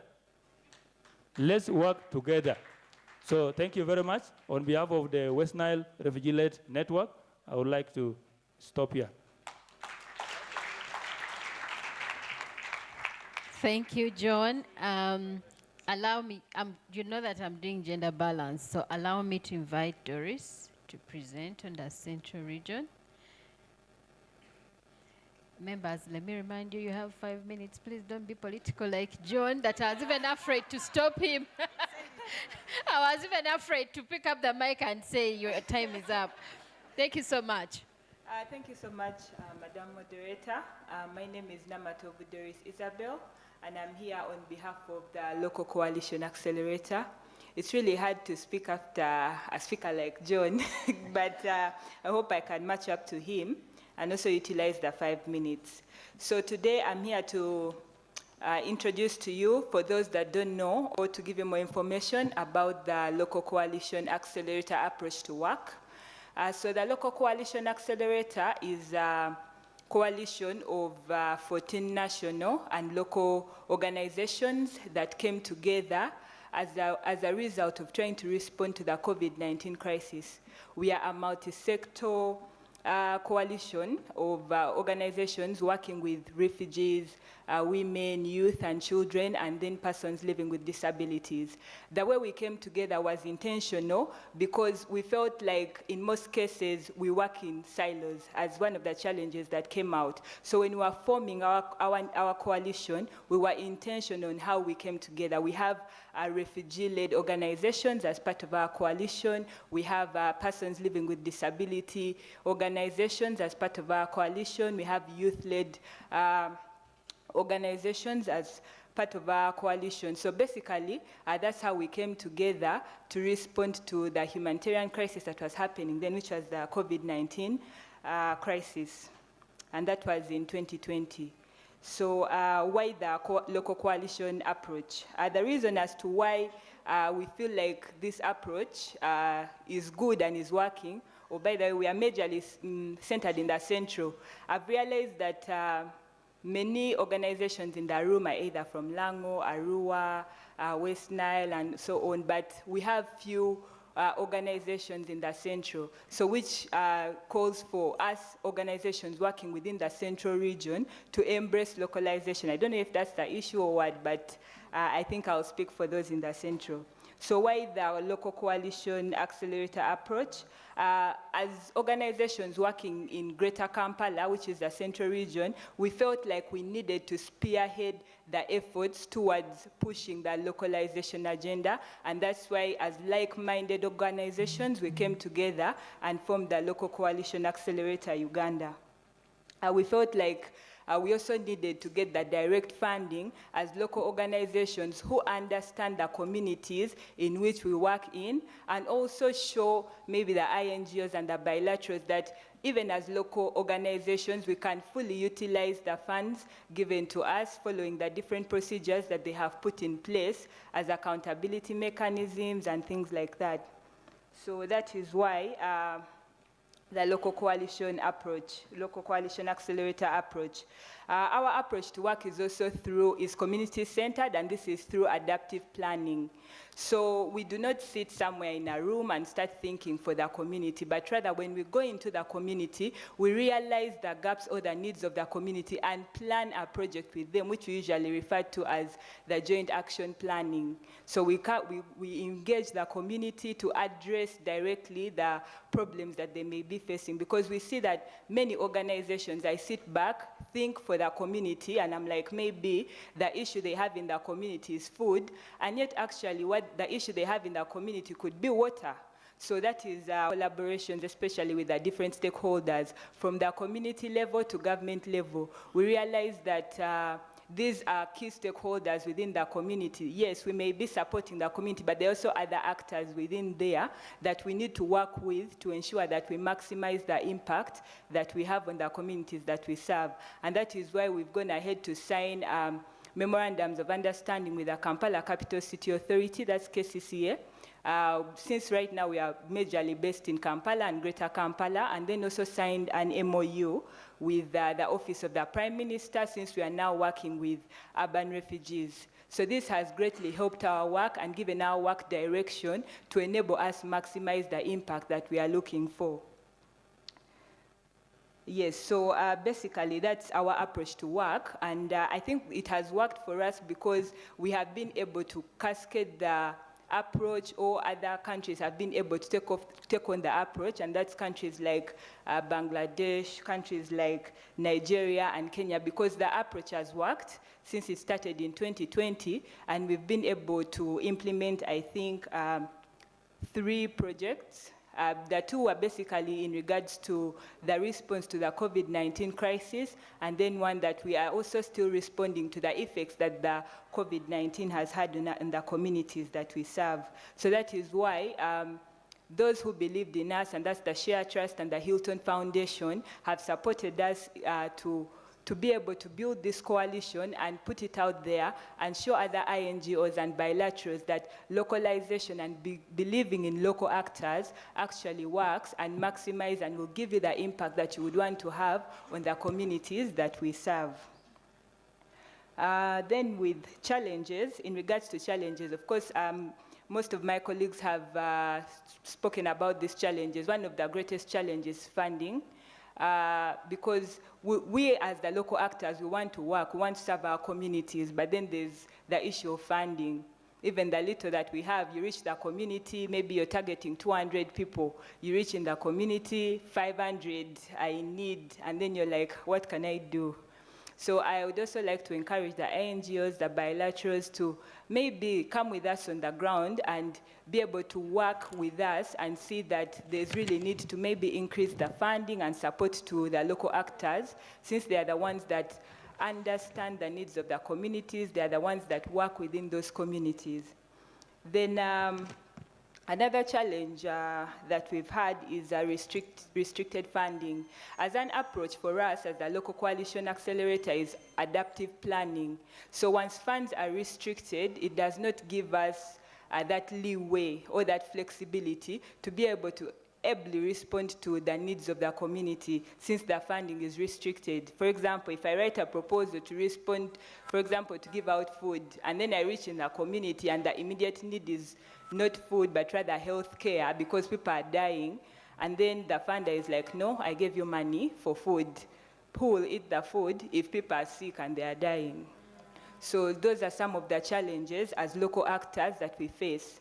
I think another thing that we need is for the INGOs, the bilaterals, and all those philanthropy organizations to build trust with the local actors. I do not know why there's that mistrust, especially when it comes to accountability. So if you come to me as a local actor and you feel that maybe my accounting systems are not to the standards that you may want, you could always step in and build my capacity to the standards that you may want, because most of us are maybe community-based organizations, and we are still growing as local actors, despite the constraints in funding, because some of these systems require money which we may not have, but we have the desire and the need to support and create change in our communities. Yes. So as the local coalition accelerator, I believe what has really worked for us is working together as diverse organizations, working in different sectors has really worked for us to be able to reach. I think so far we've almost reached over 2 million people with our work since we started, which has been a great achievement for us in different sectors, because if I'm an organization as AFCAD and I only work with the youth, where does that leave the elderly, the women, the children with disabilities? But when we come together and bring our synergies together, it makes us reach makes us create a greater impact, reaching a wider coverage, or geographical coverage, yeah? So yes, that has really worked. Even adaptive planning, it has really helped us maximize the impact in our communities, like I have already shared, and also closely working with the government. Yes, we are civil society organizations, we want to help our communities, but remember we are complementing the work of the government. So working closely with them has been a major plus for us in addressing the needs of the community. So, yeah. and also being diverse has been a major plus for us. Also, our leadership as a coalition is very key because we see that many coalitions, some of them usually fail because of the leadership structures. As local organizations, sometimes I understand there's a struggle for power, but I think there's need for us to collaborate, especially believe in our leadership, in our structures, which will help us move forward and strengthen our work. So I think that's it from me. I think I've utilized my time very well, and I hope I've shared something with others to learn. Thank you. Thank you so much, Central Region. Let's have a presentation from Lango Region, Mr. Tim. Thank you so much, ladies and gentlemen. It's a pleasure being in this forum and also giving a voice from Lango. First of all, I want to say thank you to the C4C leadership for recognizing us at last. And I want us to, the people of Lango, to clap for them. Yeah. Since its establishment in 2019, Lango is surfacing in 2023. I think around May this year, that's when we got to understand and learn about C4C. And initially we were being coordinated by the Acholi, and a number of issues has been left behind. Information, understanding how things are done, and all that. But amidst all that, allow me briefly bring you the background of Lango. Lango is comprising of 10 districts, that is 1 city and 9 districts. And Lango has also gone through a number of challenges, just like any other part in the northern part of the country. We've had Karamojong wrestlers, we have had LRA, we have had a number of issues like floods, droughts, and so many other things that affects our people. And Lango is also hit poverty-wise. We are, I think, 3rd in the entire country. So it makes demand for humanitarian support and need increases all the time.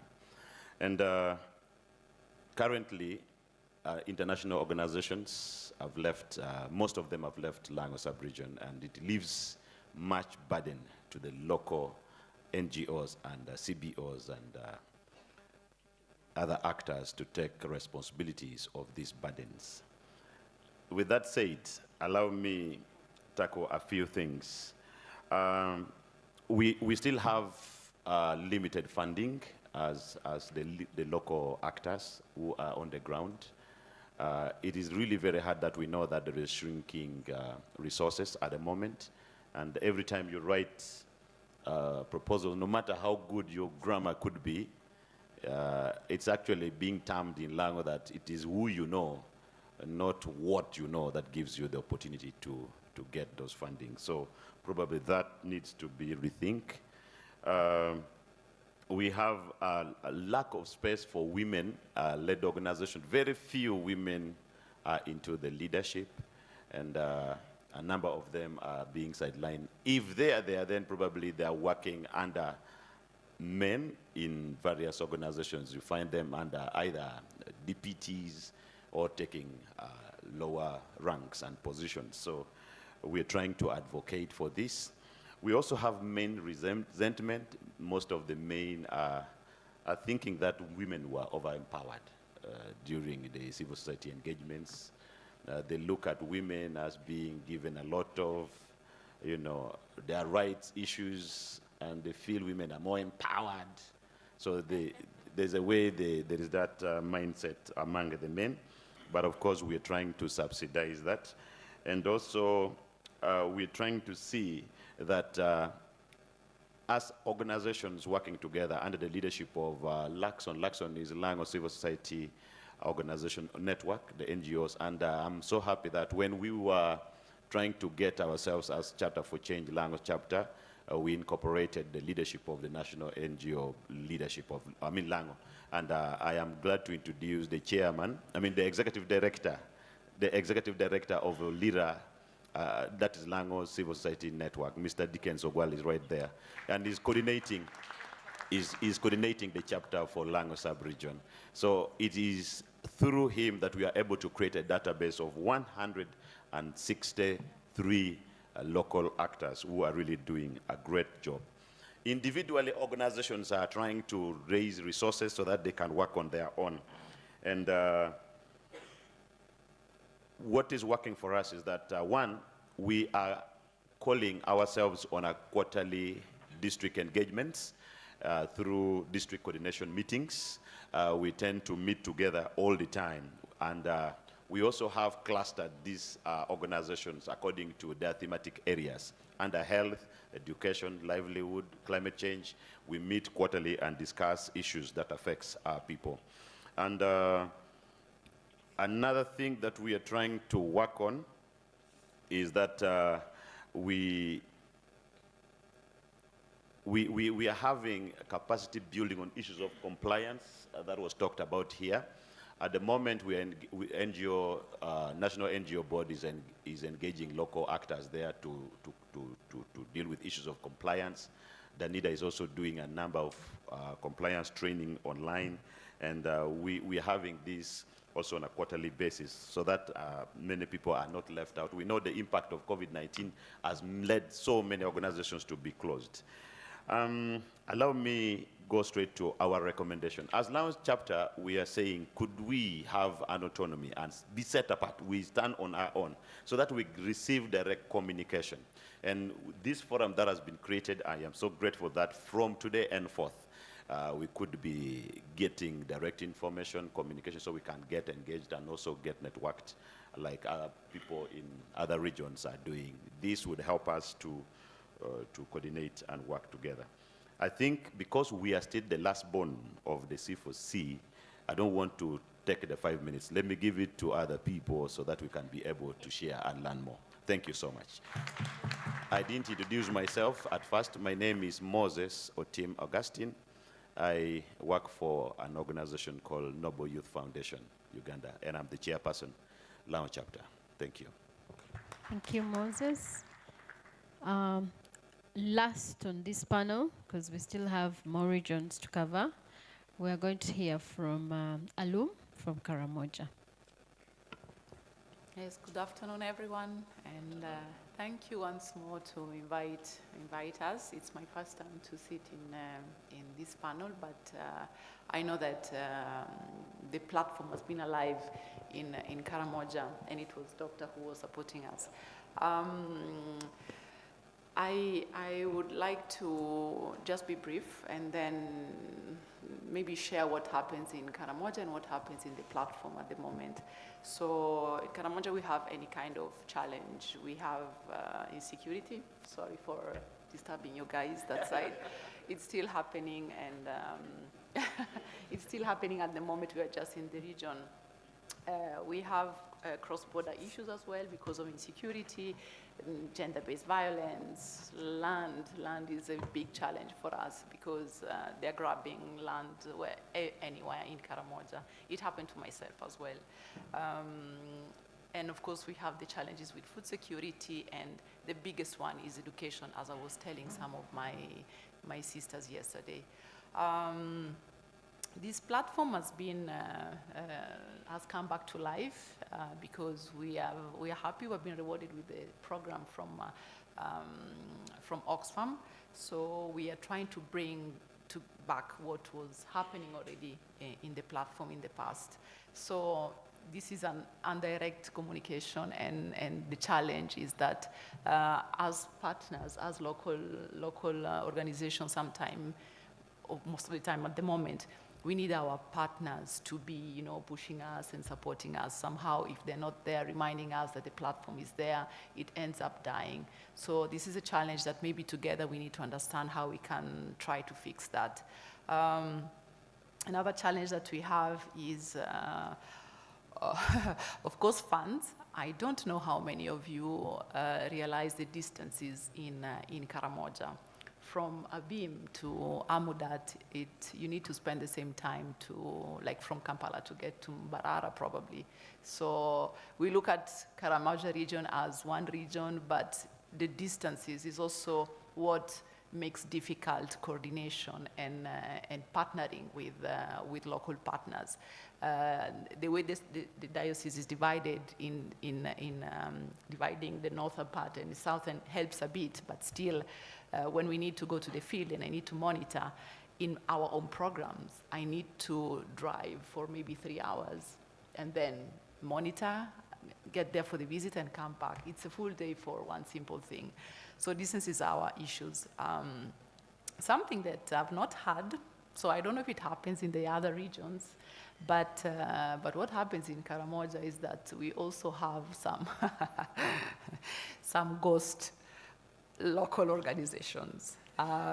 Yeah, and it's a challenge because that is when I understand, well, our international partners are doubting, shall we help, shan't we help? Probably one of the reasons is that. So I wish we can maybe map together or come out even with some small sort of committees within ourselves. You know, we can also go move around and check and see who is really there, who is not there. So we also become more accountable to our partners. The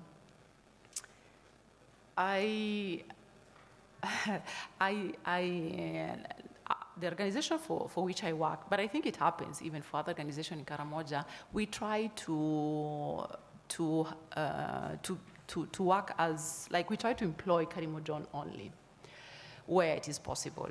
It is a challenge on diversity, because that is another requirement that the partners ask us to do, right? But it's a very unique region and so diverse as well that need really people from there to understand what is going on. It took time for me to understand which were the mechanism.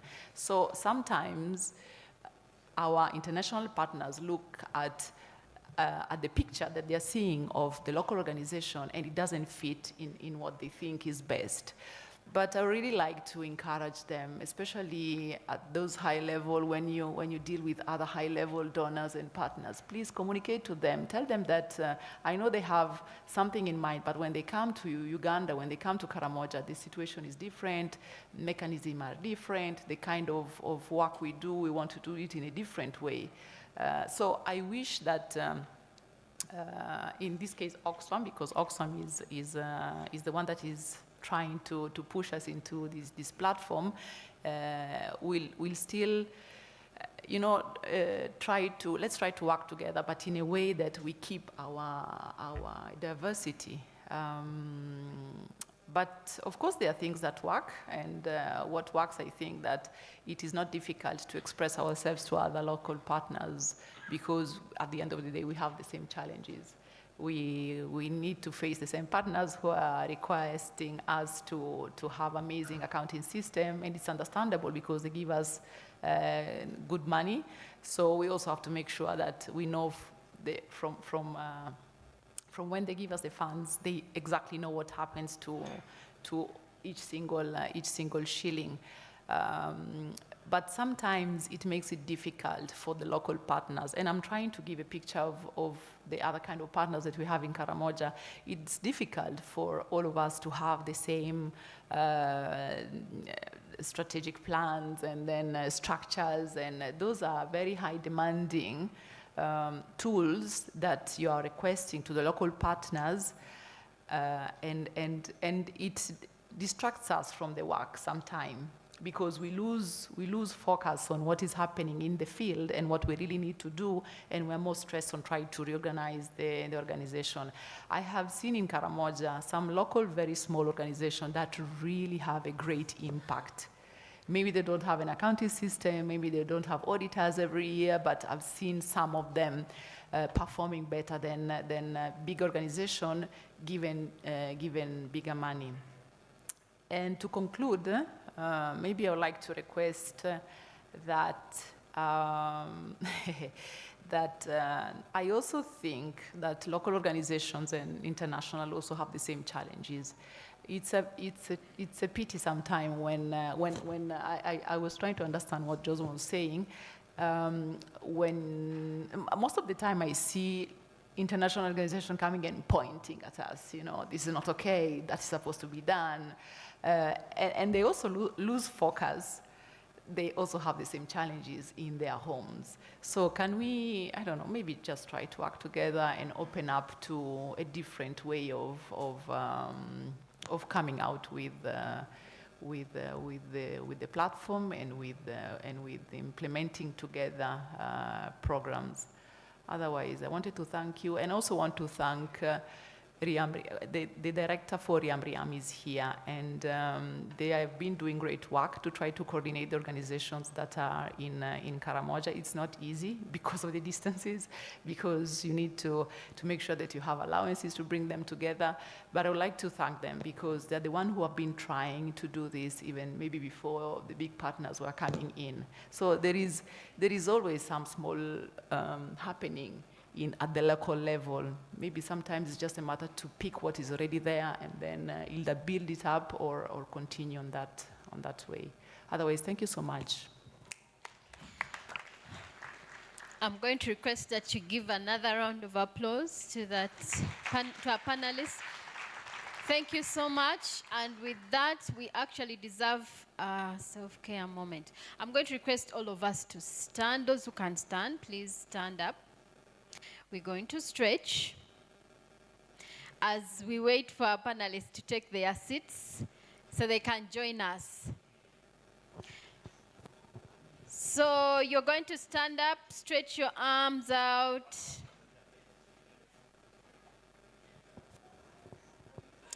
Stretch your arms out straight. Then twist around. Make sure you're not knocking your neighbor. Twist around. And now we are going to write the name. We are going to write the word change, using our bodies. So hands on your waist. We are going to start with the C. Everyone give me a C with your body. Ooh, yout.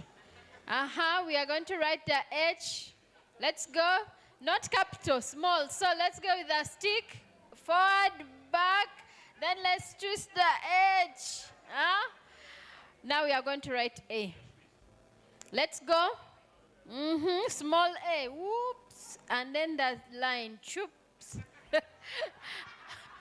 Let's get the N. Okay? Forward, back. Let's twist to the left or right, whichever side works for you. Okay? Now we are going to write the G. Let's write the C. Then the handle. And lastly, the E. Okay? Let's write the C again. And then write the... Okay, so thank you so much. Please take your seats. Allow me to invite our next set of panelists to take their seats. From Eastern Region, we have Ongtai Amosia. Kindly take to the podium. From the settlement representation, youth-led refugee organization, all the way from Changwali settlement, we have David. Are you here? Kindly take to the podium. And lastly, we will have a representative from the national level refugee-led organization network. Anyone representing Clay?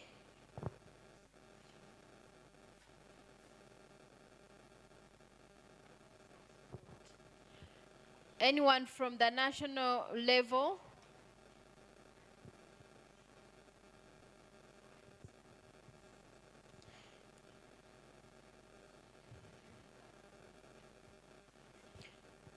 Okay, so it's a two-man team. The shorter, the better. Still the same format. We have 5 minutes. Please tell us what's working, what's not working. As they are taking their tables, we have a few pickups from the presentation of the 8-man team that has just left the table.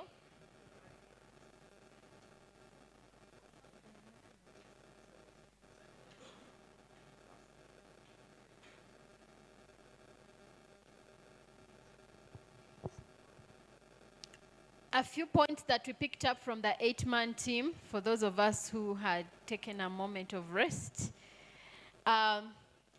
What works diversity, coalitions, collaborations, partnerships, the support that organizations are giving to each other from all different levels, all the way from the HINGOs to the local level. Advocacy seems to be yielding results. We have the fact that the organizations are refugee-led. It seems like that also is yielding so much results on that forefront.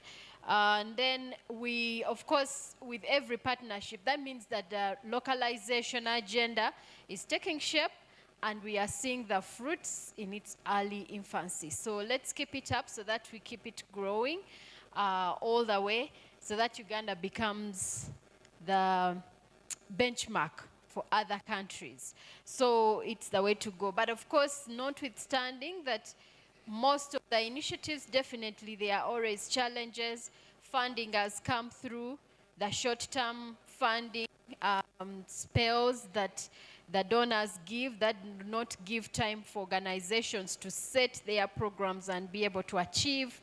Then we have restrictive systems that the INGOs set for local NGOs, right?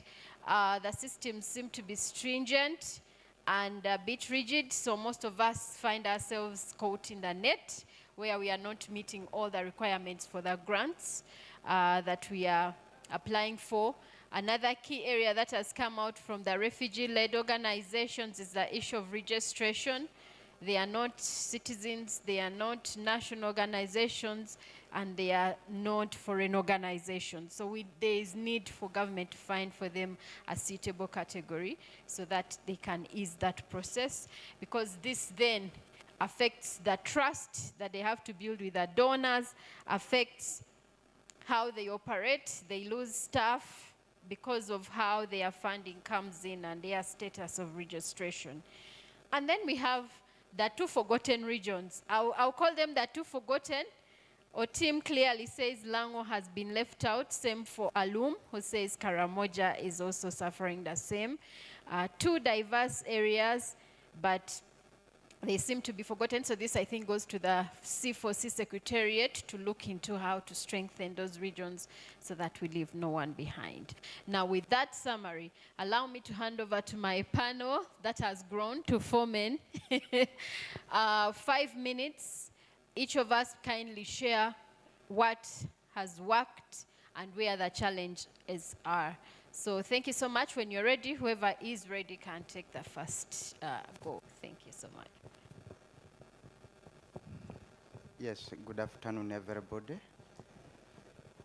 I'm called Dongatai Amosia, the Chief Administrative Officer of Youth Environment Service, Busia, and I represent Bukedi Civil Society Network as an advisor. It is just a newly established network. I come representing the region. They have mentioned that there are two forgotten regions, but Bukedi region seems to be #1, and we are doing very badly in every indicator.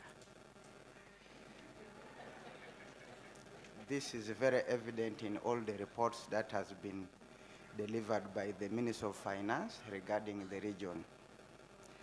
We have been supported by the CAPS. We need to acknowledge their presence, although they are not here. We have also received a lot of capacity building support. But I need to give a small history in 2 minutes about the region. Busia border region, this is a cross-border region as Bukedi. We have a lot of challenges. For example, Busia is a regional trade center for cereal crops. 2 is a gold city. 3 is a water corridor. And 4 is a cross-border town. A lot of people are crossing. There are thousands, and it is the one feeding the country, because every crossings that come to Uganda, they must pay at the border. But we've not even received 1% for this contribution that we are bringing to this country. And this makes Busia a very big challenge. The other challenge we are facing in terms of partnership, Bukedi region is still lagging behind in several things. One, it is only Mbale region that has coffee. In Itororo, we have nothing to sell. In Busia, we have nothing to sell. In Palisa, they talked of rice, but it is now, the wetland has already been consumed. The government is saying, no, we don't want people to use the wetland. And in the region, we are the only region having 3-4 cultural leaders in one district. We have Ikumbania, we have Emormor, we have Tiengadola, we have Bamasaba, and Obuenengo. Imagine Emormor is almost in every district. And if you get Inkumbania, is almost in 4 districts. So every kingdom is in every district. That makes it very difficult to bring unity in the region. So there are quite a number of things we have tried to do. Let me try to be very brief. One, we are trying to mobilize the members to join the C4C. We have currently around 74 members. We are also trying to build capacity in terms of compliance. This is a very big challenge. We have also advised them to join the Uganda National NGO Forum, which is an umbrella body for all NGOs in Uganda. We also need some inception meeting to be conducted in Eastern region. I would like to appreciate the chairperson, Ayot, because when she met me 2-3 weeks ago, it took her 1 minute to convince me to join the C4C forum. We are also encouraging the CBOs and NGOs to practice the social enterprise concept as requested by the policy, because there is that component that allows NGOs to practice social enterprise issues. Now, in such a situation, we are also trying to advocate for the National NGO Bureau, the concept of the 2 million when you have delayed to clear or to register. This is too much. The World Bank operational guideline says for anything to make effect in terms of decision, you must have consultation and participation. But I don't know how the 2 million per month came from. We are paying a lot of money just by 1 day. You are supposed to pay 2 million because you have delayed to renew your certificate of registration. Besides that, we are having problems with the COVID and all those challenges. This is quite not a good decision to make. Now, the CBOs, the policy gives them only 6 months. Actually, even the NGOs, you are supposed to use 6 months to renew. Now, when you have registered at district level, you are supposed to operate for 12 months. Within 6 months, as a CBO, you are supposed to begin renewing your certificate, which is quite not easy, and without funding. The challenges at the border, which is quite very big. I had somebody, representative, the country director for IGAD. We have issues of cross-border trade. There's a lot of gender-based and sexual violence among the women, people with the disability in the border. You cannot cross without bribing. If you cannot bribe, you have to offer, which is really a very big challenge, and this should be addressed at a very high level.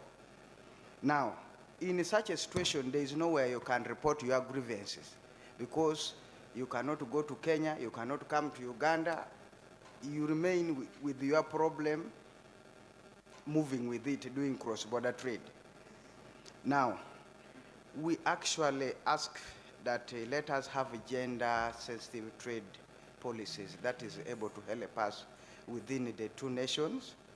We are also asking that let us harmonize our product standards, because you are aware that Sudan recently intercepted trucks and trucks of maize because it is contaminated. During COVID time, they told us Ugandan maize does not meet the standard of Kenya, and they all got rotten in Busia. Now, why don't we have a harmonized standard for our products. Recently, even Kenya rejected our milk. We are unable to market anything at the border, and that is the only thing we are able to manage and move on with. So there is a very big challenge where, as a team, we needed to address this. The last issue that we are supposed to address is issues of natural resource management. Busia having gold, Tororo has different types of minerals, but we are not exploiting it. We are trying to document some of these resources and come up with an information system where we can share this to different people. But you can find that there is a very big challenge we are facing in terms of participation, information gap, and also consultation.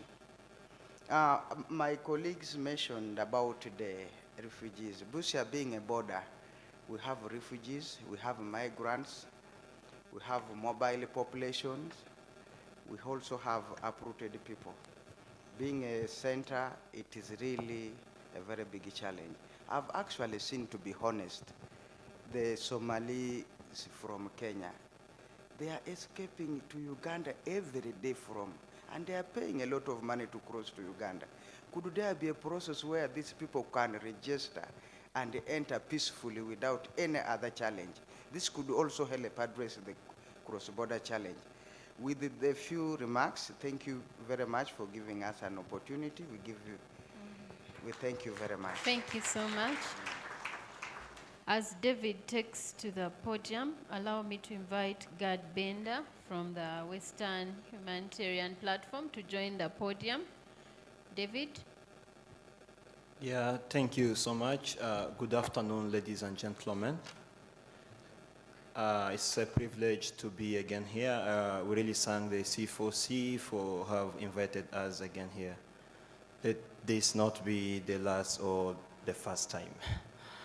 Well, David Bibentio Bienfait from Kiangwali Refugee Settlement. I am a CEO for Youth for Sustainable Transformation Organization, or YOSTO in brief. YOSTO does advocacy and also working together with other CBOs or community-based organizations in Kiangwali, and also advocating on behalf of other CBOs in different refugee settlements. In brief, in Kiangwali, we have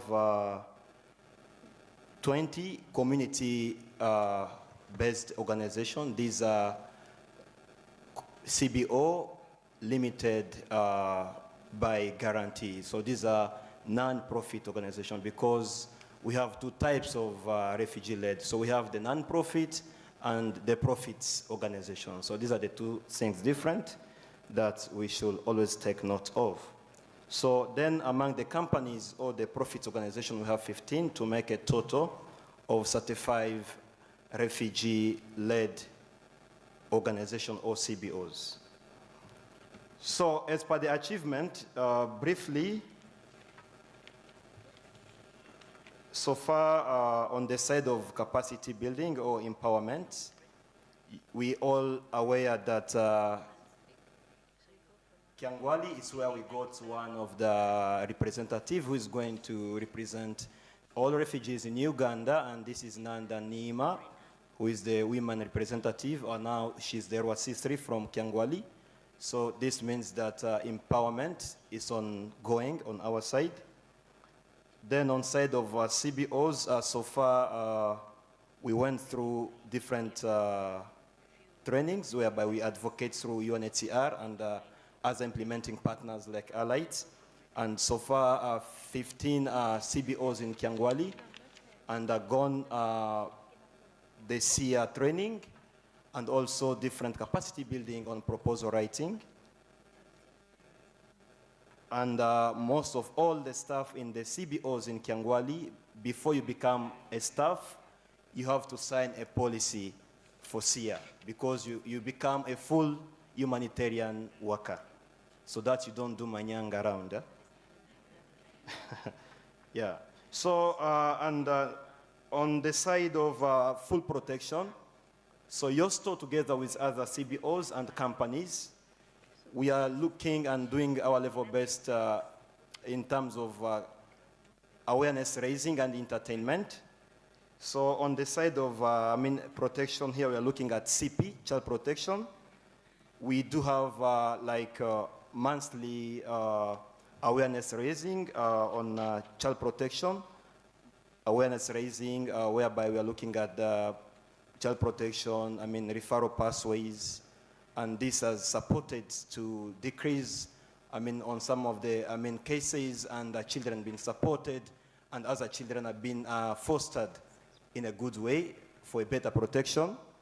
Also, looking at 16 days of activism, some of the CBOs in Kyangwali have started already the pre-activity of the 16 days of activism, and this is going on. CBOs are protesting and say no to GBV against women and girls, and this is going on.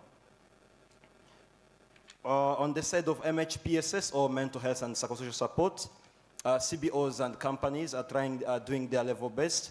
And Pakyangwali, we have some of the companies that are conducting, the league through football and volley and basketball, whereby people are coming, are gathering, and they are being taken through different entertainment, which makes them to forget some of the challenges that they went through their countries of origin. Also, on the side of legal, we do have the community policing, whereby these CBOs call in the IPs and police and all other partners that are looking at legal intervention to come and support, to make youth, make community knowing the laws that are governing them so that they don't go astray from the law. On the side of education, Kyangwali has done its level based with CBOs and companies. Now we have 2 secondary schools in Kyangwali that are supported to boost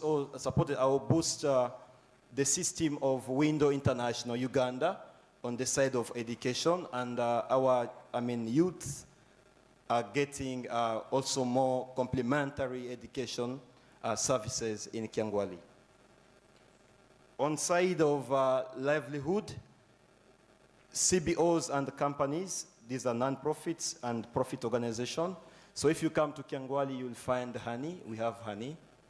So we have honey at least every 6 months, 5 months, you'll not fail to get honey in Kyangwali. So we have, you can clap, you can still add more, clap for me, if you don't mind, okay. So we have fish ponds.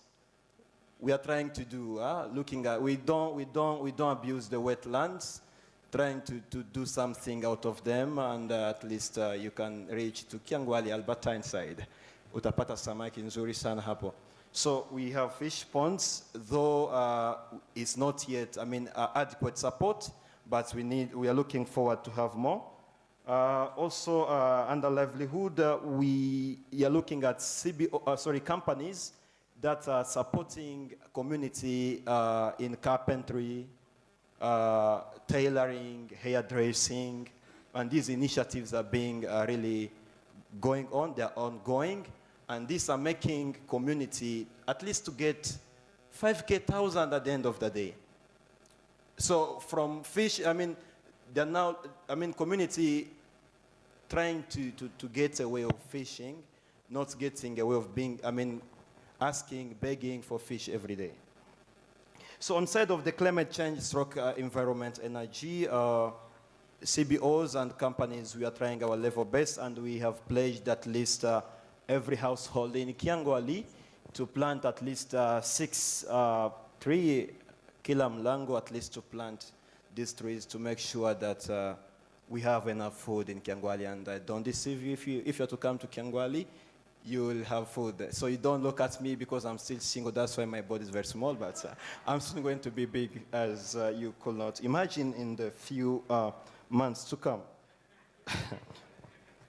Well, in the few of the recommendations that we have, I think you should take note of this, and we are leaving this to the big organization. I'm looking at C4C, or in French I could say C4C, C4C is one of the big organizations, or a global organization as I can envision it, like to see how to support, whereby we have these newborn CBOs and companies facing challenges if it comes to registration. So there are very many types of registration, so they vary per the districts. So you find Kikube has its own way they register. Isingiro, its own way of registering. So we are calling upon support maybe with URSB and all other partners in charge of this to see how they can support us, and also it's very costly. This demoralizes other small newborn NGOs that can come in. So due to all these processes becoming so hard and they're failing to go ahead. So also looking at policy compliancy of CBOs and companies. So we need more capacity building. So I'm hearing CBOs, they have so far advanced. So the dimensions of CBOs and companies totally differ. So I could request through C4C and other strong NGO around here, maybe to have, an assessment, assess some of these CBOs, not only enrolling them, but assess and see their capacity. Where do you add? Where do you not add? So that we see how we embrace the localization. Also looking at... Time up. Oh, okay, 2 seconds. So then the last one is about the memorandum of understanding. So some of the CBOs are getting challenges, in getting funds. So you find like they're being told to provide at least what they have done so far before, or the mandate they ever implemented, so that they can be given something or a slot to implement. So you find that it's so hard to get this memorandum of understanding with OPM.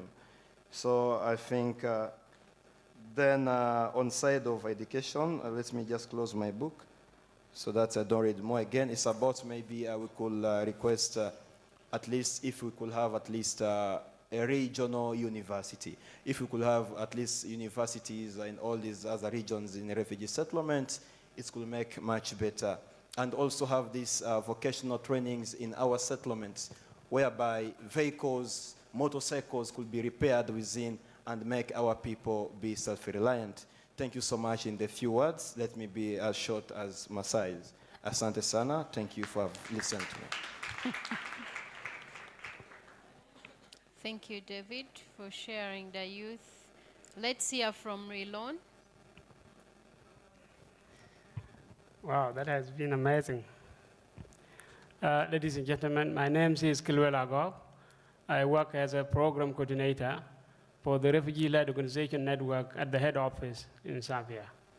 So Refugee Organization Network was formed in 2016, and we have very few thematic areas: research, advocacy, and capacity building to the refugee-led organizations in Uganda. We have contributed to the formation of the Relon Uganda, Relon Angola, Relon South Africa, Relon Malawi. And we have also contributed to the formations of the African Refugee-Led Network, and then Global Refugee Network, that is GRN, then ARN. This is a movement we are forming with the slogan that nothing about us without us. And I think, guys, let's get it right. Nothing about us without us. Nothing about us without us. Thank you very much for sharing the tone. And this is the vision and the mission we're doing, to change the trend, to change the narratives about the stereotypes of the refugees, and that we don't have the capacity, we have the capacity to do anything anybody can do in the world and where we are staying. I will just get back to the question. What went well? What did not go well? Of course, we have been in a good partnership in collaboration with the C4C, I think for the last 2 years. We got to be very effective members of the C4C. And we appreciate the leadership of the C4C in person of Naomi and her team, and the Secretariat as well. So thank you for the service. And of course, I'm hearing that you are soon going. We couldn't maintain you, like Obama was saying. But of course, the laws is in place. But we'll miss you so much, and we'll need your mentorship and your leadership as well to advise and keep mentoring program to us. ESS Relon, what went well? From the year 2022 to this year, we had few activities that we have conducted. One of them was the stakeholders engagement with the OPM, UNHCR, and then other national and local actors. These engagements has created a very good advantage for us. As a result, I think IGAD, we had engagement with them, and we were also, through this engagement, were able to be given opportunities to attend a lot of forums and conferences of the region and the national conferences, like the ministerial conference that was conducted in June this year. That was a ministerial conference on durable solution for refugees in the region. So a lot of things were changed because we have contributed to the conversations and we share a lot of things. So these were the results of the engagement with the authorities in the region and in the country, Uganda. This year we conducted a series of training on refugee rights that are focused on the national laws in Uganda, refugee laws in Uganda, as well as the international refugee frameworks globally. So we had 45 participants in Kampala, as well as 45 in the Southwest and in the West Nile region. So we took them through, and I think there is a change because now among 135 participants that were trained, we were able also to select 20 members out of them, and they were trained on the advocacy to continue to have their own advocacy interventions at the grassroots in their respective settlements, both in urban and in the rural settlements. So, and we have just launched the media campaign. I think that was nationwide. We launched it at the headquarters here in Kampala. Then we also did the same in the Southwest and the West Nile region. Of course, although the media, there were some, because advocacy sometimes it has risk. What we say was not reported. What we said was not reported as we say, as we said it, and we were seeing some horrible statements. And of course, we don't want to be misquoted. We appreciate the governments of Uganda with cooperation and open door policy to the refugees, and that is something that we cannot forget, and we don't compromise it. But we say we are advocating for the meaningful participation of refugees, and that is the campaign and the media campaigns of the Relon we have been doing. Within that campaign, we are just pushing for the awareness of the refugee rights. Those are the Refugee Act 2006, and then some other refugee regulations, as well as the asylum and documentations of the refugees, all the procedures. Those are the ones we are informing people about. And then there is stereotypes about the refugees. So we are in Uganda, and then the laws are very clear. The Refugee Act 2006 is saying very clear we're supposed to be treated like nationals. And therefore, if there are people who are not aware, this is what we're trying to build on, to create awareness so that the population is aware. And yes, of course, we have to live in harmony with the host communities. So the programs we do, we involve the host communities. And of course, up to our structures in the offices. As I speak, we are working with the nationals and the program coordinator. We have the executive director. We have the finance officer, he is Ugandan, and from South Sudan, Then the executive director is Congolese. And then we have M&E, he's Ugandan. And then we also have other instructors from different countries. So we do this to have a meaningful participation, a meaningful intervention that address all of us, the host communities and then the refugees, so that nobody is left behind. And then we come to the C4C slogan, the keep the candle burning. So we want to keep that, and that is a slogan we want to build on. Nobody have to be left behind. So those are the few achievements. What did not go well? Yeah, of course, there are challenges throughout these engagements. Advocacy is not easy. You can advocate today for the maybe alignments of the gaps between the Refugee Act 2006 and then the NGO Act 2016. NGO Act treats refugees as alien, and then the Refugee Act treats the refugees as they have to be treated as nationals. And then that we hear it very, very nice, and when we come to the registration process, sometimes there are difficulties. These misalignments, create difficulty in the registration process when the refugees go for registration. So that is one, thank you. I will speed up. That is one of the challenges. Coming to the advocacy.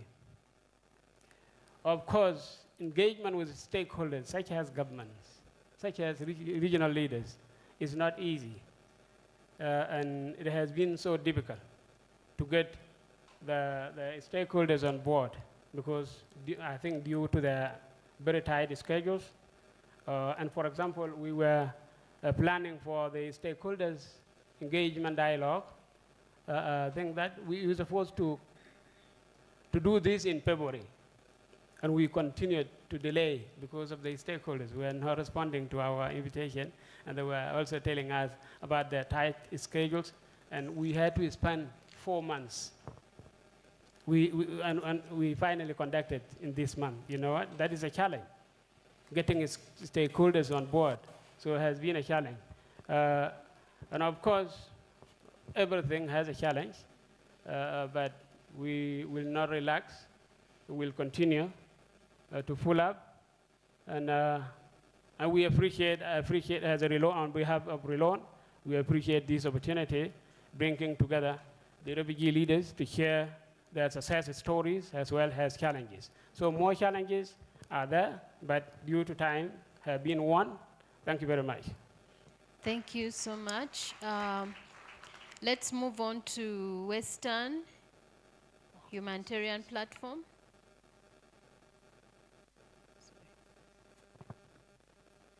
You are jumping the queue. Yes. I think Western is also about to join those regions that are forgotten. Oh, Changwali, David is here. And but it's okay. It's okay. One, I want to begin like this. Okay, my name is Gad Bender. I'm the country director of World Voices Uganda, and we host the Western Uganda Humanitarian Platform. And maybe I begin like this. I think there was a presenter who talked a small background about the COVID-19. And I think for me, the COVID-19 was a clear testament that ideally the local actors actually control over 80%, if not 99% of the capacity in intervening in humanitarian aspects. Why? All of you will agree with me that when COVID struck, actually international organizations, international humanitarian workers, with due respect, actually were running back home, not to die at the front line. The local actors remained here on front line because they had nowhere to run to.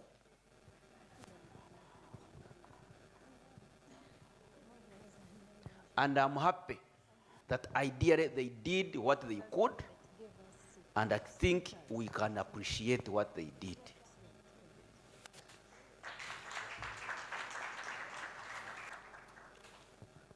It is on that basis that in 2021,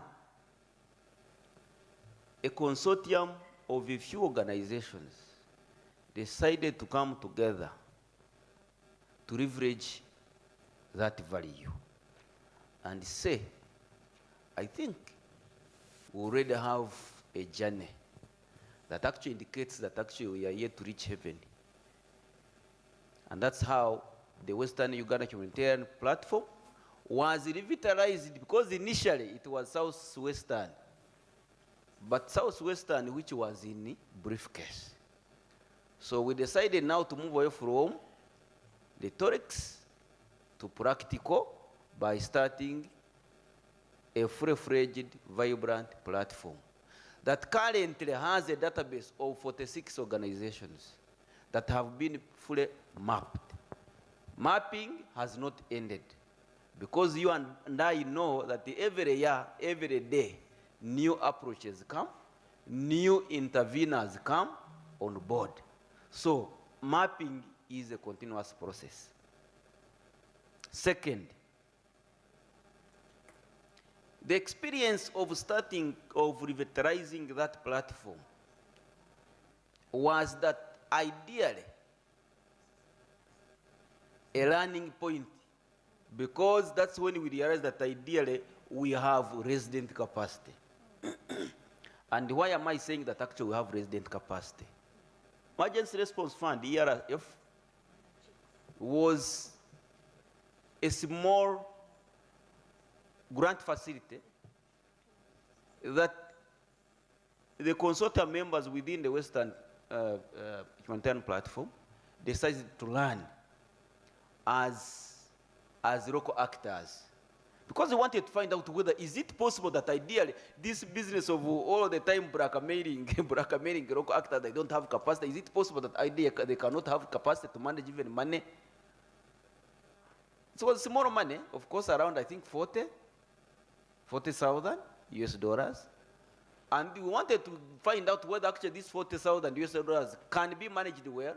We take a decision, 72 record of time, you know, and I'm happy that I think over 12 organizations have been able to access this money. And we have reached out to I think over 30,378 beneficiaries. You guys, let's give that a round of applause. Everything designed by local actors, implemented by local actors, funding by local actors. Huh? The second, was that we did not only actually do only response, but also we did influencing. As of now, we have influenced, I think we have influenced one ordinance in one of the targeted districts on prevention of early pregnancy in refugee settlements in Chaka2. 3, we have using the infrastructure that we have created as local actors. We have actually even identified approaches that are working. One of them is the partnerships with private sector. And this was tested I think in Sinjiro, where we are working on solving the issue of a water crisis. So we are working with some of the private actors to give us, how do they call it, crisp? The water purifiers. It has worked very well. And maybe, lastly, on the best practices, is that We have also realized that actually, by the way, organizations can work together without eating up each other, without blackmailing each other, and it is working. And for me, I know that that has been a big problem in Uganda and other countries elsewhere. We have seen where the other one seems is big, but is working with a small one. Now, why am I bringing this one? You know, there has been this, and I really hate it. With due respect, and forgive me.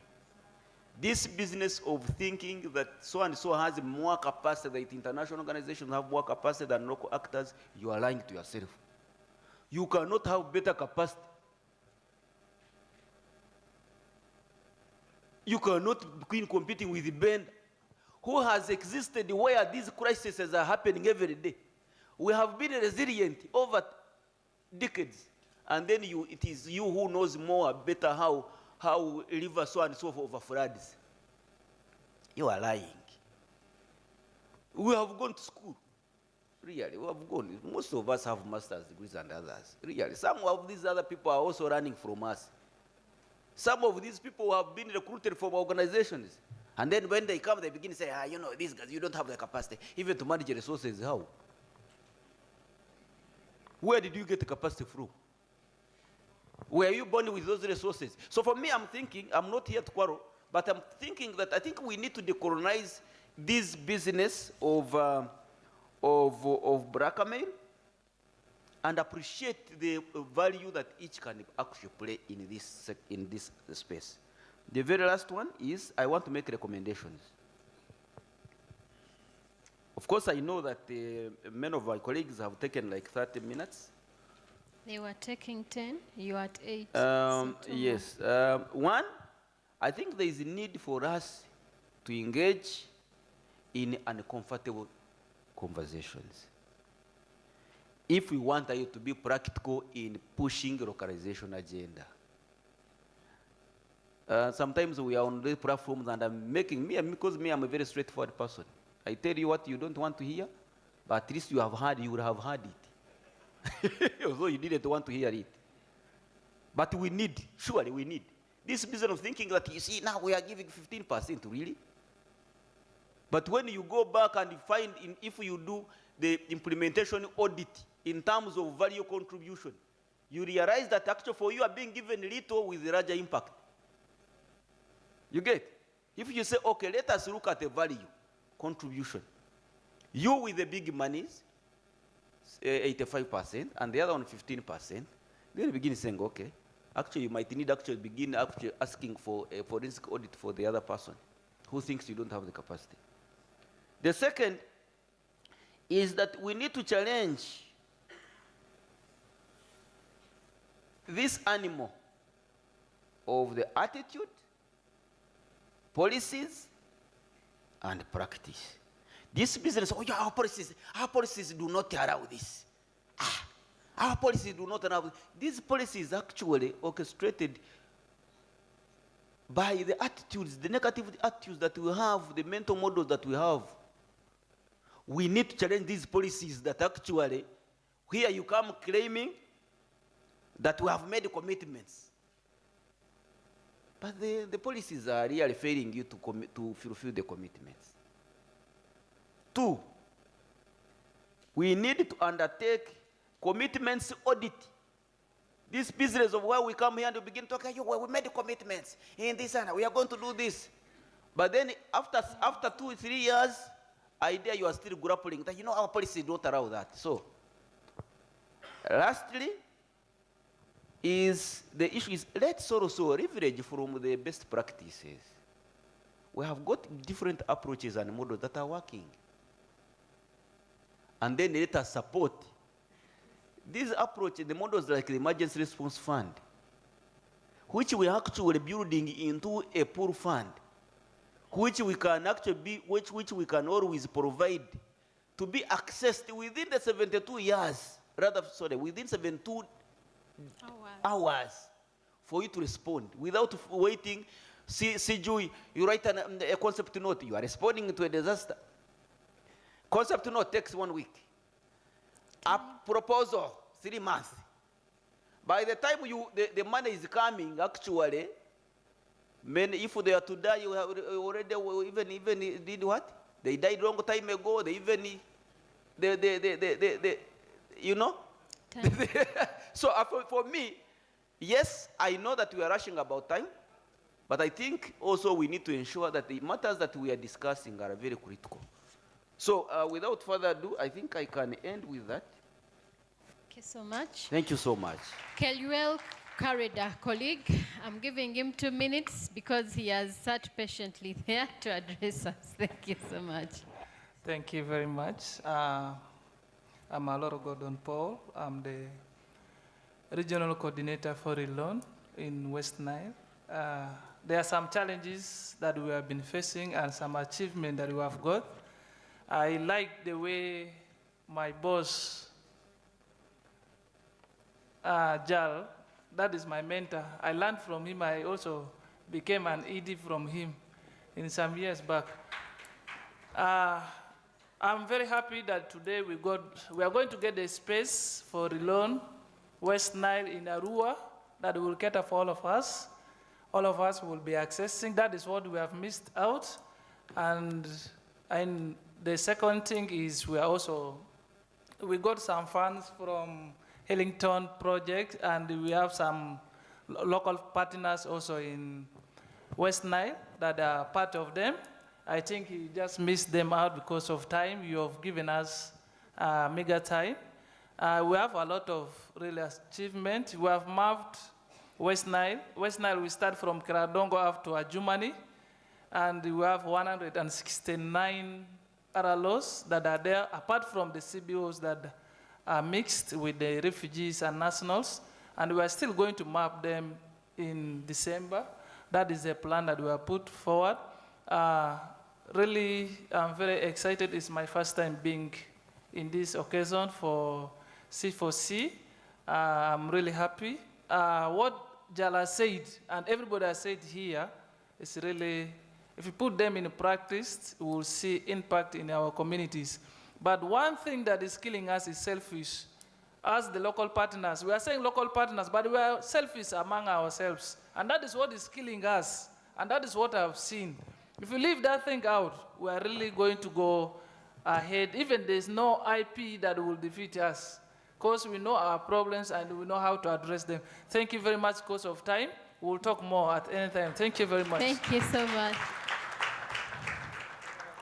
Thank you so much, our panelists. Allow me to release you for your group photo. Our photographer is here. And then allow me to invite our last session. It's a 2-man team to close us off for lunch. The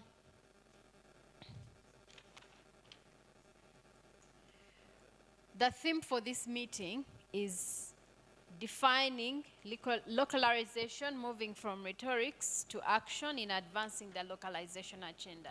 So 2 individuals are going to come up here and define localization for us and tell us what action looks like for localizing the agenda. Many of the presentations, the sessions, the panelists have shared how they are localizing, the challenges they are facing, but these 2, I'm sure, will be sharing some of the strategies we can adopt for us to move forward. As the panel takes their seat, a few things that have really stood out. Bukedi joins the forgotten regions. That's what I've also learned.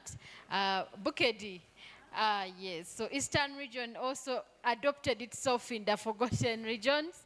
That's one thing that also Ongetai also shared. And then also he shared the uniqueness of the border districts of Tororo, Busia, Mbale. For Bukedi itself, if you've been to that region and if you've walked in the cross-border area, you could feel the challenges that we were sharing were really came to life. And of course, the issues around sexual gender-based violence at border post. Yeah?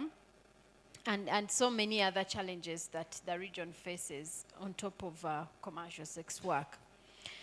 Then we heard from the youth who shared many strategies, including sports as an avenue for engaging the youth, community policing as a means for crime prevention, education, which is very critical, to where they make a recommendation for a regional university. I think that would be something that government needs to look into, being that most of the universities are concentrated in the central region. Definitely the journey trekking from the refugee camps to here, and the accommodation costs or the living costs within cities are also very high, and the impact on the youth who are coming from disadvantaged backgrounds. Then they shared lots and lots of the successes they are having with their livelihood programs, and so many other skills initiatives that they are benefiting from within the settlements. And quite a number of challenges also came up. One, the self-interest. I think that cut across all the panels. And it's one of the reasons I'm sure C4C is here. We need, one of the presenters said, you cannot collaborate if you're not interested in collaboration. So it means that when you come to the table, transparency is key. We need to have the best interests for everyone. Naomi calls it fit for purpose. Please don't come with self-interests within a coalition that is looking for collaboration. Then you get in your foot and then you close everyone else out after using the platform. So I think that has really clearly come out. Benda has also hinted on it. The resources that we have, that even the very individuals, the capacities that we have locally, once they get to the INGO level, then they end up where they came from, right? Let's not burn those bridges.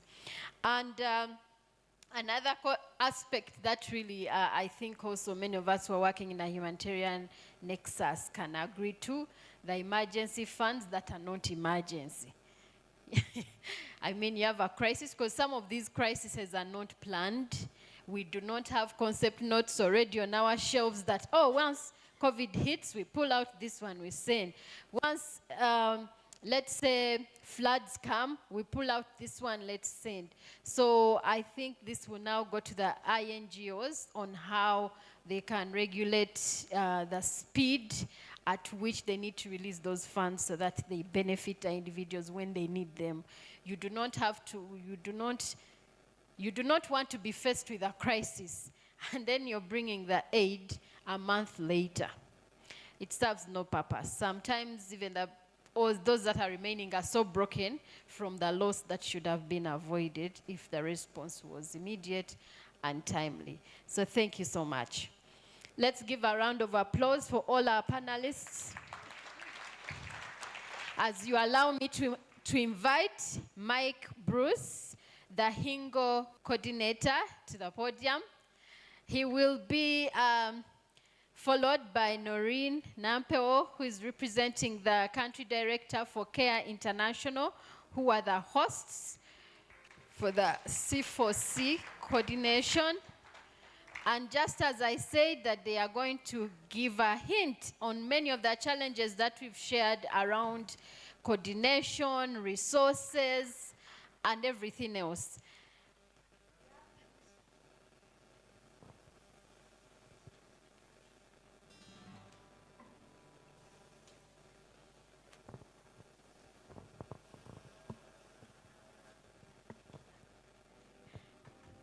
When you're ready, kindly take to the floor. Thank you.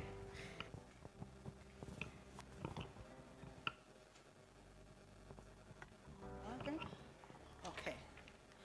A good afternoon, ladies and gentlemen. Hey, good afternoon. I thought the previous panel made you a little hotter because they had very interesting digestion of issues, which spoke to us, all of us. I want to introduce myself once again. I'm called Noreen Nampeo. I work with CARE as an advisor and working in the refugee settlements across CARE working areas. I'm here to speak to What is localization, and moving away from rhetoric to action. I would not differ from the previous panelists, especially the first panel, that really spoke much about what is our role, what it has been as signatories. Before I go in depth of my discussion or conversation to you, I want to bring greetings from CARE International Executive Director, Country Director, but also greetings from the signatories. And the Technical Working Group, I know we have many of you here, those that are coming from the 7 signatories that have pledged and affirmed to moving, to working towards the localization agenda. I sit on the steering committee, technical working group, but my colleague, Michael Bruce, represents the HINGO, and he will speak in those big shoes. Allow me speak in the shoes of the technical working group, where we have CRS, we have Oxfam, we have Save the Children, and many others that we have on top of this logo behind me. And I'll speak to the theme. And as CARE and many of us, we know that localization can be defined in the best way that speaks to your theory or school of thought. But to us, localization means the 3 or the 4 pillars: influence, power, voice, resources, and visibility. And this is where we say as CARE, we are locally led and globally connected. Meaning that, yes, we speak to them, the donors who have got the money, but again, when we get it, we bring it forth to the local actors. And by doing that, we know that many of the signatories have gone further, like the ActionAid country director rep stated it. They're at 60% of transferring their funds to national partners. At CARE, come December this year, we shall be at 60%. And I think we, not only myself, DCA has done the same. And we are saying in the humanitarian, we've had, on our side, we call it a crisis, because when localization comes in, we have no jobs. So it's not only you to suffer. We have given 100% of our monies in the humanitarian. We no longer implement in the humanitarian. We only do technical oversight or backstopping. I know the shepherds are here. We have Tumeine in Nachi Valley. We have Kafumi in Changwali. We have Days for Girls. We have in Chaka. We don't have any monies in the humanitarian. You have the monies as local or national partners, with a focus on women-led women rights organizations.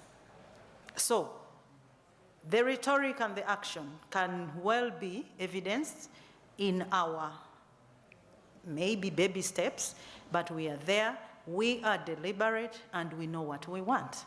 We are not forced.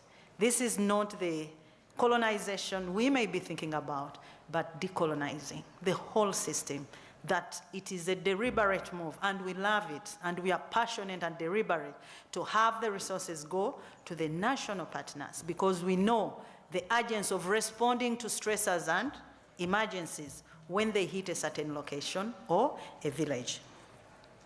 I want to say that what we've had today from the C4C chairperson, from what we had yesterday, we had Honorable Matembe in the House to take us through a bit of that with the women rights, women-led.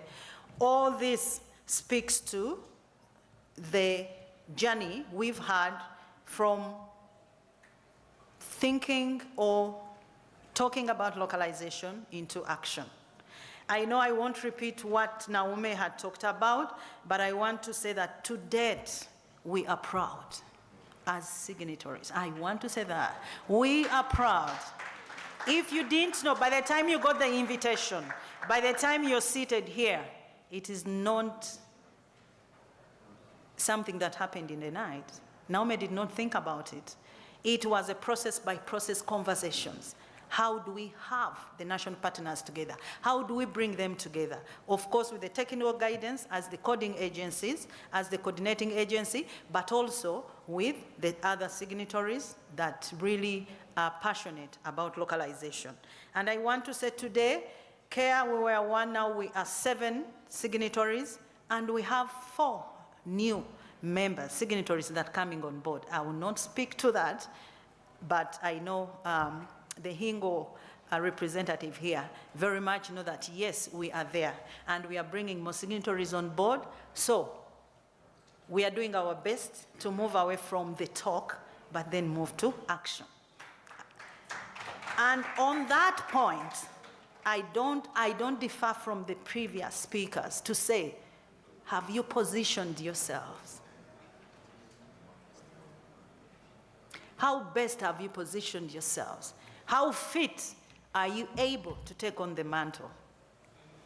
That is at individual level, as an individual, as an institution.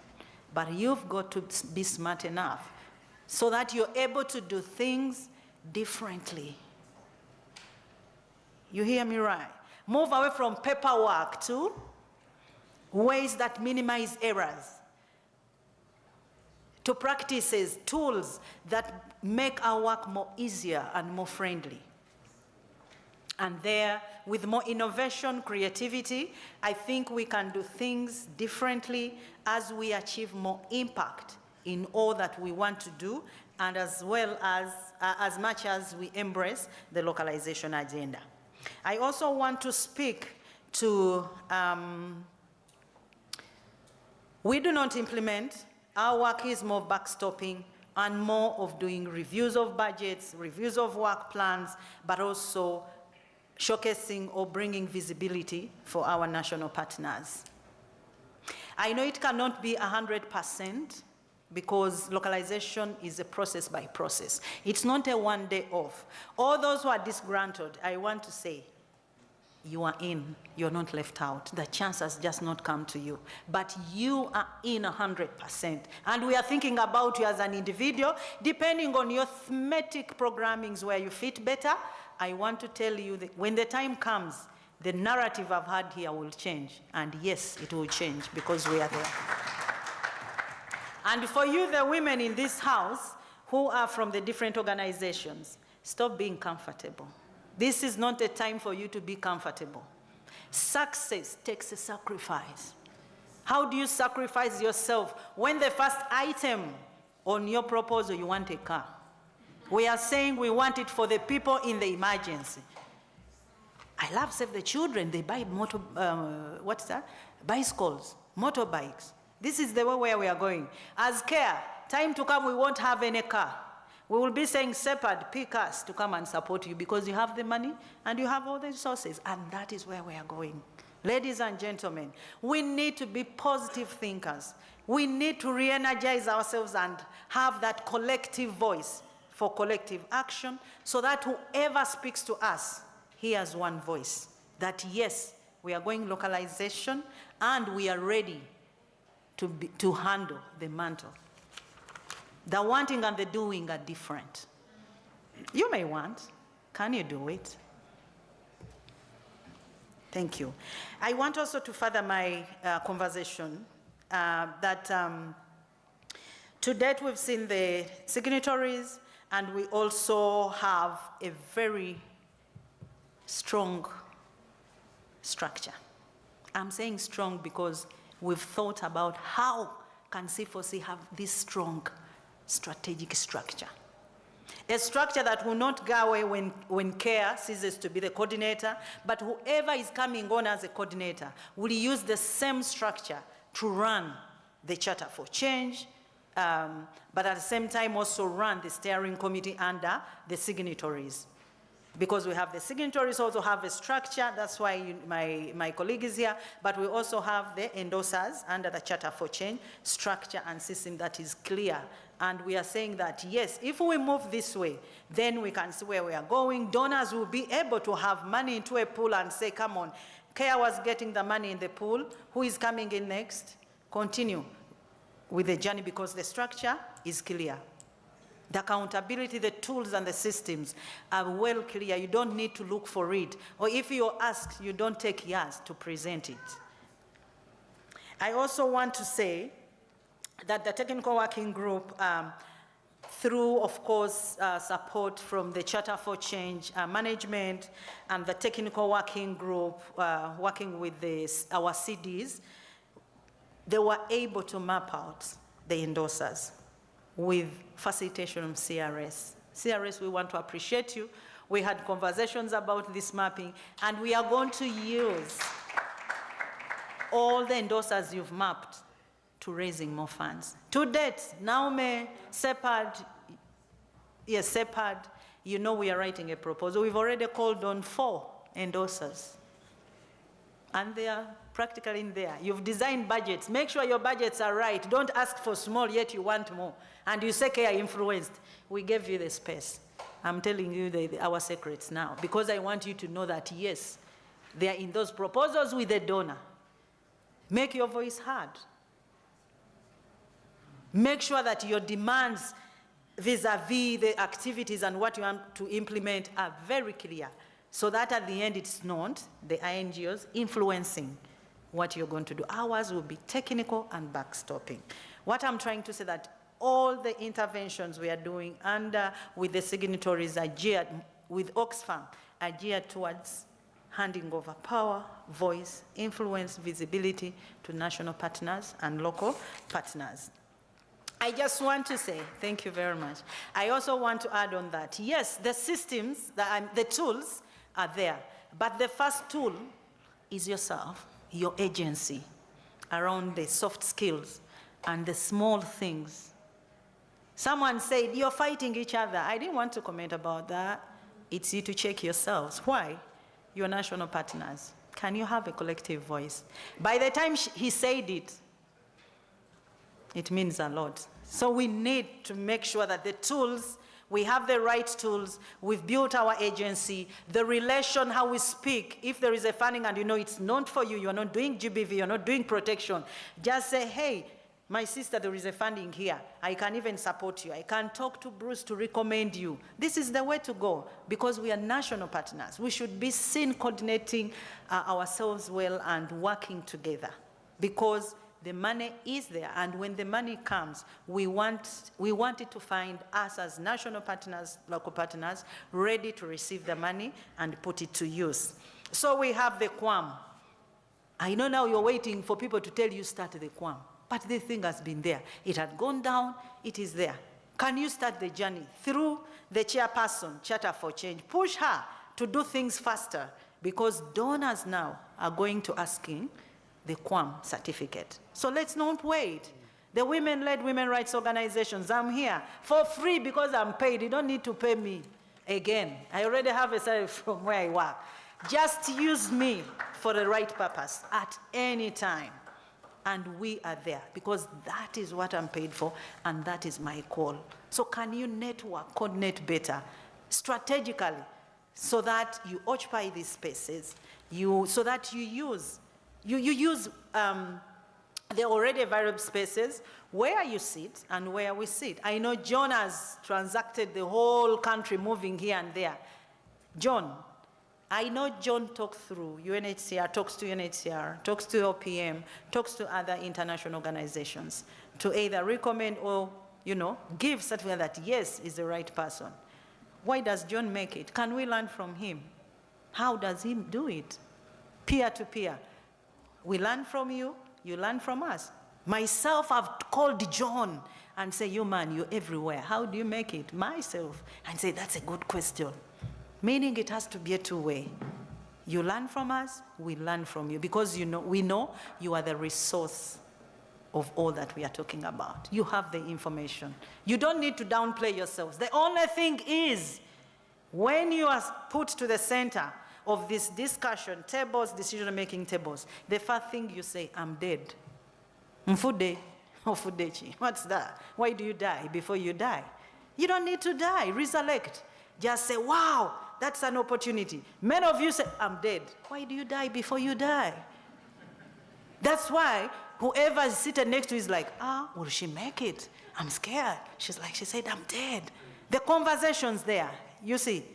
But can we ourselves have the capacity to believe in ourselves? What you don't know, I always know you'll have an answer through consultation and coordinating.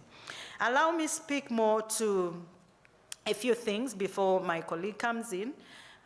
There is need, as much as we've done that, but there is need, I've spoken to the collective responsibility.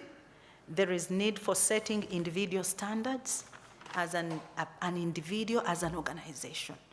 If we talk about, which organization now can I speak to? Tell me which organization, I don't want to speak to separate. Which organization? One organization. Which one? Rosto. Yosto. If we say Yosto, there is an organization called Yosto, we want to partner with them. Someone will say, who are they? What do they do? I see they're everywhere. Are these one legitimate or they are pocket? The questions that follow, you get me right. Then when we say SEPAD, oh, I know them, they are good in GBV. Someone said it here, not me. You remember that? Set standards. Who you are, what you do, and what is your expertise. That people just pick on you anytime they find an opportunity for you to jump in. There is also something to do with systemic challenges to fit into the ecosystem. The ecosystem has got parts, different parts of it that make it a whole. Okay, it's like a wheel of a bicycle, you understand? It has the pivot, it has got those, it has got a tire, it has got where a tire sits. But all of us here belong to the ecosystem. How do you fit in the ecosystem to support the wheel of the bicycle to move? Are you the small pin that supports the others? Are you the wheel where the tire sits? Are you the middle pit of the bicycle? That is the ecosystem. Fit yourself where you are. And in any position you are in, you support and contribute to the ecosystem. We cannot be the same, not so. Others are in advocacy, others are in GBV, others are in protection. We have others who are in health. Very okay. Where do you fit in and how do you support the ecosystem to move systematically to cause the change we want to see? And this change must be transformative. As I speak now, we have also very strong commitment from the signatories to looking for funding for 2024. So the C4C chapter will not lack funds 2024 because that is our mandate. That is our mandate. The new C4C members coming on board are already showing us green lights. The old C4C localization signatories, we've already planned smartly that yes, this time, this is what we want to see. Of course, the beginning was humble funds given in, organizations have got those small funds, they can say this, but moving forward, we are strategically positioning ourselves as signatories so that we contribute to the localization agenda and move away from the rhetoric to action. I want to end with a few of things of how we can do differently as national and local partners. One will be around innovation. We no longer do things that have no innovation. If you've seen the bouquet days of this world, you've seen all the televisions are talking about innovation. Whether you're doing health, what innovation are you bringing on board? Because it's not business as usual. Things have changed.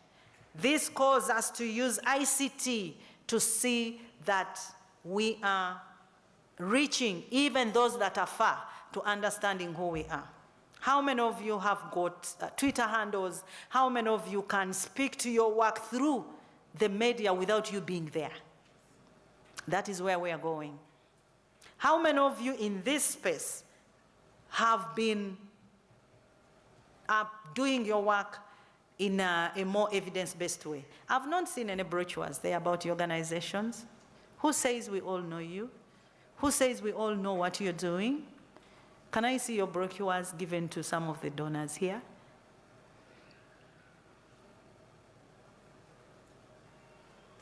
Silence means not defeated, but it sends a message. Because I expect to have 1,000 brochures of organizations there just to sell themselves, saying I'm this, doing ABCD, this, doing ABCD, for coordination and networking. I don't see them. How do we do things differently? We are not informed. How do we do things differently? We've got to think of how do we smartly position ourselves. We've got sisters and brothers here who are going to Geneva in December. Have you talked to them? Nema, where are you? Stand. Naume will be going. Are you going, John? Stand. John is going. I'm deliberate why I'm making them stand. They are going to a country where many of us have not been. Have you shared with them? Are you giving them your brochures to share? What message do they want? Do you want them to speak beyond their own organizations? How do we do things differently? Colleagues, you can see it. Tap into the opportunities.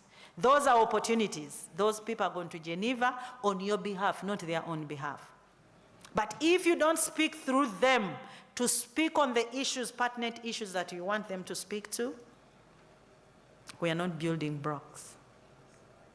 Can we build the strong foundations, communications, and messages that they have to take to Geneva, beyond the pledges that were made by the signatories and other government entities and the refugee fraternity?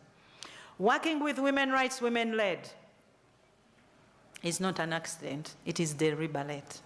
We know the women rights, women-led, where they are coming from. We know how much practical they are. I'm not defending you if you're not practical. I'm speaking to only those that are practical in this space, okay? And we know how much value you impact when it's time for stressors and emergencies. But the question is, are women rights women-led? Have they positioned themselves to have the mantle? Amen? I want to end my conversation saying we have very good advocates amongst you. We have put in much energy and effort. But to the world of the donor, it's about results. Anytime you come to a platform, to a space, speak more to the results rather than the efforts and the rhetorics. Speak to the results, and you're going to get more and more. I submit. Thank you very much.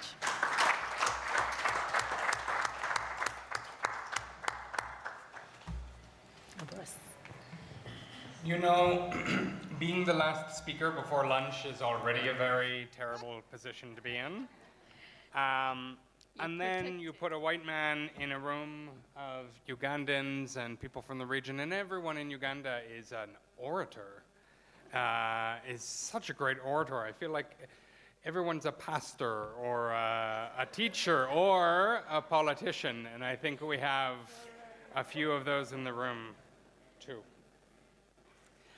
My name is Mike Bruce. I am the director of the HINGO, the Humanitarian International NGO Forum. Yes, international NGOs, your great villain.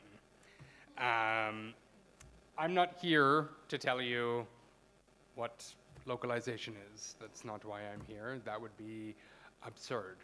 I'm here to listen to you about how you see it, the direction that you want to see it going, things that aren't working, and the things that you're going to do to bring it into practice. I will go over some of the work that we're doing and some of the achievements we've made, but that's not the purpose of my being here. I wasn't supposed to speak today. It was one of our country directors. So Naomi, my sister, asked me to speak, and she may actually regret it, and I may not ever be invited back. The HINGO represents 67 international NGOs. Not everyone are these big global monsters. I bring greetings from our steering committee. We're governed by a 7-member steering committee of country directors. I think many of them would have been happy to join had they received the notice of the meeting, and I'm sorry that more of them are not here. I do want to take a moment to discuss some of the work that we are doing and the accomplishments that we've made. It's a small step, but Naomi is joining us at our membership meeting tomorrow, where we're going to discuss how best to begin the process of formal integration and formal representation from the C4C and the HINGO. We are not inviting Naomi to come so we can say, here's what we want to do. We're inviting Naomi, as your representative, to have a conversation about how to do this and what works best from your perspective. We know the GRF is coming up, the Global Refugee Forum. We are making a series of commitments that we will be made accountable for and that we are doing collectively as 67 organizations. And these are commitments, they're all detailed in a paper, which can be made available to any and all of you very easily. But these commitments include commitments to collaborative design, collaborative programming. They are commitments to increase partnerships with refugee-led organizations. They're commitments to increase hiring and internships for refugees, and to be advocating to our head offices, our regional offices, to be doing so as well, and to set firm targets on doing that. We are looking forward to further integration, and we are committing to ensure that that happens. We're also committed to ongoing advocacy that we've been doing on an ongoing basis, to the donors, to the UN agencies, to the embassies, to make their commitments to localization, to meaningful localization. And I want to ask you, so everyone seems to focus on direct funding. Well, is the UK embassy coming to you and saying, here's a 12-month project to do this, and we have a contract that is exactly what we want you to do? And if they come to you, instead of coming to an international NGO, is that localization? No. It's just a different flow of money. There's an interagency meeting on Friday. Interagency is NGOs, government, and UN agencies, and it's the main coordination body for the refugee response. It happens every month. Who's going? Who knows about it? We do have some people go. Because I go and I don't see many of you there, and we really need you there. Because you know what? Having me in that room talk about the need to localize and the need to implement, that doesn't work very well. You have to be there, and you have to do this. This is also among our commitments. It's about ensuring not just project design and flow of funds, but that in these forums, there is representation from the local, national, and refugee-led sectors.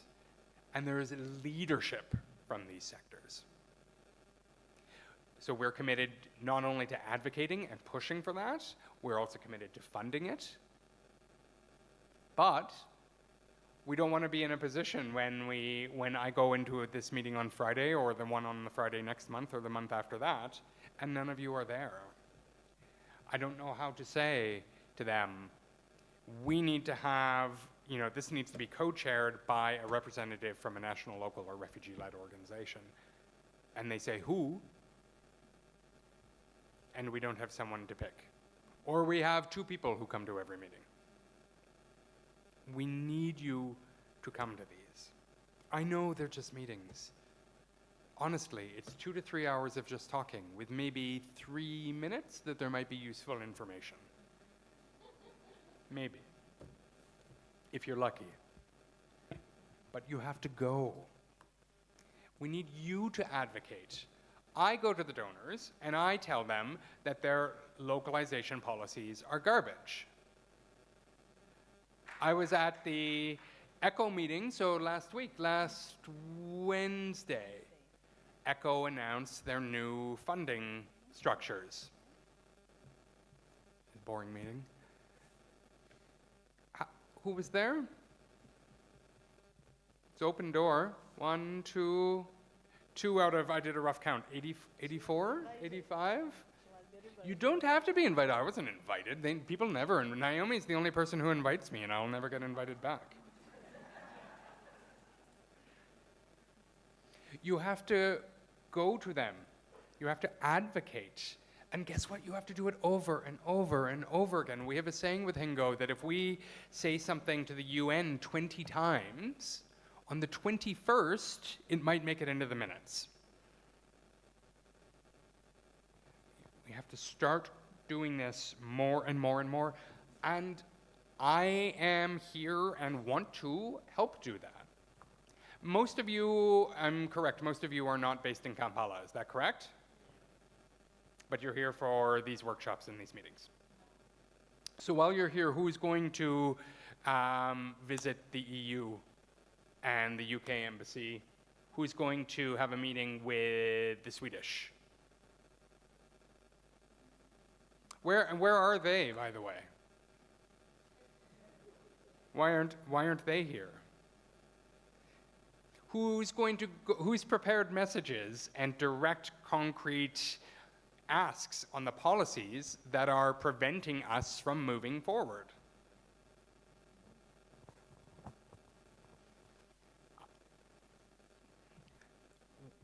What are those policies, and who has an analysis of them and what the problem is? I promise you, the problem is not that NGOs, that international NGOs, have huge suitcases full of cash that we're just not giving out. When you have a donor that says, we expect you to achieve localization, but we're not giving money directly, and there's a $60,000 ceiling that you can spend, that they can be allowed to manage, there's nothing we can do.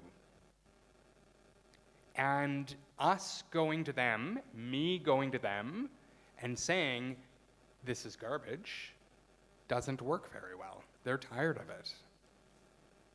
We need you engaged in this, and we need you delivering your message, your analysis, your problems, and your solutions. We have to advocate, but if you want me to, we can do it together, but you don't need me.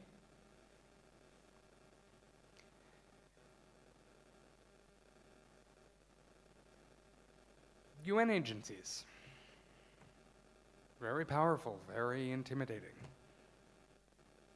Come on. You want to talk about compliance issues and proposals and tight turnaround times? We have to deal with all of these. Advocate to them. Show up. Let them know your faces, your organizations, the work you're doing, the problems you're facing, and the solutions that you offer. I heard a lot about, well, we don't have concept notes ready to turn around. The proposals, they take too long. They're very complicated. The reporting, it's annoying and it's hard to do and the timelines are short. I'm sorry, guys. Our donors are governed by laws from their countries that we have to comply with. And nobody is going to give you funding without a concept note and a budget and reporting. Is it difficult? Yeah, and it's a pain. It is a pain for all of us too. I don't know, I have to get something from my funding.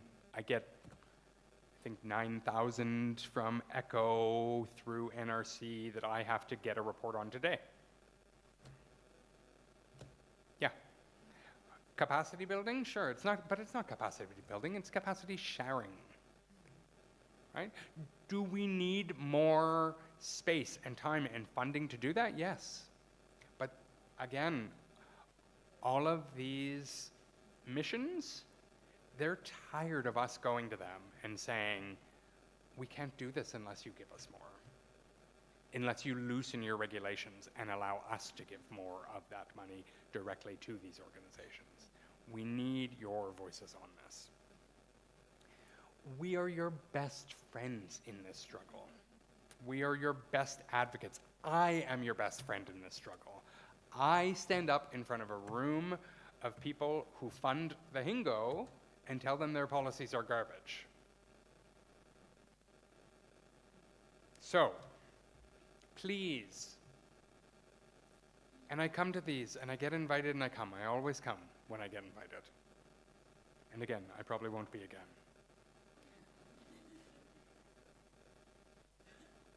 But using this platform and this opportunity and this gathering to just dump on us, it's not very nice. And I don't think it's going to help. Raging against INGOs? First of all, we're not the right target. We're really not the right target. But also, like, it's not very nice. It's not very nice to sit here. Don't you ever accuse me and my colleagues of running away at COVID. I've given my entire life to service. I live very far from my family. And with a deadly disease sweeping the planet, and my 78-year-old father with cancer, and my 76-year-old mother with diabetes, yeah, I ran to them. So don't ever say that we ran. And guess who else runs? When Ebola happens, who runs? Hundreds of health workers run to serve in a health unit with a disease of a 50% survival rate. Hundreds. We want to work with you on this, but don't invite us and then accuse us and ostracize us and give us grief because of our vehicles. If it is preferable that we all go back to Vancouver for me, or Toronto, or New York and Berlin, and we just work in, I don't know what I would do. I could work maybe in an insurance company or a bank. Okay. But I'm trying very, very, very, very hard to achieve the goals, the same goals, in the same approach to service, in the same dedication to service that all of you and all of your teams are. So please, don't come into this room and just rail about how bad we are and how greedy we are and how we're not sharing enough. I came, I'm here, and I take the messages that I get from here and I go forward. And I will work with your chair and your leadership. I will work alongside them. I will take their messages forward. I will contribute my own thoughts to those and see if they work.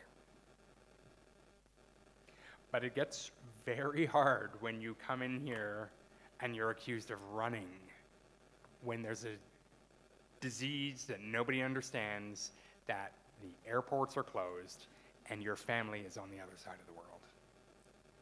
So please, don't do that anymore. So what do we do with this? We organize and we coordinate. That's part of what this is. But organizing and coordinating isn't one-off. It is constant. It is a drain. It is meetings and calls that are boring and don't apply to everyone.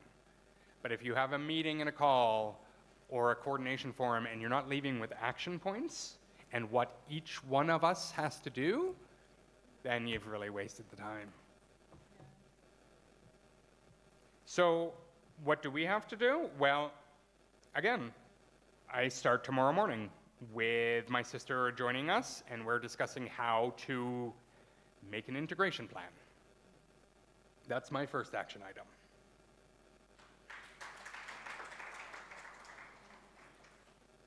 I'd also love to help organize. We can't take everyone into the EU embassy or the Swedish embassy, but I'd love to help organize a delegation next time you all come together, which could be next week. And let's go in and let's prepare before that. I would love to facilitate that. And we can work together on common messaging. If you need me to, I will help set up the meeting. And then the next time you can. You'll have met these people if you haven't met them before. You'll meet Bruno and Gustav and Johnny and Roisin and all of them.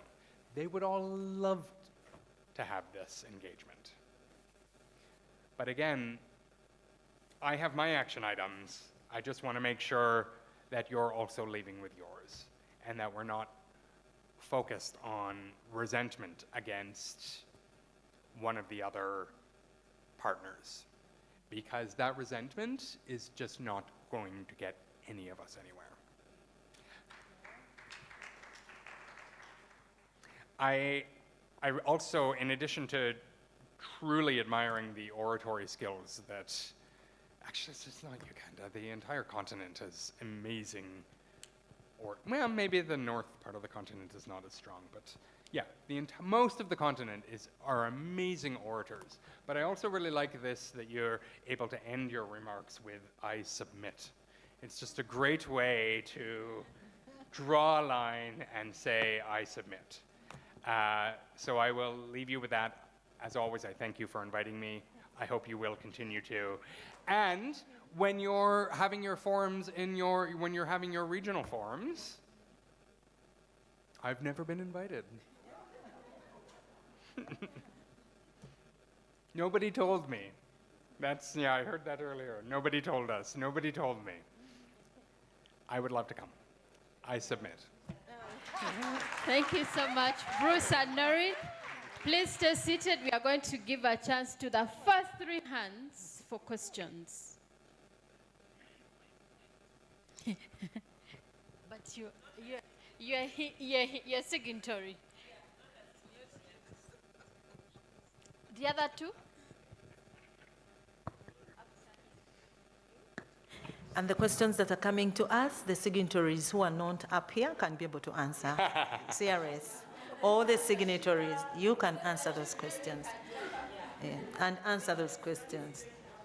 Beatrice, come here. These are our questions. Signatory, please. Sebo, come up. He wanted to ask, now he's going to be asked. This world.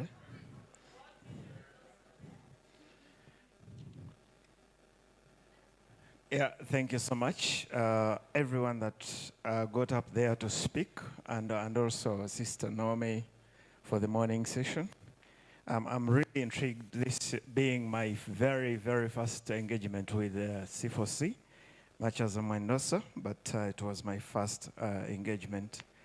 And it speaks a lot to the resolutions that had been brought up in the regional knowledge sharing meeting in Naivasha, where the concretization of localization agenda was first talked about or brought forward.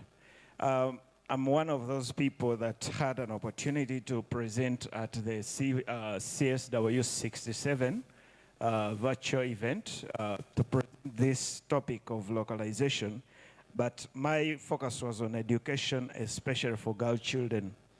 And now, when it comes to local-led development, we are talking about shifting power which promotes local ownership, and that develops or promotes sustainability. And in this, we are thinking, I don't know whether you are very well versed with the context of expert model, where we are moving from the expert model to spiral learning, where the beneficiary has the first information that we need, and also how do we use the information that we gather from the beneficiaries. Who owns that information? Who uses that information? Who benefits from that information? That has always been our question. And so my question to this, in appreciation to your submission, my brother Bruce, I know much as we have different skin color, but we are brothers. We have the same blood color. I wanted to ask, recently we applied for a funding from the Ambassadors Fund, and we are among the finalists, and then the final which was negative, spoke into the geographical location, that we are not among the geographical location that was considered. Is it possible that such information is clearly shared at the start of the process so that we do not waste a lot of time digging deep into A, B, C, D, and then at the end such a thing fails you from getting the fund, which is a small thing? And then is it possible to probably look at the communication? Sometimes we send through the concept notes, the applications, when the call is sent through, and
organizations are not even meeting the exactly donors face to face.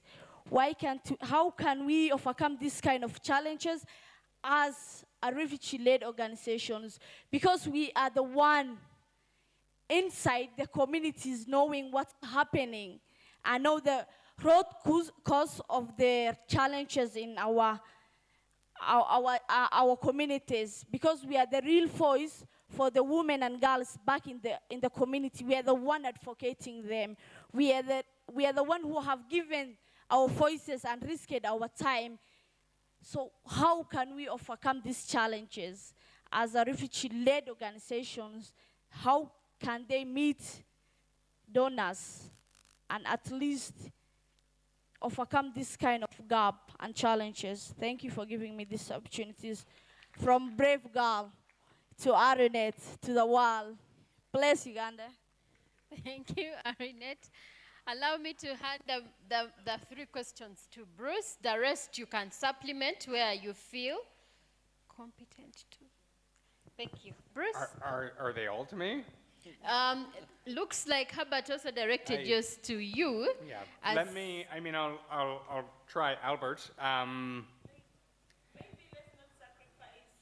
Bruce, because all of you received proposals, Albert asked, he submitted, went through, then he got feedback that the region is not suited. I mean, please let me in, and then we'll submit. I mean, the Ambassadors Fund, I don't know it particularly well. This regional thing, I mean, if they have a strategy that is designating regions and they're not making that clear on the call, then that is a clear problem, and you shouldn't be asking them for feedback, you should be giving it to them. And for feedback, I would say you need to, first of all, first step is you need to ask for it. Now, maybe they don't give it to you. Well, shame on them. But also, nobody here in Kampala is their own authority. They are reporting upwards, the same as we all do. So if you ask for feedback and you don't get it, go to the head of cooperation. If it's the Ambassadors Fund, try the ambassador. Or, where's the ambassadors from? Where is it? What the Ambassadors Fund is it one country or is it? It was the US. US, right. Well, guess what? There are thousands of people working in the State Department. Make noise. But again, I think that this is critical feedback. This is the kind of feedback that we need to be taking to them. I mean, this is a major problem with them, with most donors, is that they don't give the feedback. They don't have it. And again, maybe this is where we go in with a solid ask. So not necessarily feedback for you and you and you and you and you, but maybe, you know, ECHO brought us all, everyone together last week for this introduction of their HIP process. Maybe we say to them, guess in April, you need to bring us all back together again for the feedback. I mean, these are clear asks that are really good. And I would say the same applies to getting into the embassies. So, or getting those meetings. I mean, I think the best thing to do is do what you're doing, is to formalize. So, I mean, these people, they get so many requests, and they get requests from NGOs, but they also get requests, endless requests for people who want to immigrate, or people who are in dire need of healthcare. So I think if you go as the C4C, as a collective, as an organized collective, and you know that you're approached by their leadership, or the next time they're here, and then while they're here, introduce yourself and say, I'd love to come meet. What are you doing on Monday? But you know what? Why doesn't that be one of our action items from HIS? Why don't we spend this afternoon and we figure out a week in January that we do a lobbying day or an advocacy day? And I'll work with the C4C leadership or whomever it is, and we'll set that up. And anyone who says no, shame on them. Can somebody else take another question, maybe? Yeah. Thank you so much. Thank you, everybody. I just want to substantiate quickly that just like Bruce already spoke earlier on, sometimes we have a different narrative of how the donor offices look like. We think that probably there are so many people. Actually, most of these offices have very few staff. And by the way, I haven't worked for a donor agency before, but for the years that I've been in civil society, I have visited some some of their office spaces, they are way too smaller than the offices that we have as partners. And this is because they need to be effective in delivering their commitments as donors. And sometimes the reason as to why we've also struggled with issues of feedback, and the reason as to why they don't provide sometimes the feedback is, one, they do not have the too many staff to review the 3,000 proposals and concepts that come through. And so that also gives us an opportunity to do self-introspection on how we do quality concepts and proposals. And so that somebody has the time to do the review, but also to provide the technical feedback on our proposals. It's also something we struggle as INGOs to get feedback. Many times it doesn't come through because of some of the structural challenges. And quickly I want to speak to how do refugee-led organizations meet donors. The donors, I don't know why we think that donors are not in this room. It's very unfortunate that through the networks and through working with everybody seated here and seated there, we can do something. I hope you understand that when we come to these spaces, do we have a one-pager concept note? And having an elevator pitch, there's something that someone asked us one time, that if you met, who is the richest Microsoft, who is this guy? Thank you. If you met him on your way downstairs, what would you tell him? And he only has 1 minute for you. And do you have a single paper written, a concept note that shows that this is what we are doing, and so we think that these are the gaps? Please, can I have a meeting with you? And then you leave it. So that through our networks, we're able to do just more than thinking that we have organized meetings and platforms for us to interface. The interface will come after us showing, being proactive into getting such spaces, and then being able to put your elevator pitch and saying, can I fix an appointment with you quickly? And I'm happy that some of the people did that already. I think some people